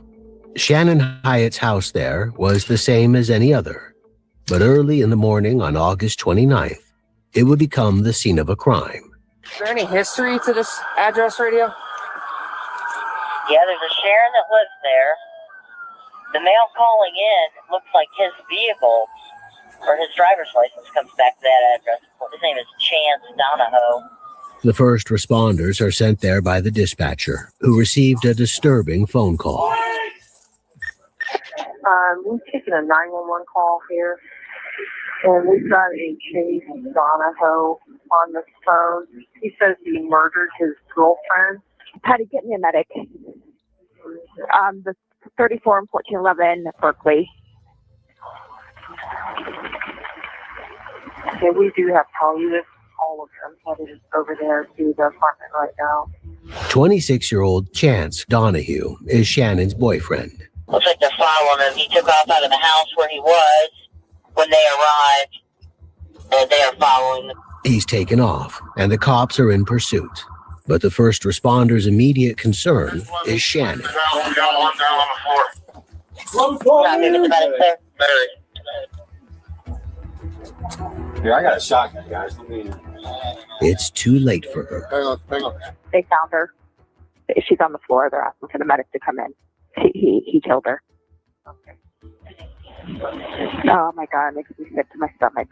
She's pronounced dead at 6:18 a.m. Do we know who? Yeah, he said it was his wife, Sharon. What was the call? You just called in saying, or was this came from Powell? Because he went up there saying that he killed her and was coming back here and wanted us to kill him. Chance called the police on himself at around 6 a.m. He's retreated to his mother's place in nearby Powell. So I'm here at the apartment. We're getting ready to pull mom and a kid out and have them sit in their own car until detectives get here. So we need to get mom and a 7-year-old. They can sit in their own car, but we need to get them out of here, out of there. When they get there at around 6:30, he's not there, but his mother says he's nearby. Both hands out the window for me. I got both hands. Well, his hands are back in. Put your hands out. Keep them out. Keep your hands out. They catch up with him at a sheet store close to her apartment. This is where police arrested that person connected to that Southeast Columbus stabbing. Chance turns himself in. Put your cuffs with you. The police take him into custody. All right back here? No. What's that? I can't. Your hands? I can't feel this hand. The laceration. I can't really move my fingers and I can't really feel my hand. His hand is covered in cuts. Even if he hadn't confessed over the phone, this is a sign that he's been involved in some kind of struggle. He's treated in hospital, where they ask him standard questions. including whether he's harmed himself or anyone else. He reacts badly to this. Just so you know, those questions she was asking you, they ask everybody when they come in here, and they do not know why you're here. Okay. That's why I was so awkward. Sorry about that. I don't know my shit. I turn myself in. Do what now? I don't know my shit. I turn myself in. The police swab him for physical evidence and take photos of his hands. Why don't you turn this down, face me? That way I can hold I'll get out of your way. Hold your hands up and your palms out. Then they sit him down at the Franklin County Jail for an extensive interview. I bet you're thirsty. I brought you water. Thank you. Your chance? I'm Detective Phelan. This is Detective Jude. I shake your hands, but look like your hand's injured there. The investigators start with a friendly approach, trying to put him at ease. They begin with some personal questions, asking about his background. Are you from the Central Ohio area? I've been here for about 10 years now. Okay. Where are you from originally? Colorado. Colorado? My family's from here. I got So you. we just decided to move here because I was getting into a little bit of trouble in my youth. Okay. How old were you when you moved? It's like 16. Chance was born in 1997 in Columbus. His mom was a single mom and very young when she had him. He was in and out of counseling from as young as 5 years old. What's the highest grade you completed in school? Some college. Okay, so 12th grade plus how many years of college? Most likely a year. College did not seem to suit him. He job hopped for a while, struggling to settle down. He moved from place to place without finding stability, and he developed a drug habit. By age 21, he was in rehab for methamphetamine use. He was a guy with serious problems. But for a while, things had been looking up. In the summer of 2022, Chance moved in with Shannon. They'd met at a music festival, one of Shannon's favorite places to hang out. Chance had a job as a stagehand there, and they rapidly hit it off. To all outside observers, they seemed like they would be a positive influence on each other. She had stable career prospects, something Chance was sorely lacking. She graduated from Ohio State University in 2017 with a bachelor's degree in psychology, and she recently achieved a fraud investigator certification with Nationwide Insurance Company. Chance and Shannon lived together for nearly a year. It was a relationship that seemed idyllic until it was not. It fell apart in August 2023, and on August 20th, Chance moved back home to be with his mom and half-brother. He was set to start a new job close to home to supplement his work as a stagehand on August 29th, but he'd never show up to work. No, instead, he's in a police station being interviewed for murder. To understand Chance's motivation for the attack on Shannon, the investigators would have to go through the crime right from the beginning. So they started out simply by asking him about it. And I don't want to assume things, but I'm guessing that you want to talk to us about what happened because you called us. Yeah. Right? Yeah. Right. So why don't you just kind of take me through yesterday leading up to last night and today? Like what happened? I was basically, I had a major psychological break and kind of completely and utterly lost control of my actions, which I know is not an excuse, and I need to pay for my mistakes and my actions and pay the consequences for everything. Chance seemed to be blaming the attack on his mental health problems. Whether or not this was true would be determined by the story he told. I drove home from hanging out with a friend. I was hanging out. I called my friend Wesley. I was just kind of driving around because I just didn't really know what to do. When was this? This was at about 11 o'clock. Last night? Yeah. Okay. I was just driving around between 11 and midnight. Okay. And just kind of trolling around. And had you met with Wesley? No. Wesley, I hadn't seen Wesley since I left the job site. Do you work together? Yeah. Okay. Where do you work? I'm a stagehand for like festivals. Sure. So like we build the stages and stuff. Yeah. Or I guess I was, but we work for a wide variety of different companies that subcontract companies that hire people for that. So you worked yesterday, which was Monday. What time did you start work and what time did you get off? I started right before 10 o'clock and I got off around 6:30. Okay. And then we hung out at the venue, like job site for a little bit. And then I left to go home. Where was the job site? It's that big park that's like, it's the OSU park, the big field. It's right off of like Ackerman. Okay. You know what I'm talking about? Like Kinda on if you're, River Road? if you're like, yeah, if you're at Bowling TMG and Ackerman, it's like right there on that corner of that big open field. Yeah. Yeah. Kind of across from the cemetery? Yeah. Okay. Right across from the cemetery. But I went home and then I was like, had a conversation with my mom and like completely spilled beans about everything that she knew that she had continued to say. And then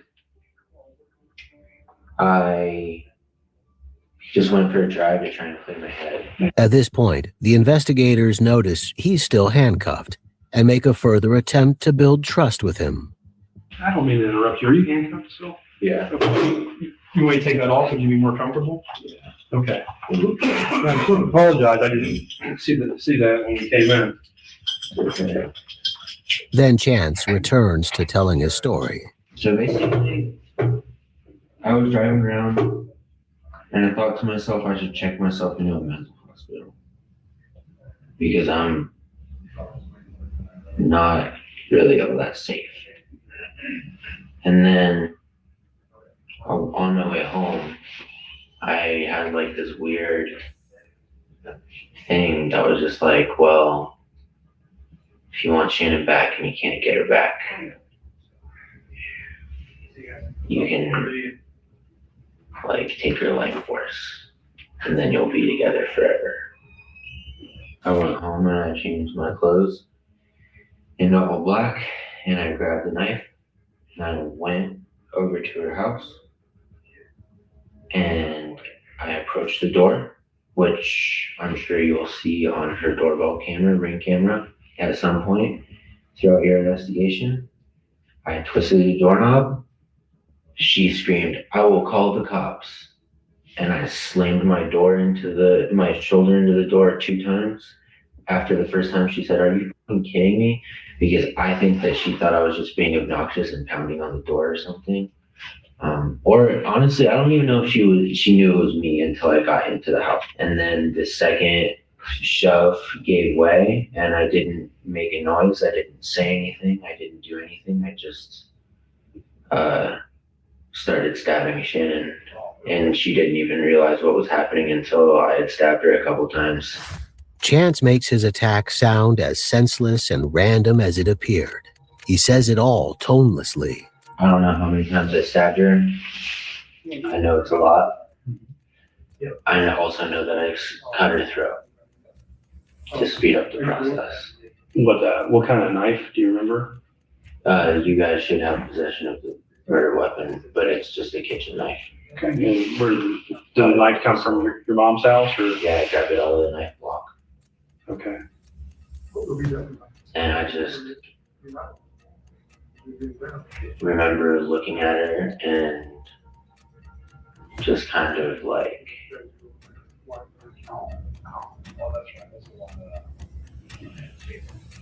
feeling like I was like taking on like her spirit, I guess. And like, I don't know, I felt less alone than I'd felt since our breakup in that moment. And then I immediately found out after that she had started sleeping with Matthew, who she had like just recently started being friends with and told me not to worry about again because he's been problematic in her life before. So you found this out after you killed her? Yeah. Chance says he only found out about Shannon's new relationship after he killed her. At that point, he says it was too late for jealousy. I didn't have a reaction to it, honestly. I was just happy that I had what? I'm just happy, like, I'm still happy. The investigators dig more into these feelings of elation. You mentioned earlier that if you took her life force, that you would feel closer to her. What does that mean exactly, like, as far as? Well, it's kind of like a Native American belief of like absorbing the soul whenever you kill an animal. Okay. And like, I don't know, like you're absorbing it and like, I don't know.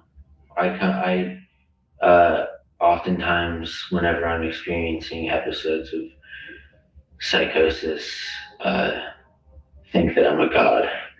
Okay. And will kind of view people as like just kind of things. I've never been violent to this extreme before. Are you feeling like you're a god right now? I mean, yeah. And we're like objects in front of you? I mean, I just want to get your state of mind because, you know, we all have different lenses. I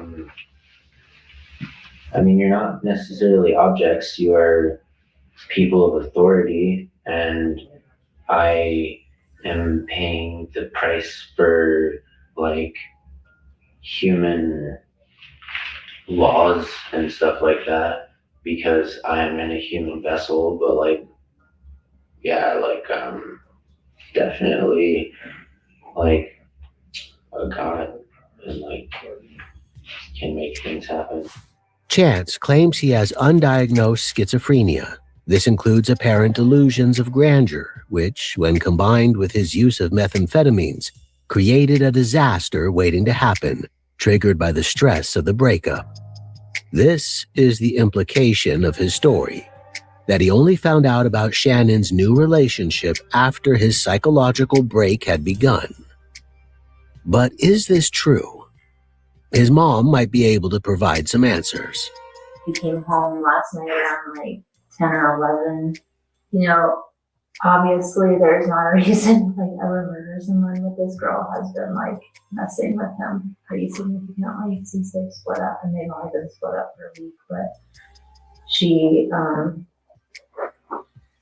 was a problem, and I anticipated it getting worse before it got better with her like stalking him and just really, she no longer had control of him, and I think that was making her crazy because she had a lot of control of him before.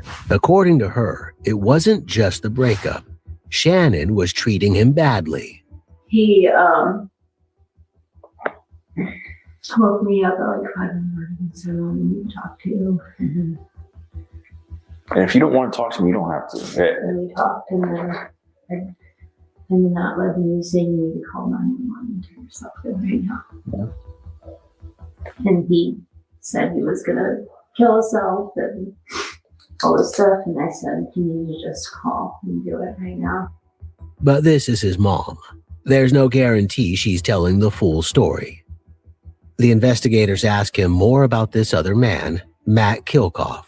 Who's Matt? Matthew is somebody that she was having some form of romantic relationship with. Okay. When you say come home, was he living there? I don't know. Okay. He's homeless. So I know that he like was storing a bunch of drugs there because he's a drug dealer and whatever. Like what kind of drugs? Ketamine, MDMA,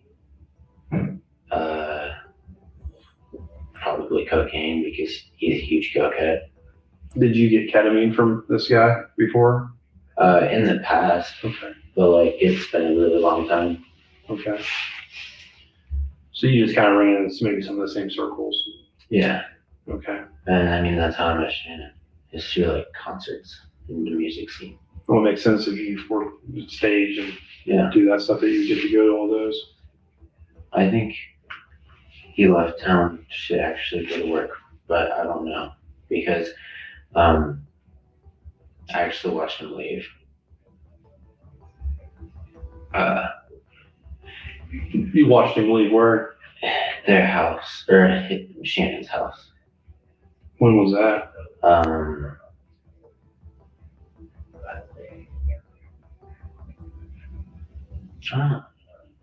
Like in the last week? No, like yesterday, last night.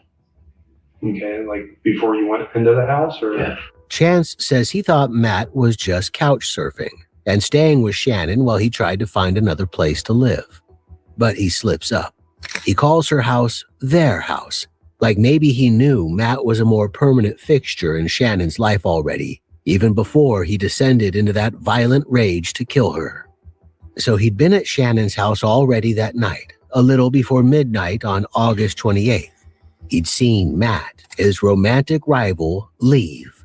I just drove by because at first, like, all I wanted to do was just, like, knock and talk. But, like, I don't know. I know, like, this doesn't make any logical sense because knocking and getting the police called on you and getting a trespassing charge is far less severe than getting a murder charge. But I just, like, I got to spend time with the vessel that was Shannon, and I got to absorb her spirit. So when you drove by, you see Matt in the van. Did that make you upset that he was there? Not really, because I didn't, like I said, I didn't really think anything of it. Okay. What made me upset is I don't, honestly, not really upset. Like, just more so like a combination of everything. Like a little bit of upset, a little bit of just like, it's like. Did you feel betrayed? In that moment, I mean, like, I felt betrayed the whole breakup. Sure. She's been just like telling everybody everything. This is backed up by neighborhood CCTV.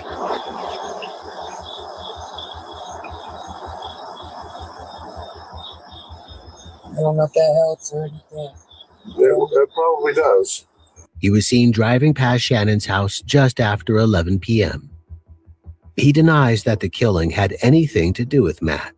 But regardless, once he'd driven past Shannon's house and seen Matt leaving, he drove back to his mom's house, a 40-mile round trip, to change his clothes and to fetch a knife. He arrived back at Shannon's to find her alone and vulnerable, and he had a singular purpose in mind. You put your shoulder into the door, right? That's how, and did the door bust? Yeah. Okay. It popped right open. So then how far do you come into her house? I go right over to the couch where she is sitting. Okay, so she's to your left when you go in the door. So what I do is I bust in the door and you're right in about like the position. Yeah. And she screams, "Oh my God, Chance, Chance." And she gets up and she tries. Did you have a knife in your hand? Yes. Okay. And she tries to, I think, attack me back or run away. Okay. And I just start pounding the door. With chest or bot? Do you remember where? All of the stab wounds are from probably about here up. Okay. On the front and the back. And when did the knife slip? The adrenaline was so I didn't even realize it happened until I originally thought that she dislocated my pinky whenever she was fighting back. Okay. So she's either running towards you or trying to run past you. Yeah. You're kind of a few feet into the house. I just go straight at her and I don't say anything. I don't scream. I don't yell. I don't make any noise. I just start stabbing. What were you thinking at that point? Like, as far as, because I saw it was pretty gruesome. Like, at first, the adrenaline was so overwhelming and euphoric that I didn't really know. It's clear that Chance hadn't had anything in mind other than murder when he arrived at Shannon's house the second time that night. Were you hoping Matt would still be there? No. I was hoping Shannon would be alone. Okay. So no, he wasn't like an intended target, right? The sole target of this attack is Shannon and Shannon alone. Okay. Yeah. If Matt would have walked in because I did spend about 3 hours there afterwards trying to think of what to do next. Once the adrenaline had worn off, Chance had to face what he'd done. He was sitting alone in his ex-girlfriend's house with her dead body and her cats, not understanding what had happened to their beloved owner. Eventually, he decided to take some steps to cover up his crime. I just kind of like, after I killed her, I was like, well, if we're going to be here, we just put on some gloves. Because in my head, I was like, I lived here for 1.5 years. If my fingerprints are on the doorknob, that's not necessarily a very strange or out of place thing. Right. I lived here for 1.5 years. If my fingerprints are like here, there, whatever, like that's just kind of to be expected. But I put on the gloves to just kind of make myself feel a little bit more comfortable. To keep your blood from dripping. Yeah, that too. This too is documented on CCTV. The camera on Shannon's porch shows his shadow through the window and one of his hands, which is bloody. Smoked a couple of cigarettes after disconnecting the Wi-Fi to cut her security system off. When you came back the second time, did you just park in the driveway or did you park down the street? I parked around the corner originally, and then I pulled into the driveway after I killed her. Okay. So you disable our cameras at this point. You go out and smoke. Had you disabled the cameras before you went out and smoked? It was after. Okay. It was after. I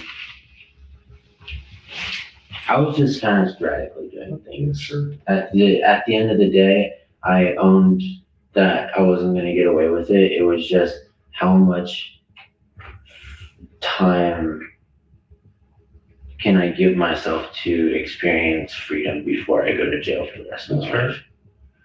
And here he is smoking a cigarette outside her house at 2:11 a.m., calm as anything. He used a drill from Shannon's toolbox to screw the front door shut in the hope that no one would come in and find her body. Okay, so you knew where all her stuff was because you lived together, right? Yeah, we lived together for 1.5 years. I cleaned everything. I did all the handyman shit. Like, that house was put together basically by me. So you go out and smoke shortly after she's dead. Yeah. Right? You come back in. When do you board up the door? Probably around 3:30, 4 o'clock. He abused her body. Then he left her there on the floor of her own house and drove back to his mom's. It was a few hours before sunrise. I was in control. Like, I made the decisions. I remember making the decisions, but I don't feel like I was in control. Chance isn't denying what he's done. He killed Shannon, but he's continuing to assert that he wasn't in control at the time. This wasn't his first act of violence. Had you ever lost control like that in the past? Yeah. What happened? I stabbed my mom's boyfriend because he tried to attack my mom whenever he was in a drunken rage. What happened to him? Went to rehab. They got back together for a little bit and then they broke up. Okay. I see how the picture now, though. No, my little brother's dead. Okay. Raised by a single mom, Chance is fiercely protective over her and his brother. So his story seems to suggest. Did you get in trouble for that? No, it was ruled out as self-defense because he came into our house. But that's not really going into a rage. That's protecting your mom, right? It's a little bit different. It felt very similar. A son's act of protection feels to him the same as a murder committed supposedly in the middle of a psychological break. And so the more the investigators probe, the more an actual motive begins to emerge. Okay. She's been completely and utterly trashing my mom all over the internet and making my mom out to be a laughingstock and saying things like me and my mother's relationship is extremely inappropriate.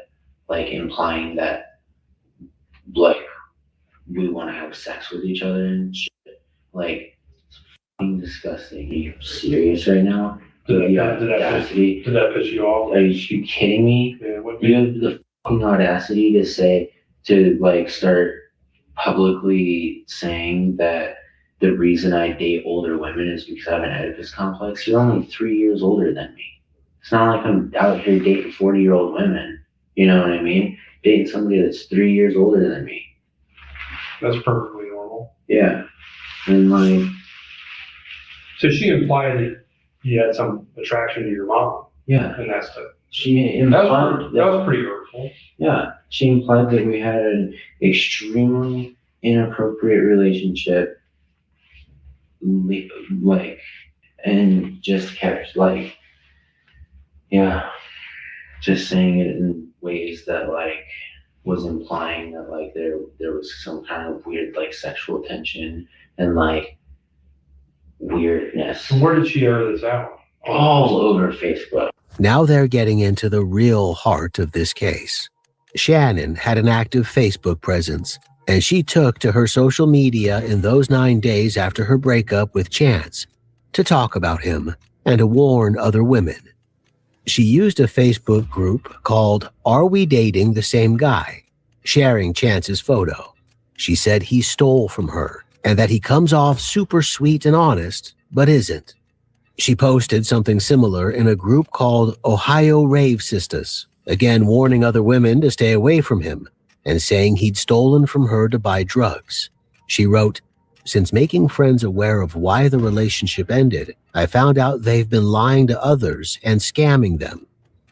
Chance had indeed stolen her medications and her money. She told me that like she wasn't going to tell anybody about the theft and stuff because I paid her back the money that I took.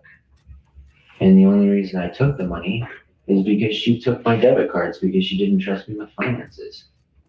Okay. And so, like, I'm not trying to sit here and, like, say all of my actions have a rational and logical explanation. Because, like, I don't want to be this way. I don't want to lie. But I don't know how to stop.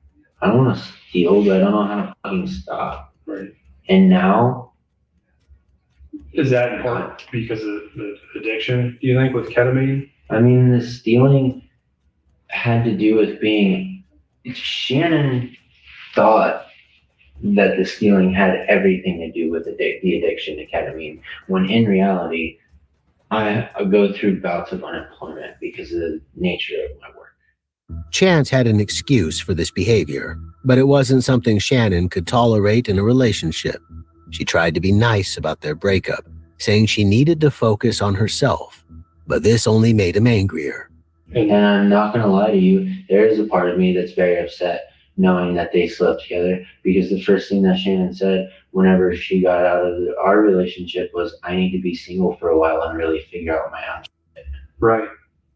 And then I saw something that she wrote down saying, I feel like I'm really falling into the same patterns with Chance with Matt, and I don't know how to feel about it.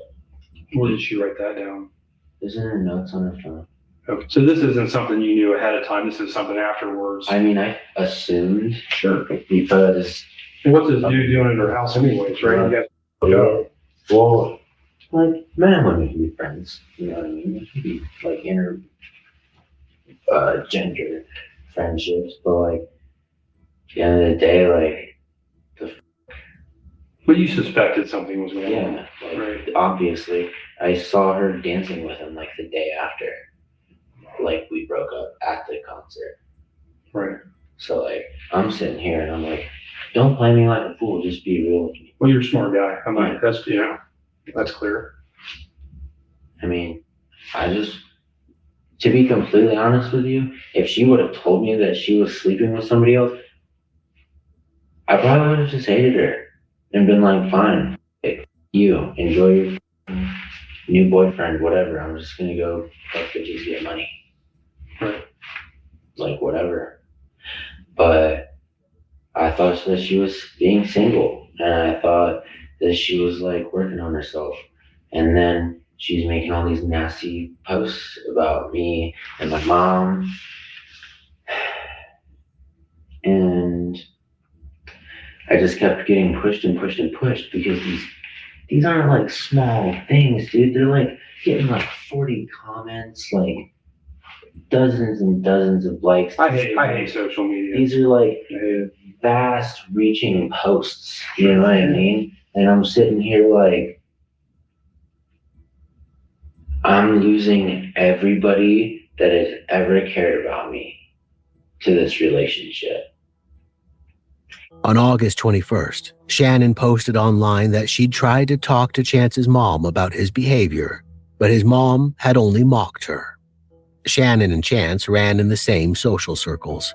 They'd met in the local music scene, and it seemed that most of their friends knew each other. Shannon posting this kind of stuff publicly then was catastrophic for Chance's reputation. Any hopes he'd had of hiding his behavior were swirling down the drain. He was also terrified of losing her for good. She wasn't afraid to cut ties with people if she needed to. She'd already blocked him online. And like, Shannon also like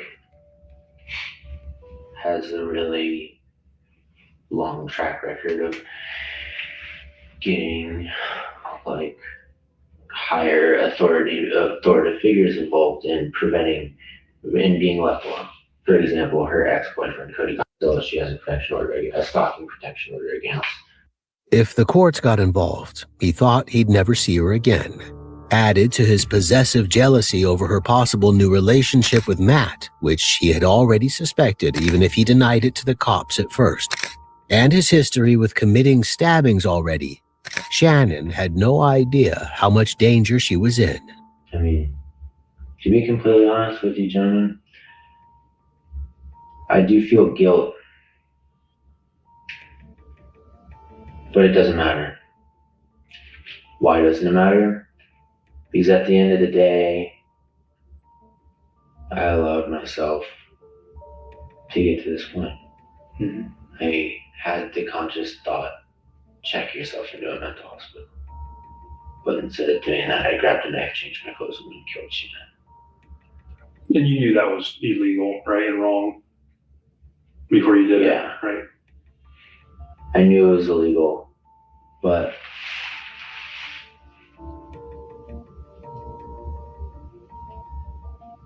honestly, like, it was just,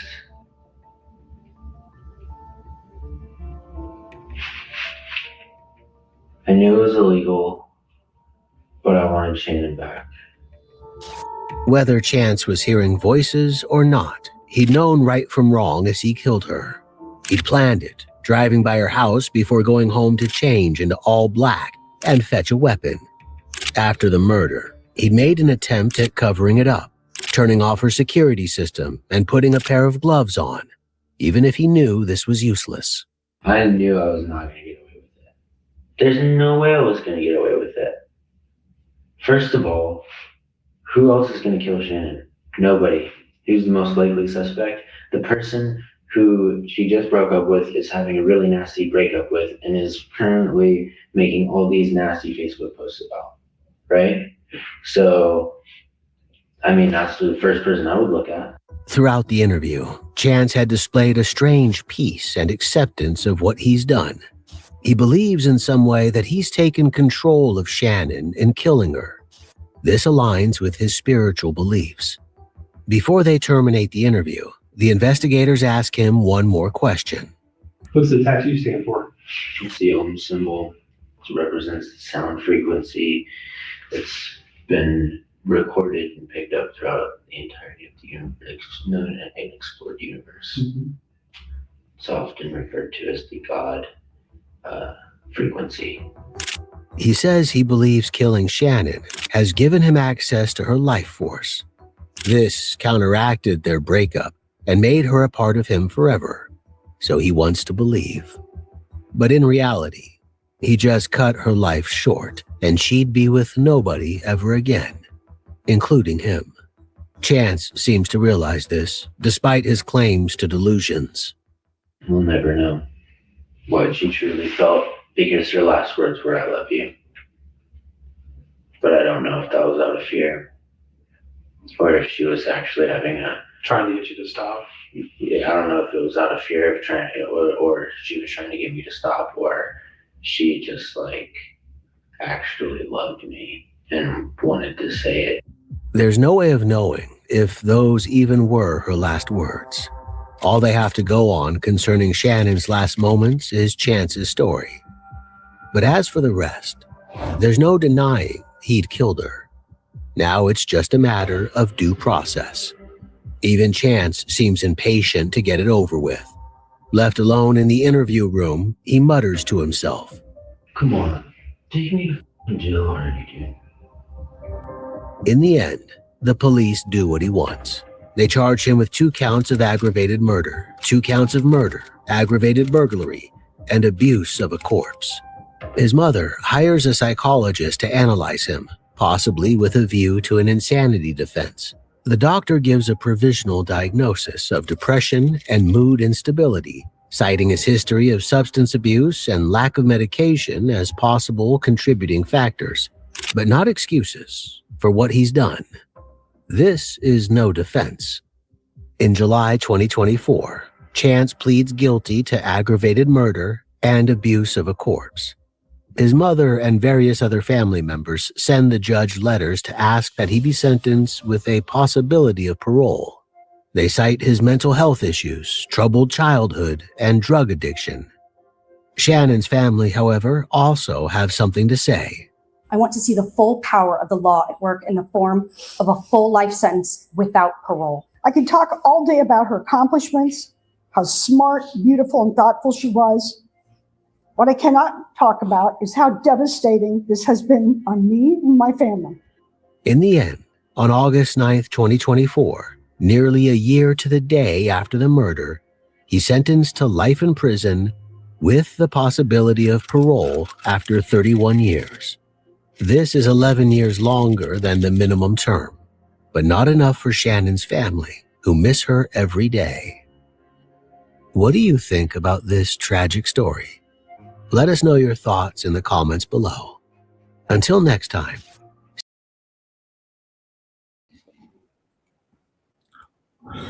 All right, how you doing? Does he remind you of like a Bex or a Lady Di or something? Bit of a Looney Tune. Right, let me get the other one up. Sorry, I was away. I didn't really watch that. I watched the last 5 minutes of it. But that's about it. Just going to put call back on, get the link.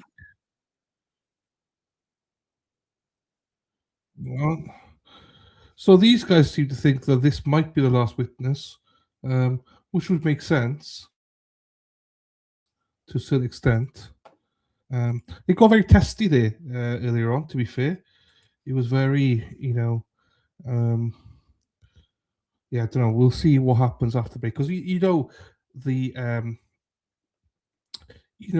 going to happen next is after Nico finishes, the prosecution going to go back up, and then I'm just going to try and amend everything and just try to confuse the jury again, and so it's going to be a tough one, but be prepared to watch Nico for a little bit longer. The master art work. Oops, what happened before lunch? I fell asleep. They just went to lunch. They're going to come back to cross again, but it was quite testy though. I'm completely sane compared to him. Beck says, you're a You're a cunt. You're a cunt. You're a cunt. You're a cunt. You're a cunt. You're a cunt. You're a cunt. You're a cunt.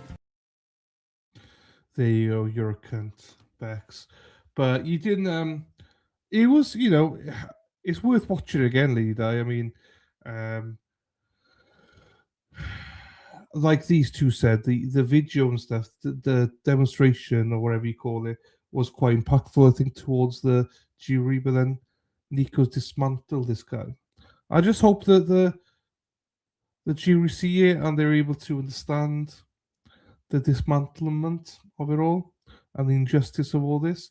But like we always know, we can never ever second guess what the jury are thinking and what they're seeing. So we'll have to see. I don't know. It's like this is my dinner. Got a baguette. I got it from a deli today, so I'll eat that once they come back now. See what happens.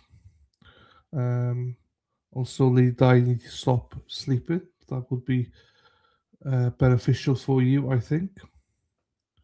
I'll just remind you, we're not here Monday. We got Martin Luther King Day, so we'll be back Tuesday, which is quite good because Monday's going to be a long night with the national championship on as well. But yeah. Right, they should be back in a couple of minutes. The judge gave him an hour to be back at. Is it 1:35 Central, 2:35 Eastern, and we've got a minute left. So, you see, he's always punctual. So they should be back. Okay, Ranger. We tried to catch back up to where we were. During the break, you had an opportunity to speak with the government, correct? Yes. Okay, and you guys had a conversation about whatever testimony or whatever. They had some questions for you. Did the prosecution Yes, sir. have The government. You guys, the prosecution, the government. We did talk about a couple of things. And you and I didn't talk during the break. Correct, we did not. So getting back to our kind of trying to get back to our timeline, I think we talked about, just to kind of recap, we talked about Adrian showing up and parking. We'll talk about what the dispatch said. Shots fired, him announcing shots fired. So he hears shots and he dispatches. I mean, he radios that, correct? Adrian does. Correct. Okay. And then the shooter gets into the building at 11:32:58, correct? Correct. Adrian, 1 second later, almost simultaneously, but 1 second later, is relaying information on the radio to potentially other officers about where he may think that the shooter may be and what he may be wearing. Correct. But there's no evidence, because I think we all agree that he never saw the shooter. Correct. And so he wouldn't have known exactly when the shooter got into the building. He wouldn't have known.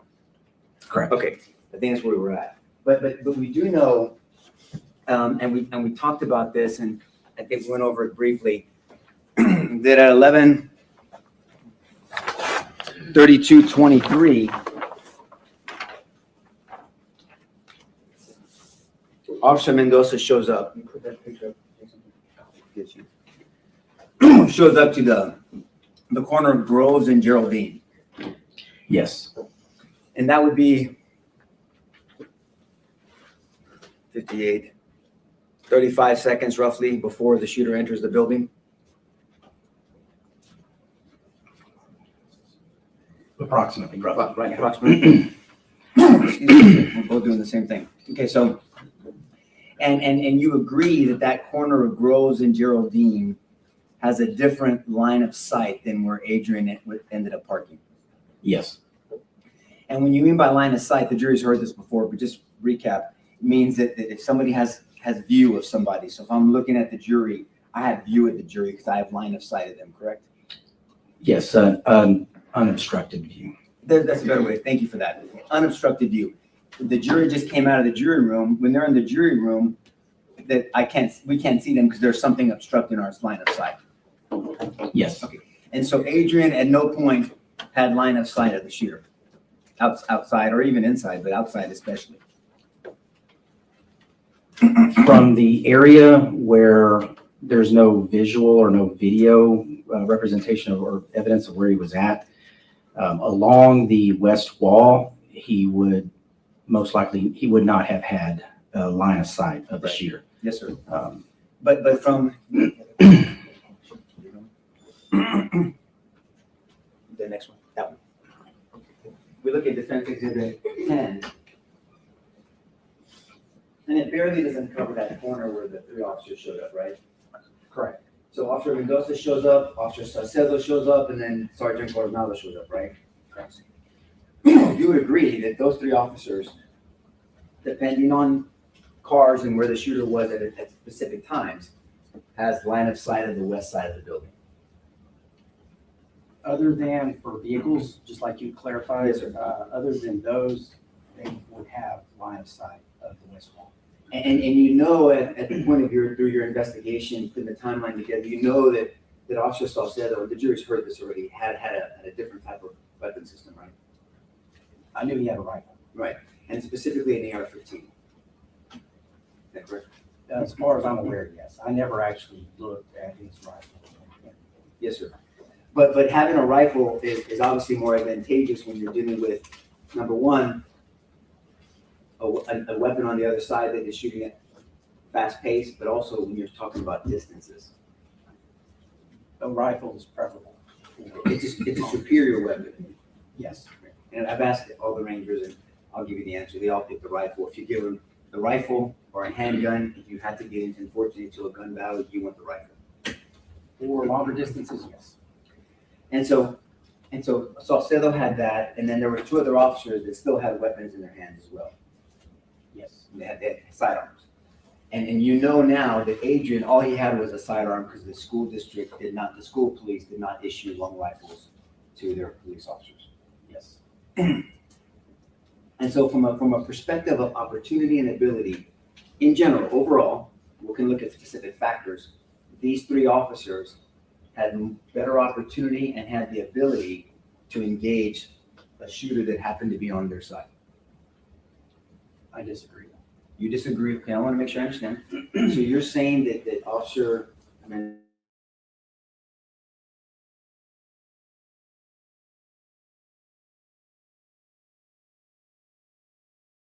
shooter that happened to be on the west side? I'm not going to say that they had less or more opportunity, but there was means and opportunity available to Mr. Gonzales. And see what you're talking about when he was driving in. And after he parked. Okay, well, let's go one thing at a time, because you didn't say that on direct, but I'm happy to talk about that. So can you go back to another picture? This one before. Do we have another picture? Go back to the original one then, I'm sorry. So you're saying that when Adrian was driving in, you believe that the shooter was right here and that Adrian drove right by him? The shooter would be in that general area. And yes, Mr. Gonzales drove past him. Okay, and so that's why you're saying that Adrian had an opportunity? Not at that particular time. So you're saying that Adrian didn't have an opportunity when he was driving by. That's not the time we're talking about. There was an opportunity there, but it is possible that he was experiencing tunnel vision by focusing on Melody Flores, who was standing further up. And it's also possible that Mr. Limones and Claudia Perez were correct and that the shooter was in between cars hiding. That's a possibility too, right? Well, I do know he went between two cars and emerged from those cars. Well, eventually he did, obviously, because he made it in the building on the same side that these three officers were, right? I know that. I'm just saying that at some point, because you have a witness that you interviewed and then you've heard the 911 tapes and you know what Mr. Limones said, that there was a period of time where the shooter was in between cars and was unable to be seen, per Mr. Limones, correct? May I stand up there? Oh, please. So there was a vehicle parked in this space and this space. The video evidence I reviewed did show the shooter come through here. And then because of the distance of the camera, the pixels start to become a little bit more pixelated. When the shooter was in this general area, approximately, he fired several rounds. The first round he fired in this parking lot you can see from the Hillcrest Memorial Funeral Home, the gas expulsion from the rifle as it rises up, and you can actually see it move up. And that's in any one of your reports? Is that in one of your reports? It should be in one of my later summaries. And the later ones, but it's not in the critical timeline, right? The shot is in, or the sequence of shots would be in there, but that particular statement about the potential gases and smoke from the firearm. And you're getting that from a very poor pixel view of because we've seen the funeral home videos, the jury's seen them. You're talking about that. You're looking at the same videos that this jury has seen, right? Yes. Okay. And that's not a direct angle. It's a very odd angle, and they're not focused on parking lot of the school, correct? It's, the parking lot is captured in the angle. But I understand that. But the purpose of the funeral home putting up their camera wasn't so they can look at the parking lot of the school, right? I don't know what their purpose was. Usually, some common sense, that they're probably focused on the security of their own establishment, right? I would say that was the most important, yes. Yeah, so that's what I'm saying. They're not focused on the school. You're picking up part of the school, but they're not focused on the school, right? Correct. Okay. And so that's what you're talking about, because we've seen that video where the shooter is walking calmly and then you see him just get lost in between cars. He gets, I think you can tell that he's actually walking between these two cars, and then you lose sight. You cannot track the shooter here. Yeah, but see, you can't track him, but you automatically start curving up this way when you can't track him, right? I know the gunshots he fires from this general location. I can see the gas and Shells. smoke, not the cartridge casings, but the smoke coming from the rifle. Okay. And as the plume of smoke rises up, it's on. What would be the evidence of that gas and smoke actually being there from that pixel big camera? You can see it. What would be the evidence of that? Let's say that there's different opinions on what you think is that smoke from that very odd angle way over here. What would be the evidence to substantiate and back that up? What would you look at? There was nothing else there that could have caused that plume of smoke. Okay, what evidence would you show? Would it be spent shell casings, right? I would show the video from Hillcrest. No. Yeah, but it's in evidence. We can look at it again. I'm just saying, but the evidence to support that, there's shell casings here, right? They're fired cartridge casings, yes. Right. So empty shell casings, right? They're empty? Okay. And the jury is seeing where they're at, and they're placed where they were. And you understand how firearms work, right? Yes. Semi-automatics? Yes. Whether it's a handgun or whether it's a rifle, it ejects to the right. To the right, slightly to the back. Okay, fair enough. But and depending on how you're holding, whether you're moving, what you're doing, there could be different factors on how far that projectile goes and where it ends up landing, but we can get an idea, correct? Correct. If somebody shoots a weapon, and it's assumed that I'm shooting a weapon this way, I'm not going to just, the shell doesn't just go, it doesn't drop straight down. Generally, no. Yeah, I mean, it gets trajected, right? Ejection. Out to the right and slightly to the rear. I understand. Yes, sir, I understand that, but I mean, it's this way. It's not here. So when you follow spent shell casings, you know that you don't place the shooter where the shell casing is. Correct. Right. There's somewhere to the left of it. Yes. And depending, and there's people that have different opinions on that, whether it's 1 foot or up to 15 feet. But there's a huge range of where someone can be, right? I wouldn't say a huge range. Well, It's going to be within reason.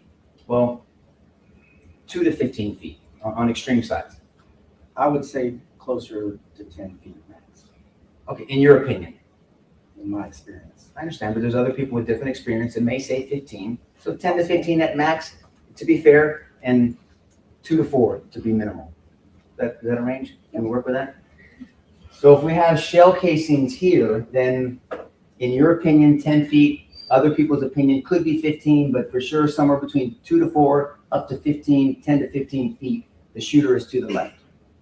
Yes, it also depends on the surface and whether Exactly. the cartridge casings land in grass Or cement. or on concrete. Yes, sir. On pavement. Yes, sir. And we see that. There is some concrete there as well, right? It's some type of a mixture. All I'm saying is there's a lot of factors is my point. Yes. Okay. And so that's what you're talking about, the opportunity, right? You're talking about seeing it. So I want to make sure I'm understanding this. You're saying that Adrian over here, I'm trying to recreate this. So Adrian over here, behind the building, parked over there, would see this puff of smoke, maybe, and could say, that's someone shooting. So I have a better opportunity than Sergeant Coronado, Officer Mendoza, and Officer Saucedo that have line of sight of this guy. I want to make sure I understand you. That's what you're telling this jury? Can I clarify something? Absolutely, sure. So the plume, can I stand up here? You may. So the plume of smoke that I observed on the surveillance camera around here were going to be with the first shot that the shooter fired when he arrived here.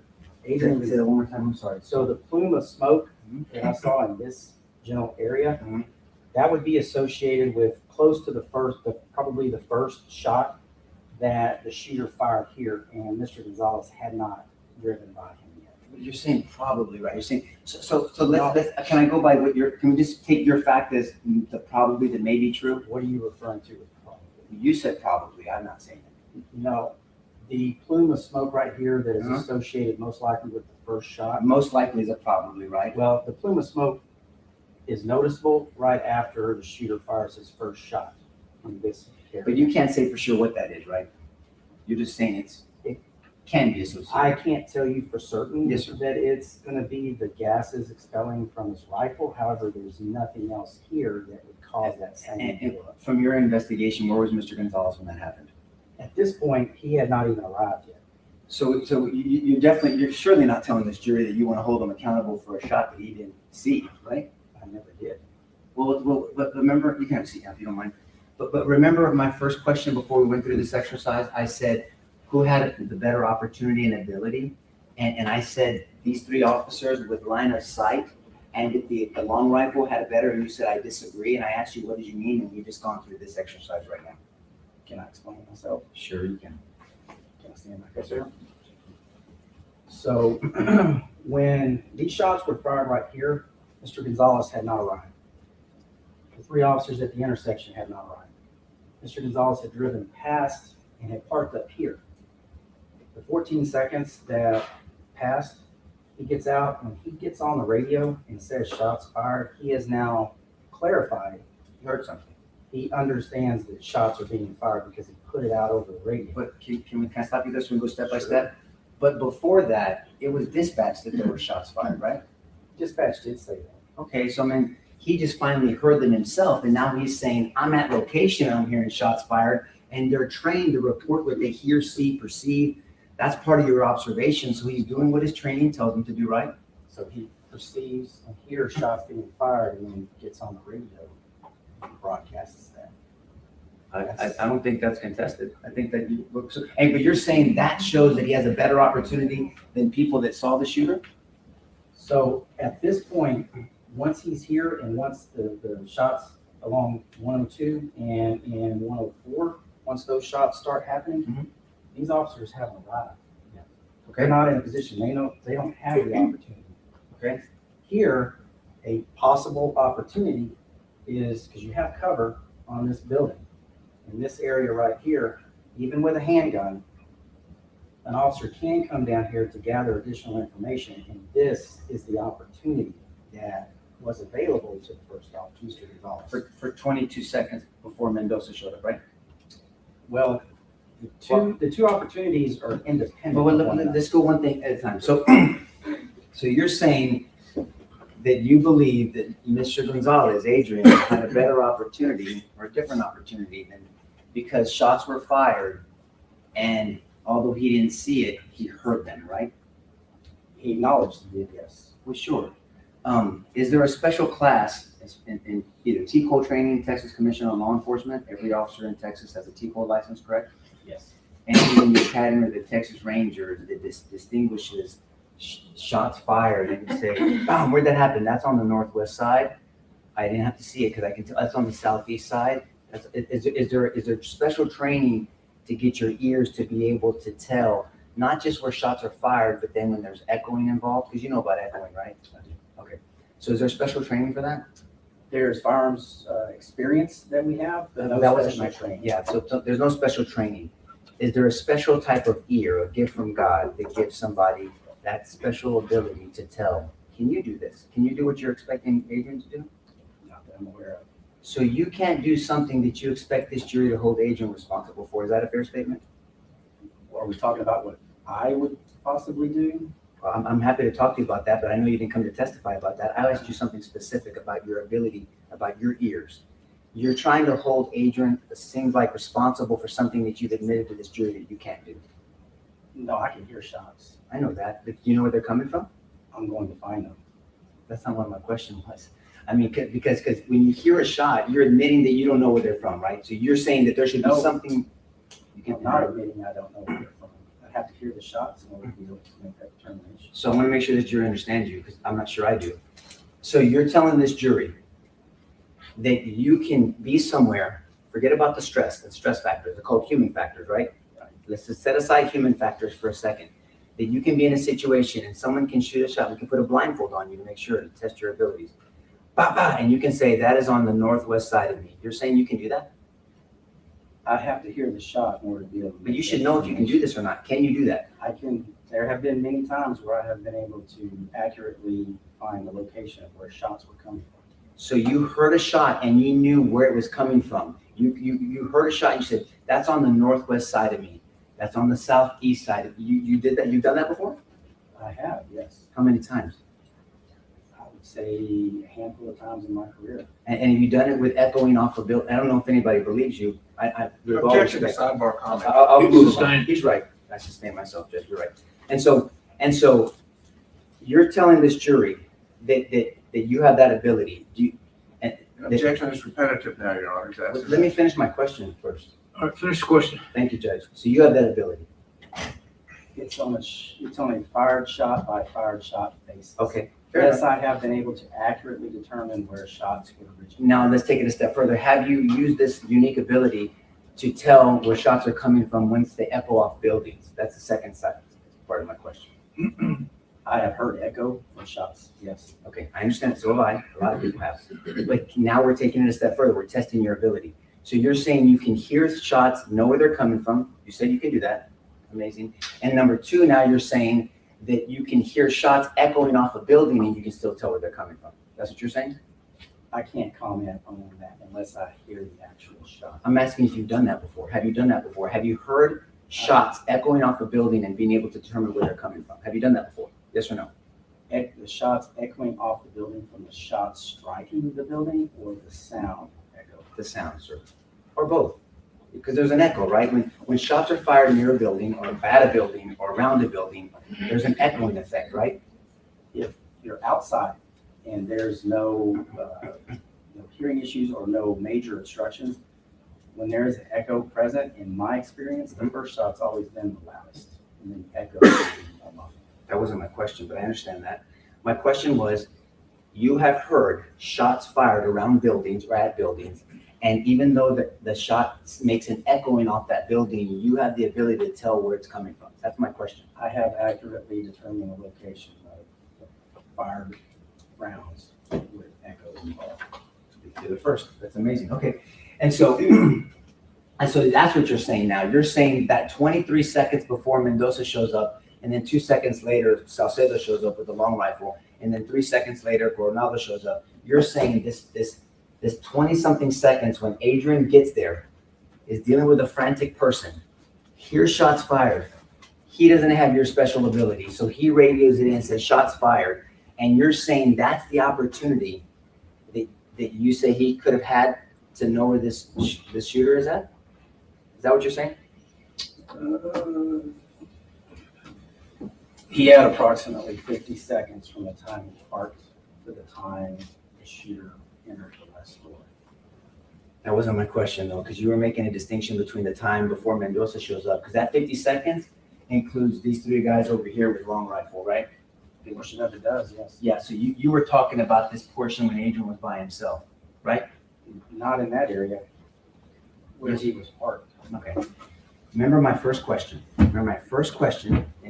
thought it was simple. I was saying Coronado, Salcedo, and Mendoza here had a better opportunity and more ability to engage, distract, deter, stop the shooter than Adrian Gonzales did without line of sight. And you said, no, I disagree. So now we've been doing this back and forth, correct? The reason I disagree is because before Mendoza, Salcedo, and Coronado can't take action if they're not there. I know. And that's why I was talking about this 23 seconds, and now you're going to 50 seconds. Well, because they're too independent. I understand that. Do you understand my questions? Do you understand my answer? I've asked you questions first. Do you understand my question? I do understand your question. And my original question, let's start again. We can start again. I'm going to start again. Coronado, Mendoza, and Salcedo being here with line of sight with three officers on the same side as the shooter. You're saying do not have a better opportunity or ability than Adrian Gonzales that never had line of sight, did not have a long rifle, was dealing with a frantic person, a witness, maybe a victim he didn't know at first, You're saying that he had a better opportunity than them? Objection repetitive, Your Honor. We've got gone through this 3 or 4 times. Judge? Okay, you can answer, then we're gonna move on. Yes or no? Yes or no? Rephrase your question. Just answer the question and we'll move forward, okay? Coronado, Saucedo, and Mendoza. On the same side as the shooter. The shooter's on the west side, right? Yes, right. Same side, with line of sight possibilities, with a long rifle. Do they have a better opportunity and ability than Adrian Gonzales? No. They do not. Okay. So, with that being said, I mean, I think that says everything, but if that being said, so you're saying, so these guys here, he's shooting at the building and there's an echoing. Do you believe that there was an echoing going on? Yes, for some shots, yes. Okay. And they believe that they were undertaking fire, right? They believe they were. Yes. And you would agree that there's no defects behind them. Yes, correct. And there's no defects on their vehicles. Correct. There's no defects from skipping on the pavement, right? Because they can show some defects on the pavement, correct? Correct. We do not like No, and there's houses behind them, right? Yes. And there's a funeral home over here. Yes. And those are structures that would, because bullets don't just disappear. If they leave a weapon, a firearm, they have to end up somewhere, right? Yes. And so there's zero objective evidence that these 3 individuals are being fired upon, right? Zero objective that they were not being fired at. There's zero objective evidence. Objective meaning that it doesn't matter about what you're feeling or you're perceiving. There's zero objective evidence that they were receiving fire, gunfire, over here. I would prefer to use there's no direct evidence to suggest that they were receiving. Well, that's what I mean by objective. Like, okay, objective, direct evidence. There's no direct evidence they're receiving gunfire, right? But they perceived like they were. You mean? They perceived like they were, right? Yes. Okay.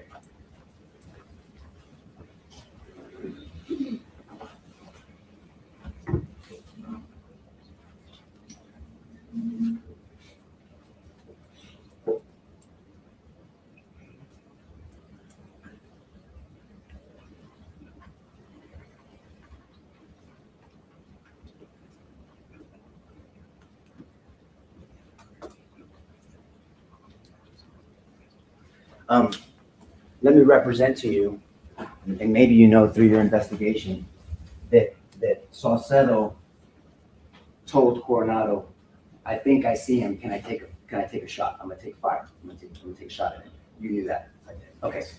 And so that we know now, we knew then, we've known the whole time, that Saucedo saw the shooter. According to his interview, it appeared as if he saw the shooter. Right.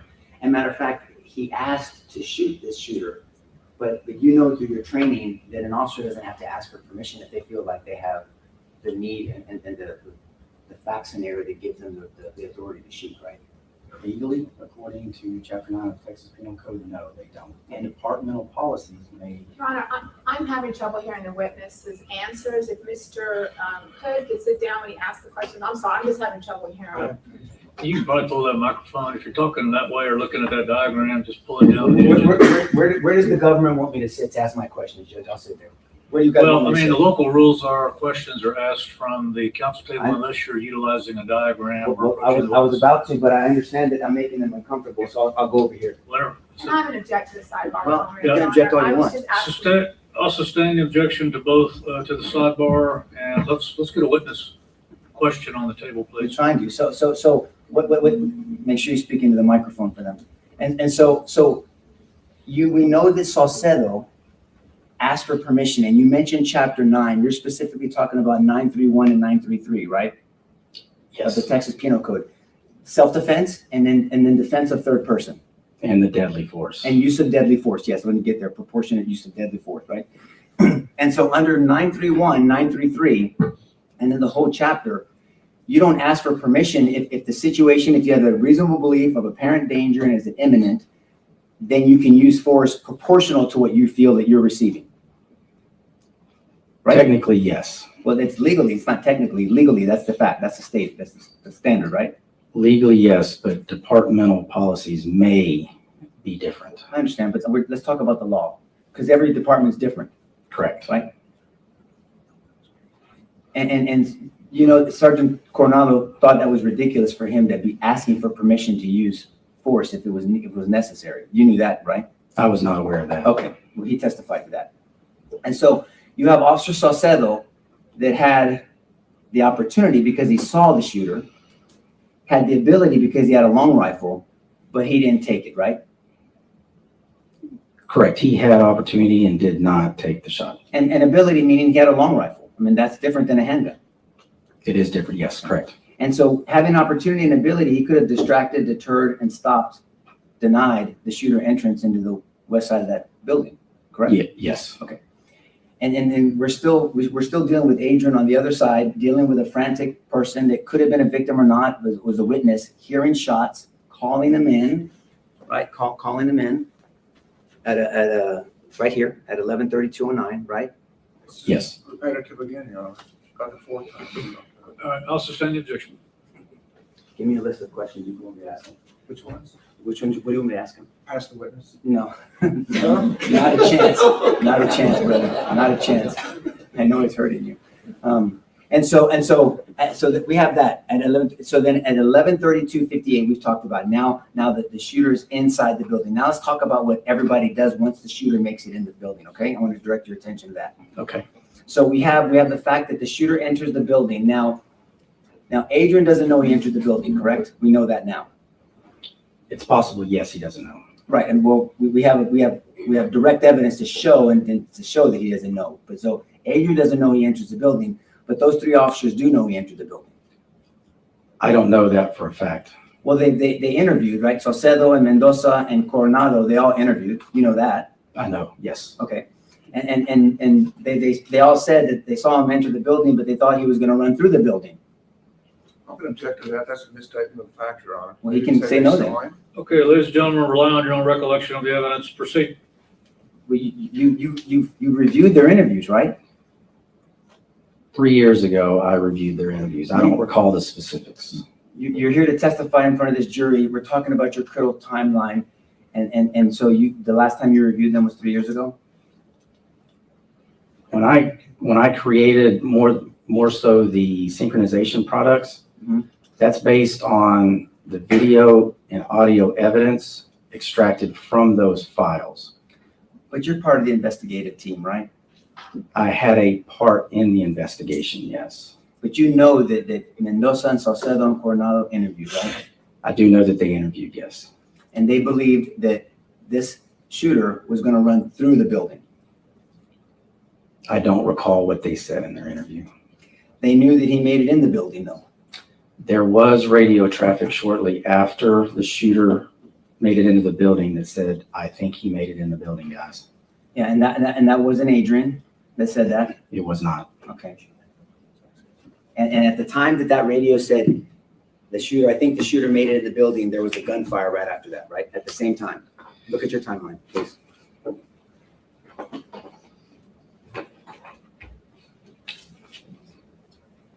Correct. So at the time that somebody, not Adrian, said, "I think he made it in the building," and you know that was Coronado, right? Yes. Okay. May I approach? So at the time that the shooter makes it in the building, Coronado says at some point right after, "I think he made it in the building." It's after Coronado had already gotten back into his vehicle and was driving down to the other intersection. Yes, sir. And so as that's happening, even though there's knowledge that this shooter made it into the building, these three officers do not pursue the shooter. They all three relocate to the other intersection. They do not pursue the shooter. Not through the west door. Right. And the shooter entered the west door. Yes. And at this time, Adrian is still over here and has not seen the shooter. He doesn't know he entered the west door. I don't know what he knew at that time. I can only tell you what video and audio information tells us. But there's no evidence to suggest where he was located. There's no evidence that he saw and knew that he entered the building, right? I have not seen any evidence. But what you do know is these people know that he made it in the building. But instead of pursuing the shooter that is shot at the school and is now in the school, they relocate to the other side, right? I don't know that they knew he made it into the fourth grade. So, you understand, he is shooting up the west side of the building, right? Yes. One of the three says, I think he made it in the building, right? That's after they had started to relocate. But does your investigation indicate where they thought he went? That particular radio traffic was Sergeant Coronado saying, I think he made it in the building, guys. I know, but I agree with that part. But is there any part of your investigation that indicates with these three officers, where did they think he went? I mean, he didn't just disappear, right? I would not think that they would have thought he just disappeared. Right. There's a man shooting at a school, and then one of the three knows he made it in the school, and everybody drives off and relocates. Can we look at the other diagram that has which vehicle, Which one? locations? Which one? I'll look at whichever one you want to. Which one? Come pick it up. Let me get you a piece. One over there. Hold on, baby.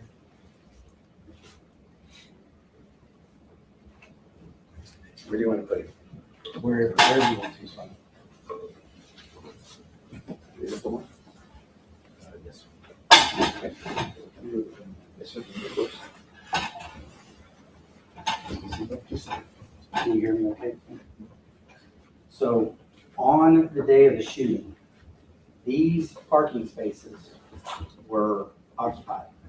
These parking spaces were occupied. Depending on what obstructions they had here and how they were positioned, they were kind of kneeling down, at least what we saw from Coronado's dash camera. There are obstructions between their line of sight and the west door.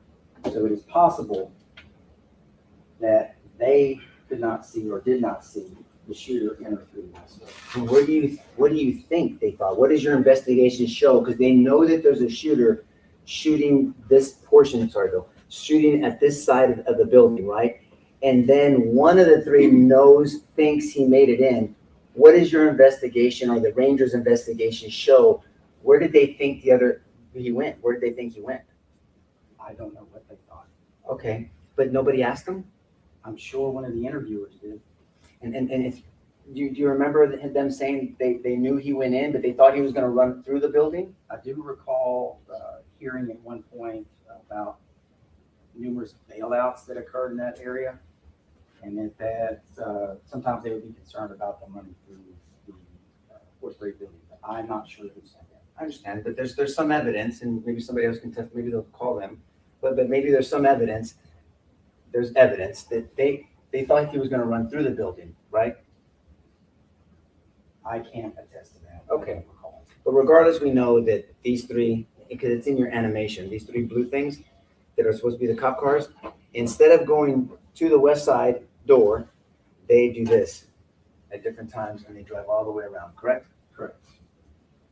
Sergeant Coronado, when he was, and I'm having to approximate this, somewhere in this area is when he gets on his radio and says, I think he made it into the building, guys. And then instead of going to the building, these two relocate also.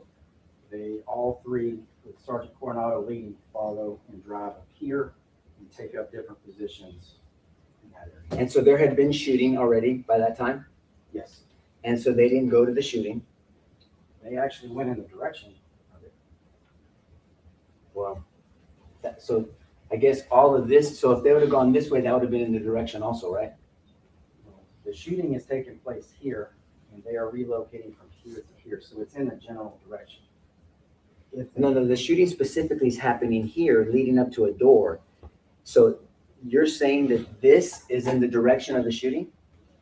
Well, if you recall, I said earlier, with these obstructions, I can't say, and I haven't read anything to say if they actually saw the shooter go in the west door. Okay, well, that's my answer. But you still believe the position is that Adrian had a better opportunity than these three guys, right? Objection, asked and answered. Sustain. Sustain.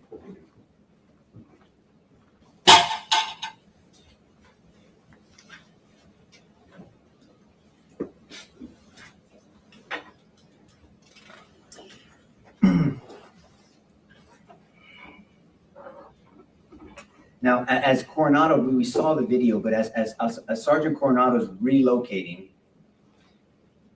we see him passing Hill, Officer Hill. Yes. And I anticipate the government asking you that Officer Hill was dispatched to a certain location, right? Yes. And you talked to him about that on break? Yes. So they kind of anticipated this line of questioning. They said, well, where was he located? So you guys discussed where Hill was dispatched to, right? No, I already knew where he was dispatched to. I just didn't. But they wanted to talk about that with you. Correct? You can answer. There's no attorney-client privilege here. We did talk about that, yes. Okay. So can we go to 11/29/36 in your timeline?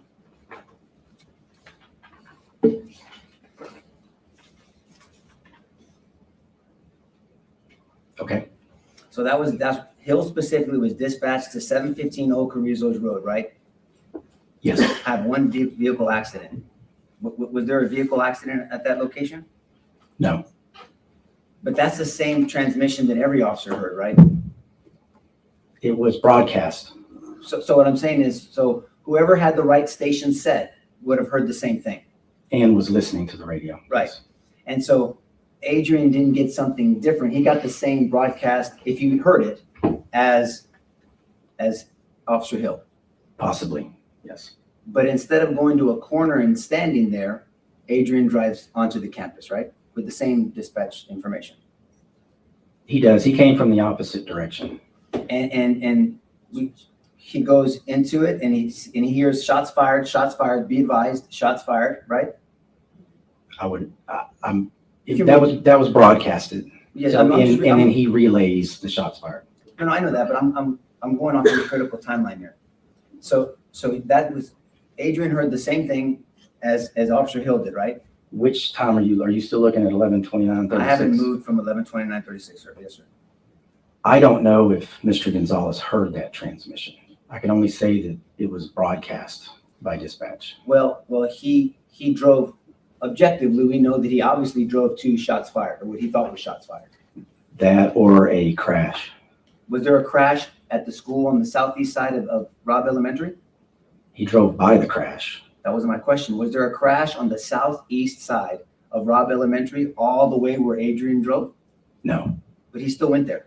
Yes. Okay, because he was going to the shots fired.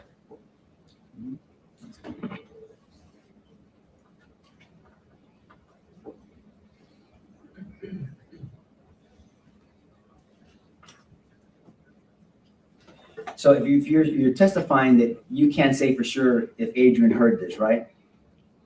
I don't know. So then other broadcasts that they ask you about, you can't tell this juror if Adrian heard that either.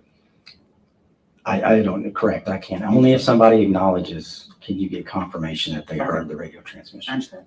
But we do know that we can see, because the jury's seen this, Coronado, when we see Officer Hill stand there, and I won't go over that again because we've talked about that. And then we know when he eventually 25 minutes later makes it into the building. And then Coronado parks his car, right?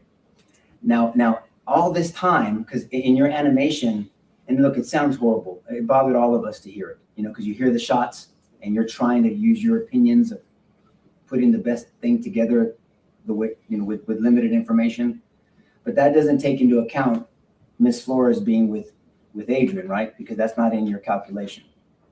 Correct. Yeah. And it's not that part's not your fault because you didn't know, right? Correct. Okay. And so, but at that time, he's still dealing with that. And then we see Officer Coronado coming around. Have you reviewed body cam from Mendoza? Which Mendoza? Good question. There's Justin and there's Jesus, right? Correct. Jesus Mendoza. I have. And is that anywhere in our reports that we can review? It would be in the large drive of files that we turned over. And so Mendoza's, in your syncing, Mendoza's body cam starts at exactly the same time as Coronado's body cam, correct? 11:35:10.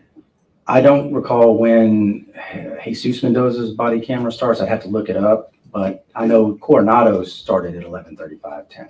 Can you verify? Because Mendoza starts at 11:35:10, but I want you to check my homework.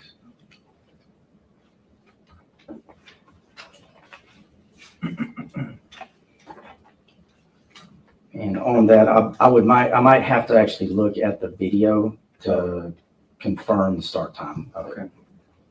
Okay, but if it started at 11:35:10, exactly at the same moment as Coronado's, would that, how do you recall how that could happen? How two officers in completely different locations start their body cams at exactly the same second? Do you have any explanation for that?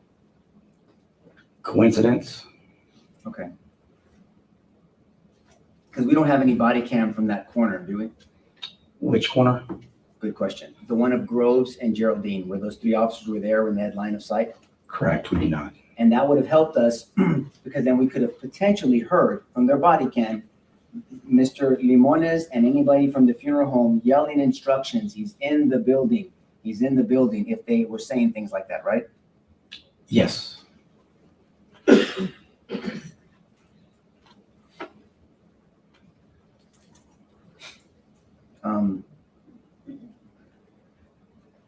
I believe the government asked you that hearing, and we went over this exercise, hearing shots fired tells tell law enforcement to act and go to the gunman, right? If you hear shots.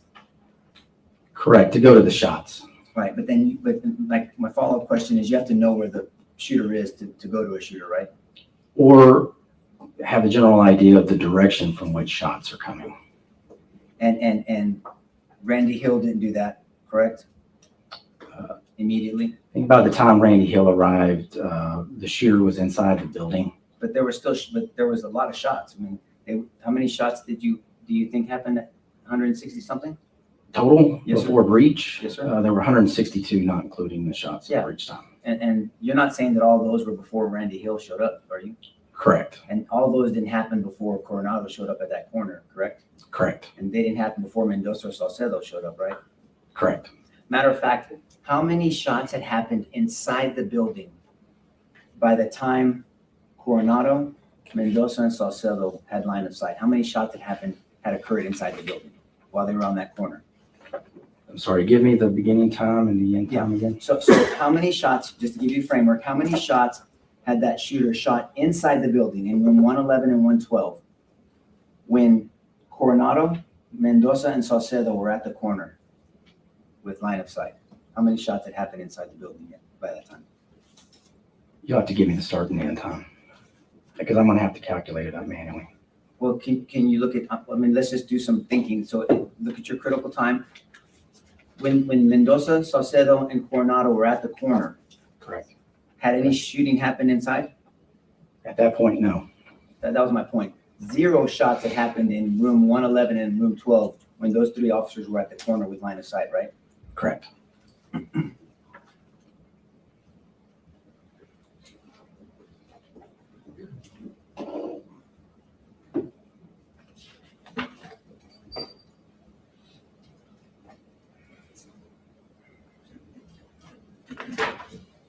Now I want to direct your attention to your animation.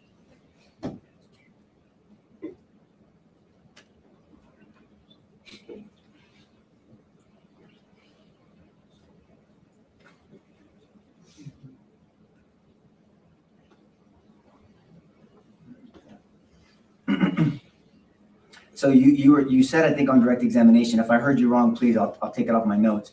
You said Adrian called for cover at 11:34:28. Do you remember saying that? I've got to double check that. What was the time that you said? I wrote down, you testified 11:34:28.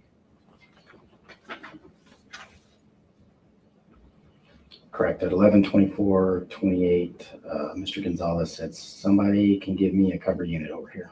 That's 11:34:28? Yes. Where is that on the critical timeline?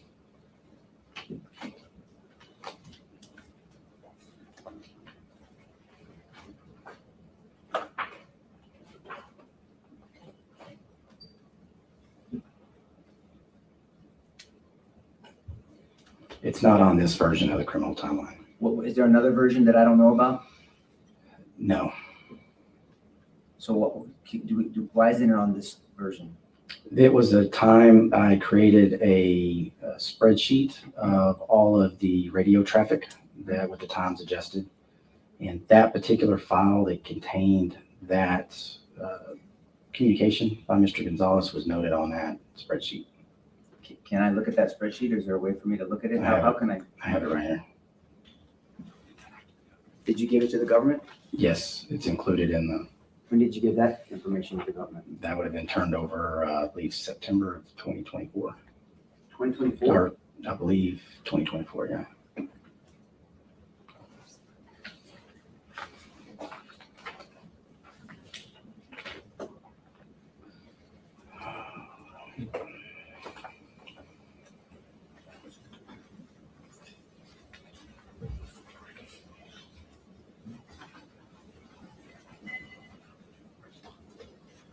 Let's keep going then. We've got a lot to go through, so I want to make sure. I want to talk about your animation. So I guess what I wanted to say about the animation is that's you putting together your rendition of what happened, right? It was evidence. all based upon video and audio and photographic evidence. And is it fair to say that it still is limited by the same way this was limited, correct? There are limitations with it, yes. And I wasn't being disrespectful earlier when I said that's your opinion, meaning you're doing the best you can to put things together based off analysis, your training, information that you may or may not have at the time. That's all I meant to say. That's why I said it's your opinion, your rendition. I put it together based on verifiable video and audio evidence because I wanted to project the most unbiased view of the event. My ultimate objective was to tell the truth of what happened as accurately and as completely as possible. Okay, can we show it again without the sound? Can we do that? Oh, just because there's family members in here. We're gonna with your permission, can we watch it without the sound? Yes. Is that okay, Bill? Yeah. I think they're gonna knows how to do it. Yeah. They can do it. Yeah, they're gonna do it. Do you mind if I ask you when to stop? Sure. Thank you. You can play.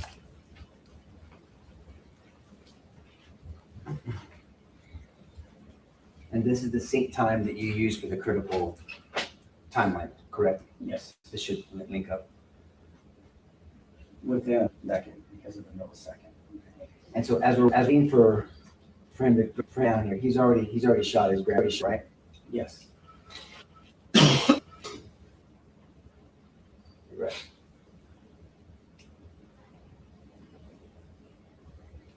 And we're gonna see Juanes and Mr. Briseño come out because of the funeral home. Yes. But Claudia Perez is still back at the funeral home. Yes. That's the young lady that you interviewed. Yes. Okay.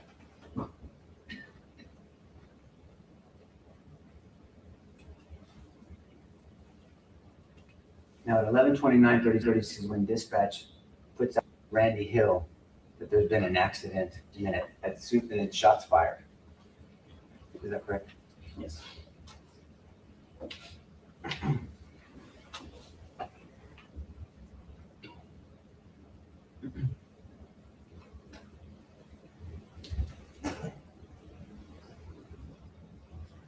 Because Mr. Limones is actually on 911 when he's walking out there. Yes. This is the resident. So real time, he's telling them, being shot. And then at 36 is when there's a dispatch. Right there, right? Yes. Roughly.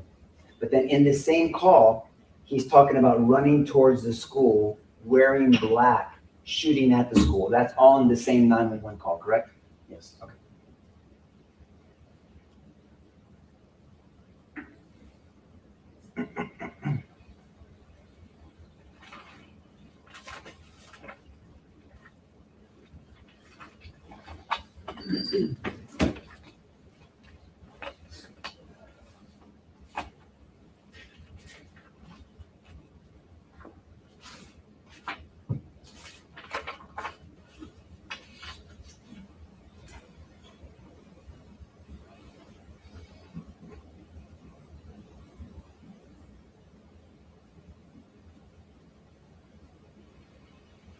Can you guys stop it at 11:30:58 the best you can, please?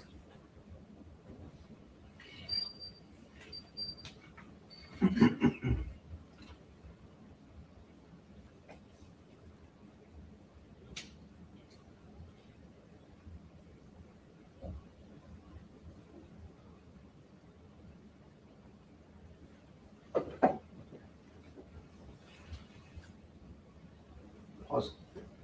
Thank you. So by this time, there's been a dispatch to Randy Hill that shots have been fired.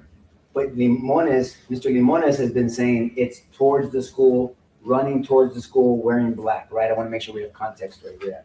Yes, and there's a simultaneous 911 call from Ain't nobody correct. And there's another person in the same room. It's very interesting there that they have people just answering phones and dispatching at the same time, right? Right. Now, in just 2 minutes, the shooter makes it in the building. 2 minutes from here, he's in the building. So this is very quickly. Yes. Okay. If you can keep playing, please.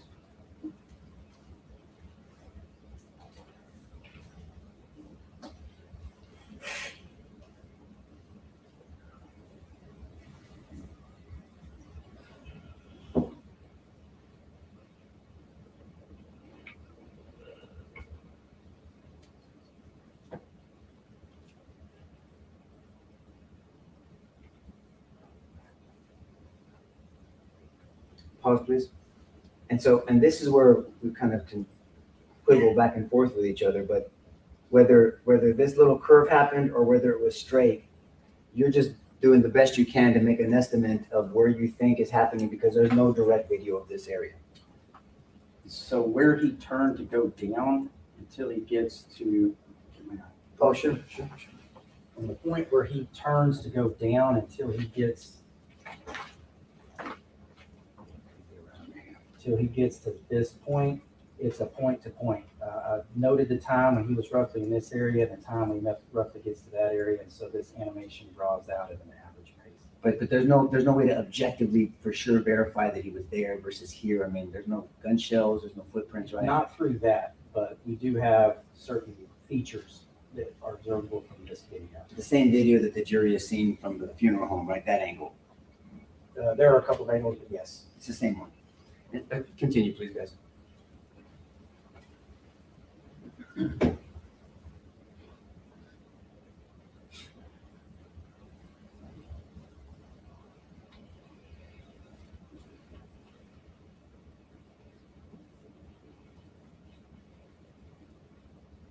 Pause, please.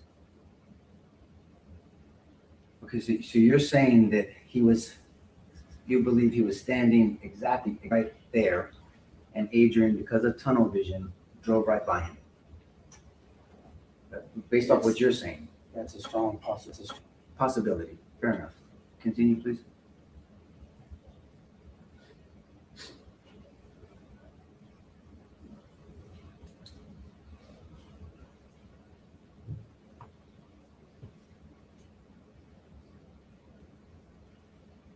Pause, please.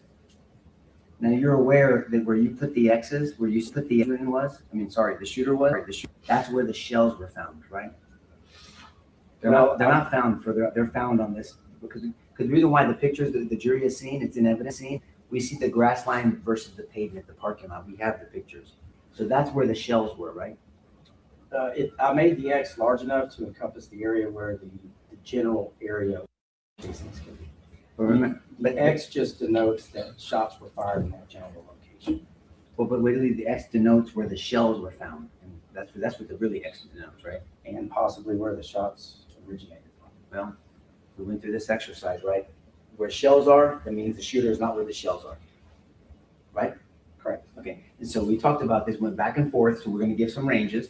On the low side, 2 to 4 feet. On the high side, 10 to 15 feet. You say 10, others say 15. 15. Anywhere between 4 to 10 to 15 feet to the left, where a shooter would be if there's shell casings right here, right? I'm giving the range. Can I stay with them? Sure. So the fired cartridge casings for this in particular were located in this area. So to place the X in the approximate general location to the left and slightly forward of where the origin of the rifle that fired those shots would possibly have been. But just to be clear, the shells were found here. They were actually found slightly over to the right. The jury has the pictures, okay? And so all I'm saying is if the shells are here, we have the pictures, then somebody who shot those shells typically would be 4 to 10 to 15 feet to the left of it. I would say between 4 to 10 feet. But others would say 4 to 15 feet. Not others. I understand that. So you say 10, so it could be 10 feet, but it would not be here, the shooter, right? If it was 10 feet. I'm sorry, say that again. If it was 10 feet, using your numbers, if it was 10 feet, it would not be here, because this is where the shells were. Yeah, stand up. Yes, sir. So if you take into account here and you start to draw the feet back, it could be anywhere in this general area. Okay. But Adrian drives by and we have Mr. Limones and Ms. Claudia Perez that say that at some point this shooter was between cars, right? Yes. Okay. And then this is where Mr. Gonzalez, where Adrian sees Ms. Flores, and then they're here. And then we've gone through the timelines of I want to make sure that we have that. So there's no indication that the shooter came out here and shot, right? There was no evidence. No evidence of that. And because there's these big AC units right here surrounded by a chain link fence. Yes. And it's a chain link fence that you can see through. Depending on where you're standing. Well, I mean, only because of the AC units blocking the vision. Aside from the AC units, the fence is not going to obstruct your view much. Correct. That's what I'm saying. And so somebody could be standing here, but somebody could perceive them standing further to the left, right? I mean, that perception, stress, all that stuff.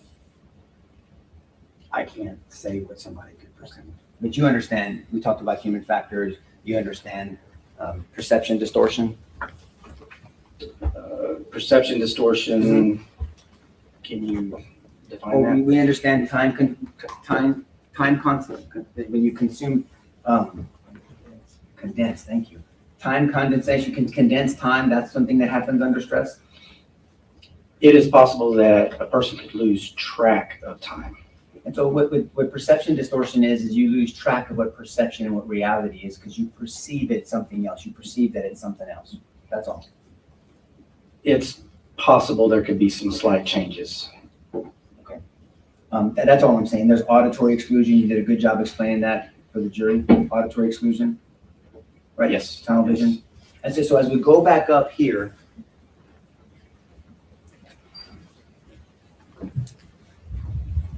if you can play it, please. There are a number of rounds shot into the building, correct? Yes.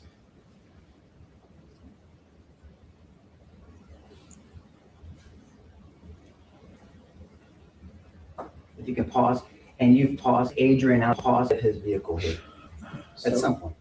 He's placed outside the vehicle, however, not exactly. I understand, but that's why I was asking you earlier about Ms. Flores, because that 2 to 7 minutes would be important for you to make this assessment about what he was or wasn't doing during this time, correct? Correct. Okay, continue, please.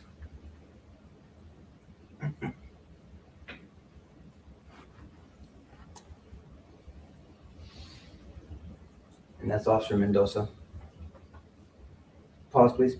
And so we have Officer Mendoza, and so this it's a little bit. So this past it, but it's 3 seconds roughly. Mendoza, 9 seconds roughly. Mendoza, 9 age, roughly. Approximately. And then we have Saucedo. Saucedo with the farm. Now the jury has seen the dashboard because you've seen Coronado's dashboard, correct? Yes. And the dashboard is different than body cam. Dashboard is on your dashboard and it's a camera and it shows the front of what's going on in front of your vehicle. Yes. But Coronado had a body cam and so did Mendoza. You don't have body cam from the corner, from either one of them. Correct. There is dash camera video from the vehicle that once I'll say it was driving. It's not the clearest, but there's dash camera. Okay. And it's not facing in a direction towards the school. Please. When you can we keep going? Get Saucedo in his stopping position? So this is gonna be generally the orientation that he's facing, and so it's gonna capture a view. But again, the video there was an issue with the recording system, so the clarity is very poor, very poor. So, but this is my point. They are 20 some odd seconds behind Adrian, right? And they're not dealing with a frantic witness or potential victim. He didn't know at first, right? Correct. Or suspect. Originally, he thought it could have been the suspect. And then there's 3 officers versus 1, right? Yes. Okay. Continue, please.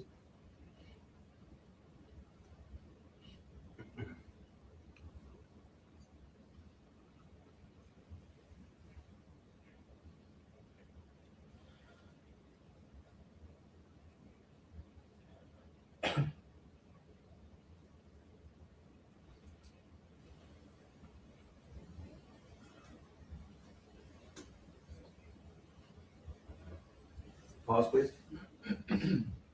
All that time, the shooter was shooting up the school. The exterior, yes. And they were right there. And at some point in that time, Saucedo asked to shoot that guy. At some point. We don't know when, right? Correct. But before he made it into the school, right? Correct. So for this 30 some odd seconds, you had individuals here, we saw the video, that were taking cover and they weren't being shot at. We can criticize that if we want to.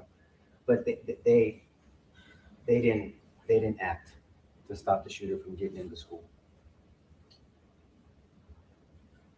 They didn't take action at that particular moment, but there was a short time period from when they arrived there. There's a short time period for Adrian too, right? It's not that short. So I want to make sure you said a very specific statement there. You said not that short. So you're saying from over here, you think Adrian should have acted over these guys, right? Essentially, to say it. He had the opportunity. He had the opportunity to act here over these guys Before they arrived at the scene. for those 20 seconds. It was actually 25 seconds. So from the time Mr. Gonzales got on the radio and said shots fired, which is confirmation that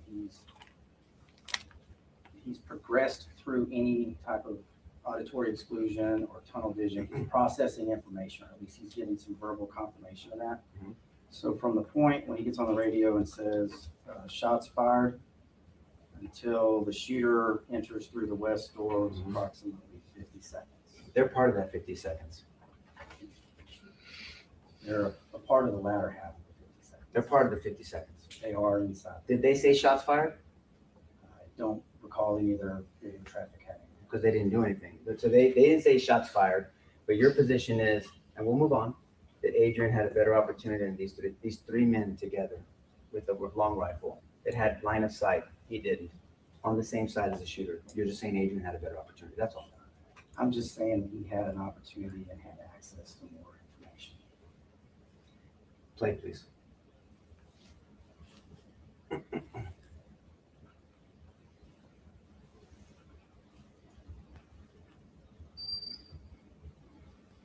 And this shooter's in the building, and they're not going that door, are they? They saw him go in. They didn't go to the door.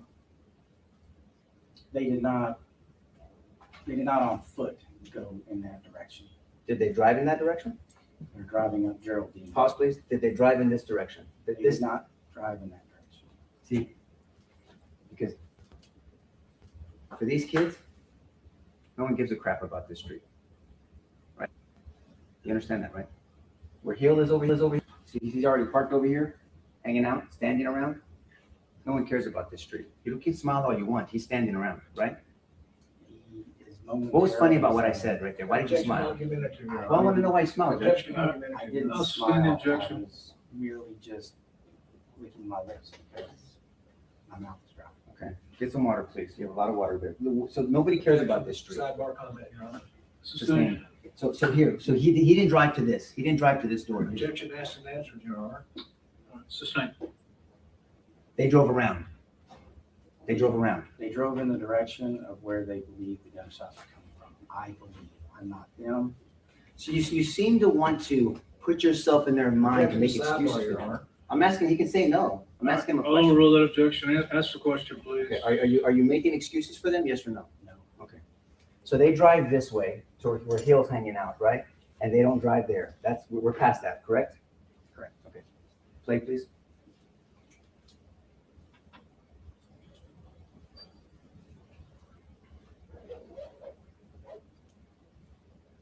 Pause.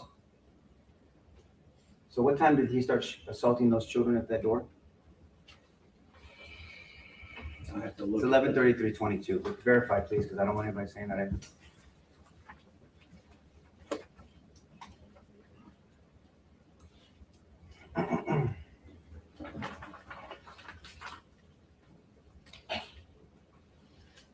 Correct. 11:33:22. Okay. So he's already been shooting for 13 seconds, and these dudes are just hanging out there and they're driving away, right? They're relocating. Listen to my question, please. He's been assaulting these precious babies for 13 seconds, and these guys are hanging out and they drive away. No. They didn't drive away? I don't consider that direction away. The direction, their actions, was that helping these children? They were moving in the direct. I can't testify to what use your common sense. With their actions, what they were doing right now, was that helping these children? I can't answer that question. I can tell you that. Hold on. Look at this jury. Tell them you can't answer that question. You can't answer that question whether them driving away was helping those children. Answer that question. Am I allowed to answer this question? My question, you are. I'm asking the question. May I stand? Yes, sir. Please.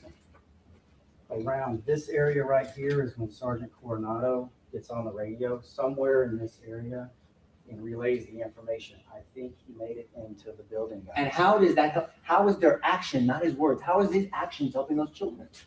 If he says, I think they made it into the building, guys, it is possible that when he gets here, he doesn't see the shooter and is letting them know, I don't see them on that side of the building, and he may have made it into the building. Just for argument's sake, I'm going to take your where you want to go with this, okay? I think he made it into the building, but these guys don't run to the building, they drive around it, right? They moved to another area to set up. I can't tell you. Can you listen? Can you listen to it? You have great hearing, you can determine where gunfire is. Listen to my question. Objection to sidebar, Your Honor. Sustained. I'm sorry, Judge. I'm sorry, Judge. And so he says, I think he made it into the building. They don't drive to the building, right? They do not. Objection has been answered many times. Sustained. So in your opinion, their behavior, their actions are helping these children after they know this guy's in the building? Just yes or no? I don't know what all the information. Yes or no? I can't answer that question, yes or no. Just say I don't want to answer the question. You don't want to answer that. Sustained. Okay. And so can you please play the video?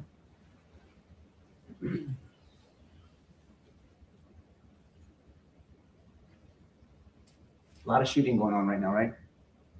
Yes. What's Hill doing? Tactically, what's he doing there? At this point, I am not Officer Hill. I did not interview Officer Hill. Did you review his interview? I reviewed a portion of his interview. Okay, what did he say in that portion? What portion did you read? What is he doing in that corner? He responded to that intersection for a crash. I do not recall the details. Where's the crash at? Where's the crash at? Where's the crash at, or where was it dispatched? Both. Give me both. Crash location is here. The dispatch to 715 Old Carrizo Road is going to put it actually on the front side of the school. And with that wrong dispatch information, it said shot fired at the school, right? Everyone knew there was shooting at the school. There were several transmissions. So why is Hill standing there? He wasn't standing there for very long. I can't answer the question because I'm not Officer Randy Hill. Okay. And so can you keep playing? A lot of shooting going on still, right? Yes. You still with Melanie? I can't tell you exactly where he's at this point.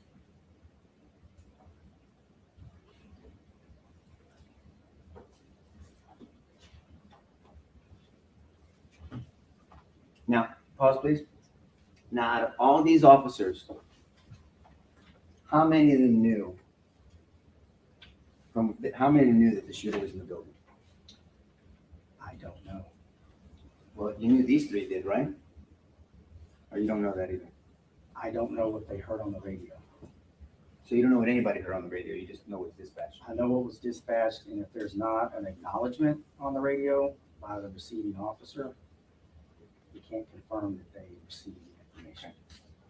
Play, please.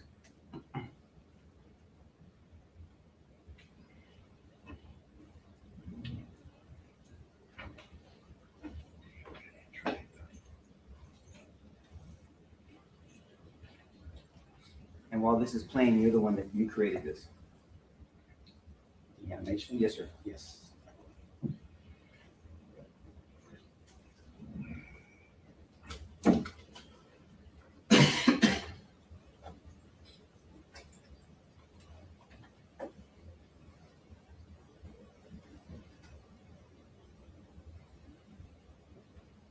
And it changes things up knowing that there's 2 to 7 minutes with Melanie Flores here, correct?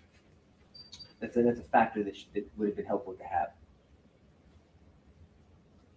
Not in creating the animation. No, I know that, but I mean in your assessment. Okay, pause, please. So we have the abdominal page showing up, correct? No. So it's some, you know, Mel, after the 2 to 7 minutes, whichever one it is, and Adrian's with her, she breaks off and she goes to a room here. Correct.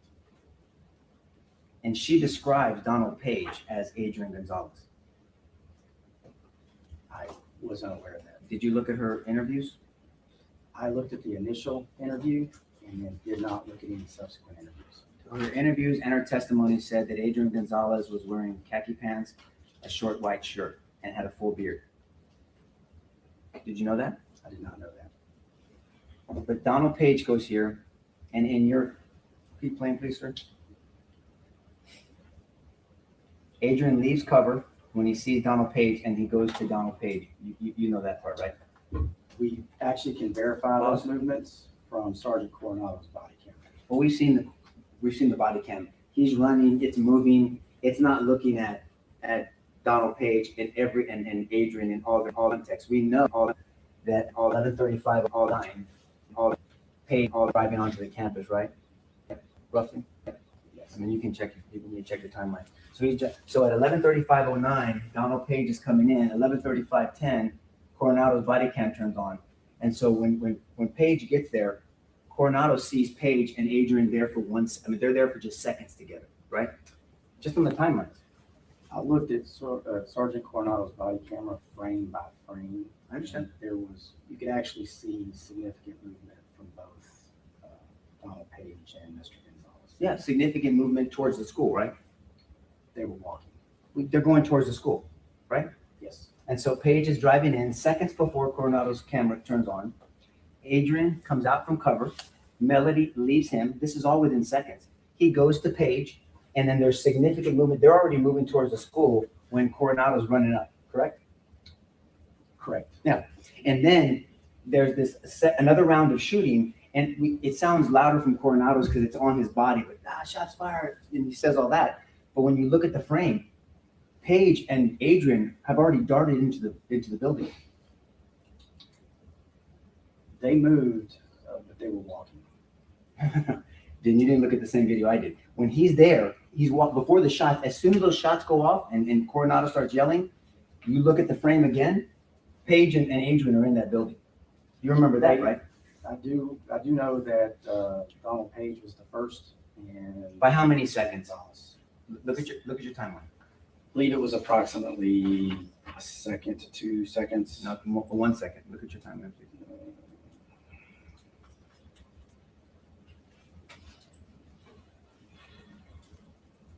So the entry time for Mr. Gonzales was 11:35:48, and the entry time for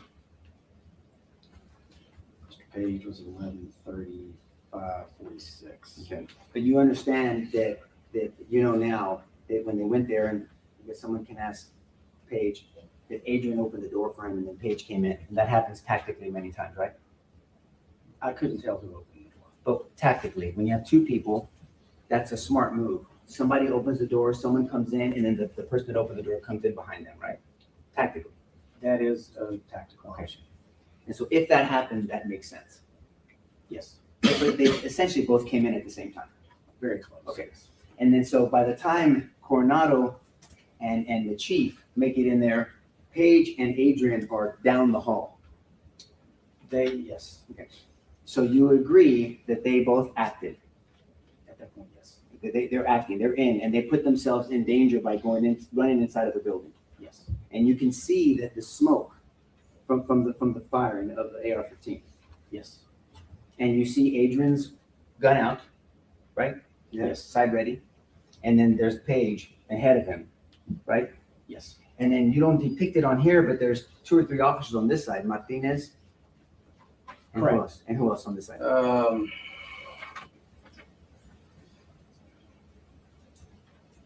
Sergeant Canales Canales. and Lieutenant Martinez were the first 2 to enter the west door, and then there are other officers that came in very quickly after that. So you have 4 officers initially, though. The first 4 officers are, well, first Paige and Adrian are the first 2, right? Then Martinez and Canales come in on the west side. Sergeant Canales, Lieutenant Martinez, and Detective Landry were the next 3 that came in. Okay, so 5, those 5 officers. These are the initial 5 officers, correct? Correct. And we still have Hill up here, Mendoza and Saucedo doing something. They formed into our unit, 2 police officers, and 2. Can I stand up there? Please. And I don't know, I think they came through here, but I'm not exactly sure. They ended up coming through into this side of the school building. But Hill doesn't make it in until 25 minutes later. Roughly, yes. So he's out here doing something else, but he's not in this building. Correct. And these other 5 officers are in this building. Yes. As a matter of fact, one of the officers, Martinez, takes rounds and gets hit, escaped in the head, and another one gets skinned on the ear. Sergeant Canales, yes. Canales. So you have 2 officers that are injured from firepower, from shooting from the shooter. Yes. And then we see, once that happens, because we can see Coronado's, you see that Adrian and Paige, they don't run away. Correct. And that hallway, and we're not going to belabor this because these are experts on fatal funnels. I mean, that's a fatal funnel. Yes. I mean, there's no cover there at all. There's only concealment. At best, right? But what I'm saying is, but still, Sergeant Paige and Adrian, they don't cower, they don't run away. Correct. They stay in the funnel. They move off to the side into a concealment area. Right, but not right away. It was within the first few seconds because shots continued to be fired. But that's normal for someone to do that. But thankfully, apparently, the shooter didn't know there was officers on the left side because anybody could have done this and swung that rifle back around the other way and shot down that hall towards Paige and Adrian, correct? Now, the shooter's already in to room 111. I'm just saying that the shooter could have come out and shot and continued to shoot down the hallway. All I'm saying is it's a dangerous situation for all 5 of those officers. Yes, it's dangerous. Very dangerous. And all 5 of them are there, right? Yes. Okay. And even though shots rang out, and like you said, multiple shots rang out, Adrian remained in that danger. For a period of time, yes. Yeah, with those other officers didn't even subject themselves to that, right? The other ones outside? Which ones are you referring to? The same ones we've been talking about, sir. All these. The ones that formed a little huddle over here, they didn't go inside that building. There were some that did go in, but Randy Hill was in a group that stayed outside on the east side of the 4th Green building. Right. And he was the one dispatched initially to that first call, right? Yes.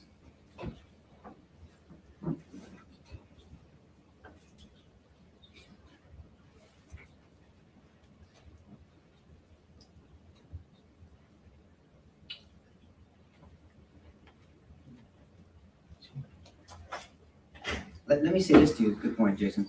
So see, Mr. Limones gave testimony to this jury that there was no way for Adrian to see that shooter based off where the shooter was hiding at one point.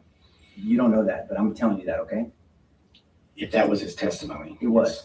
But your animation puts the shooter, I mean, almost at Adrian's door as he's driving by, right? You would agree with that? I wouldn't say he was almost at his door. Well, that's what it looks like. Is that fair? I can't place him exactly, but it's going to be in the general area somewhat close. But I can't What I'm say saying for is, sure. if this jury didn't have this context of this back and forth, and they only looked at that animation, it could be perceived that the shooter is right at Adrian's door as he's driving by? Could be perceived that way. You can say no. I don't think it could be perceived that he was right at his door, but it could be perceived, rightfully so, that he was in the general area and fairly close. Okay.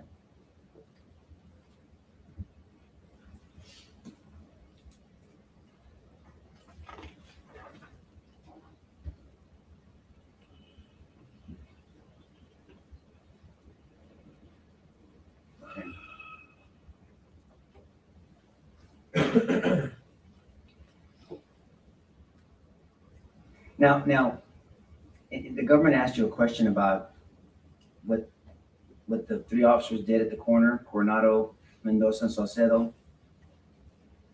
And when they dispersed and they relocated, he said it makes sense that they needed to fan out to find the gunman, and you said yes. Do you remember that question?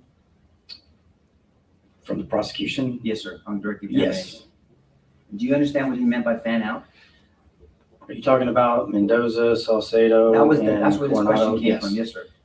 I wouldn't say necessarily a fan out, but we don't know at that point if any of those three officers, and Sergeant Coronado was in the front, actually saw the shooter enter through the west door. But we kind of do. That's what I'm saying. So I guess my question was, it makes sense to fan out to find the gunman. You didn't need to find the gunman. They knew exactly where he was. I don't know that they knew exactly where he was. They knew he was on the west side of the building. Objection, this is repetitive. Sustained. Now, there was a comparison between Saucedo and Gonzales, and he gave you different scenarios about what Saucedo knew was available to him versus Gonzales, right? Yes. And I won't go through it all, but you still take the position that Adrian had a better opportunity and ability over Saucedo, correct? Repetitive. That was a specific question he asked at the end of his direct examination, only about Saucedo, Judge. Okay. Let's see, wrap this up. I'll let you ask that question, but unfortunately, ladies and gentlemen, as much as I would love to finish this witness, and they still got redirect to go, we're not gonna be able to do it because that juror has to leave at 3 o'clock. So next week, clear your schedules because we're gonna work from 8:30 to probably 5:30 every day. And if you wanna bring your lunch and eat in the jury room, that's perfectly fine with me. All right? Finish up, Mr. Liv. Yes, sir.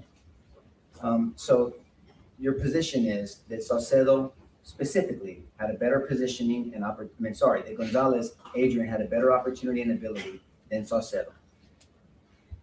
Initially, right after Adrian Gonzales parked, and more specifically when he was able to communicate over the radio that shots were fired, he's now to a point where he's processed the information. He is in a position where he can confront the threat outside along the west wall.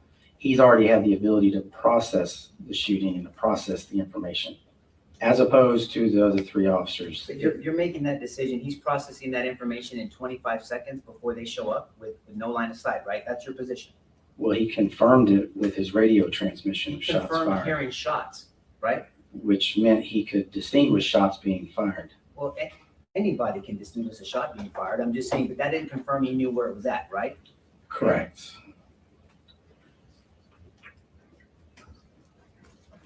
All right.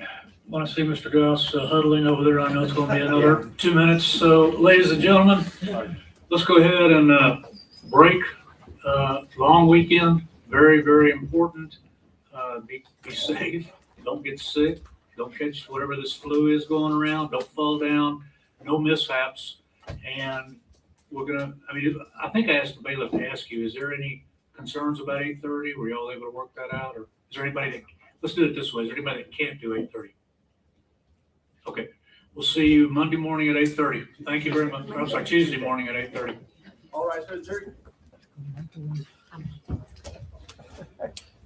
Okay, so we are wrapped up for this afternoon, and the judge is going to run a more earlier and later schedule. Ashley, let me kind of reset, folks. So we saw this began with Officer Coronado. We thought he was going to retake the stand. Retired Sergeant I missed that because I went from the laptop over here. So are we done for the weekend, are we? Oh, that's quite interesting. So is it back Tuesday, is it? I'll go back actually and watch that bit because I had to move from that laptop into this laptop. So I'll hear what he has to say. Long weekend, very, very important. Be safe, don't get sick, don't catch whatever this flu is going around, don't fall down, no mishaps. And we're gonna, I think I asked the bailiff to ask you, is there any concerns about 8:30? Were y'all able to work that out? Or is there anybody that, let's do it this way, is there anybody that can't do 8:30? Okay, we'll see you Monday morning at 8:30. Thank you very much. I'm sorry, Tuesday morning at 8:30. All right. Perfect. There you go. That is absolutely perfect for us. I'm just going to change it on. I've already done the stream, so I'll just change it on there very quickly. Boss, I remember 8:30. We'll start. He has to start early, doesn't he? So I'll start at 8:15 then Central Time, and we'll do it that way. Right, okay. Well, we'll end the stream there. I mean, that was long. I don't know what that impact that's got on the jury. Are they lost? Are they? Do you know what I mean? Are they just now being like, what the fuck? I think they just want to be done with it all, probably. But anyway, right, we'll leave it there. Thank you, everybody, for that. Good luck to the Bosa gang, Josie and Sarah P this weekend. Good luck to the Pats. Let's fucking go. And probably good luck to Indiana as well Monday. Because he pitches here, so good luck to Indiana on Monday. Right. Thank you, everybody. We shall see you Tuesday. And we'll reconvene on this fucking show because they got all weekend now to regroup and re-hit this guy. So, bam. Anyway, right. Have a good weekend, everyone. Thank you for being here. As always, appreciate you all. Love most of you. Thank you. Take care. Bye-bye. Thank you, Patricia. Have a great weekend. Have a great long weekend, everyone. Take care.